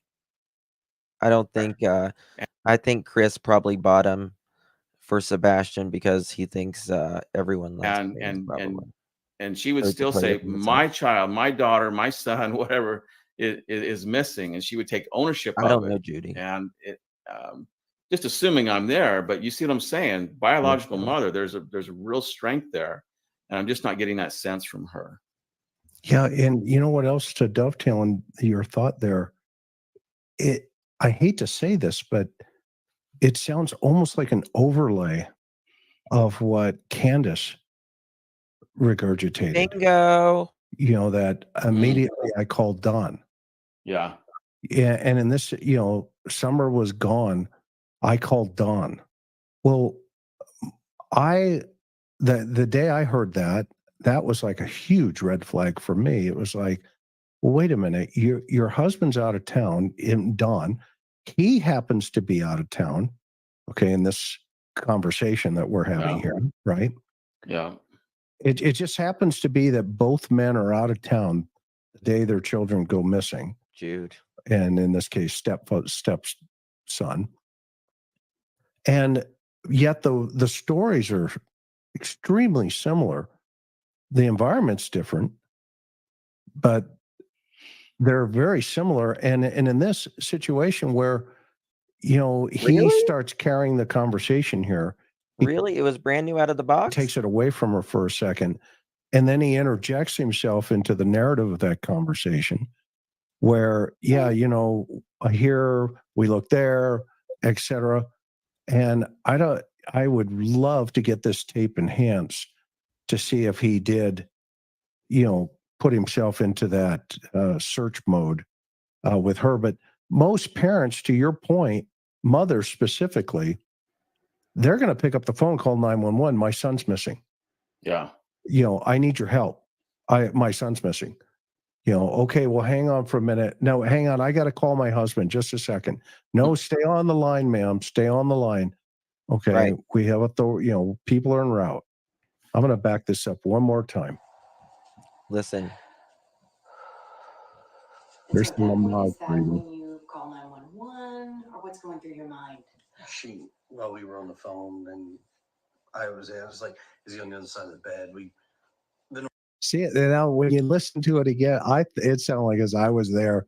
Was that I was there on the phone? Was you know, is he present? I don't know. I'm just thinking outside the box here. Yeah. He may be. Is he present? Because I was there. And People are en route. I'm going to back this up one more time. There's the What is that breathing. when you call 911 or what's going through your mind? While we were on the phone, and I was like, is he on the other side of the bed? See it now when you listen to it again. We were on the phone. I was there. It sounded like as I was there. Was that I was there on the phone? Was you know, is he present? I don't know. I'm just thinking outside the box here. He may be in the house, you know, and he wasn't. So I was like, okay, well, hold on a minute. And immediately after that, we called the sheriff's department and made the report. I ran all over the house, outside, inside. Called the sheriff's department and made the report. I looked in every closet. Within minutes, they were here. They responded within minutes, and here we go. So you said you were on the phone. Here we go. I don't even know about the other side of the bed. Like, let's think about that for a minute. The other side of the bed.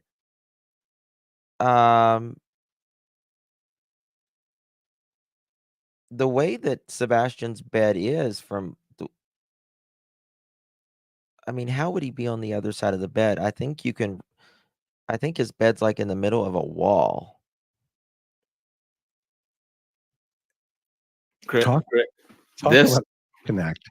This dovetails back into what she said. She called CP and she goes, he's nowhere to be found.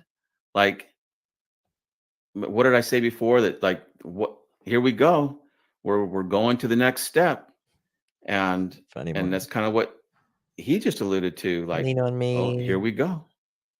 It's the next step, and now they go into all this detail about That's interesting, lean on how me. many cops were there, and they were all the way down the street. But yet, where was that detail when it came to what she did to find Sebastian? I mean, she did have this little second thought, you know, like, oh, by the way, I did do all these things, but it wasn't in the beginning. It took a bit for her for that to come out of her brain, and we certainly didn't have it when she was describing.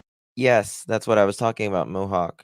Remember those pictures of the home when the house was for sale? Yes, that's exactly what I was referring The day and the evening, all the different things, experiential memory, your last moments with your son, the last day, those things become very dear to you. And if it's the last day, you know that something happened to them, they disappeared. You remember those last moments more so than the normal day. And so I'm not hearing it. It's opposite. Yeah, there's a disconnect here. There's a disconnect. That's it. I mean, and you know my circumstance. I mean, when Karen and I lost our son, I was standing at the teacups with our niece in Disneyland when that phone rang. Hey guys, I'm going to stop it here. I've been live for a very, very, very long time. I have to go do some stuff. but I may be back later tonight on my Hey Sweet Tea channel. So make sure you are subbed to my Hey Sweet Tea channel. If you haven't, that is my channel where I just talk about anything and everything. Mods, if you could please drop that in the chat. It's called Hey Sweet Tea. It's got a little tea kettle on it. Spelled like that. And just started that not too long ago. She's trying to look pathetic, and she does not in the way she planned. She's trying to look how she thinks she should be in the situation. I agree. Thank you, Chrissy, for subbing. Appreciate you. I love you all. I appreciate your time. I know you have choices here on YouTube, and you could have chosen to be anywhere. You chose to be here. I'm absolutely thankful for each and every one of you. Thank you to our mods. I appreciate you so very much. Thank you, mods. And members and those who donated. And thank you, Kat, for being here, hitting that thumbs up button, sharing this. I really appreciate it. Truly. God bless each and every one of you guys. I appreciate you spending your time with me today. Your time is very valuable, and I appreciate that. I'll see you guys real soon.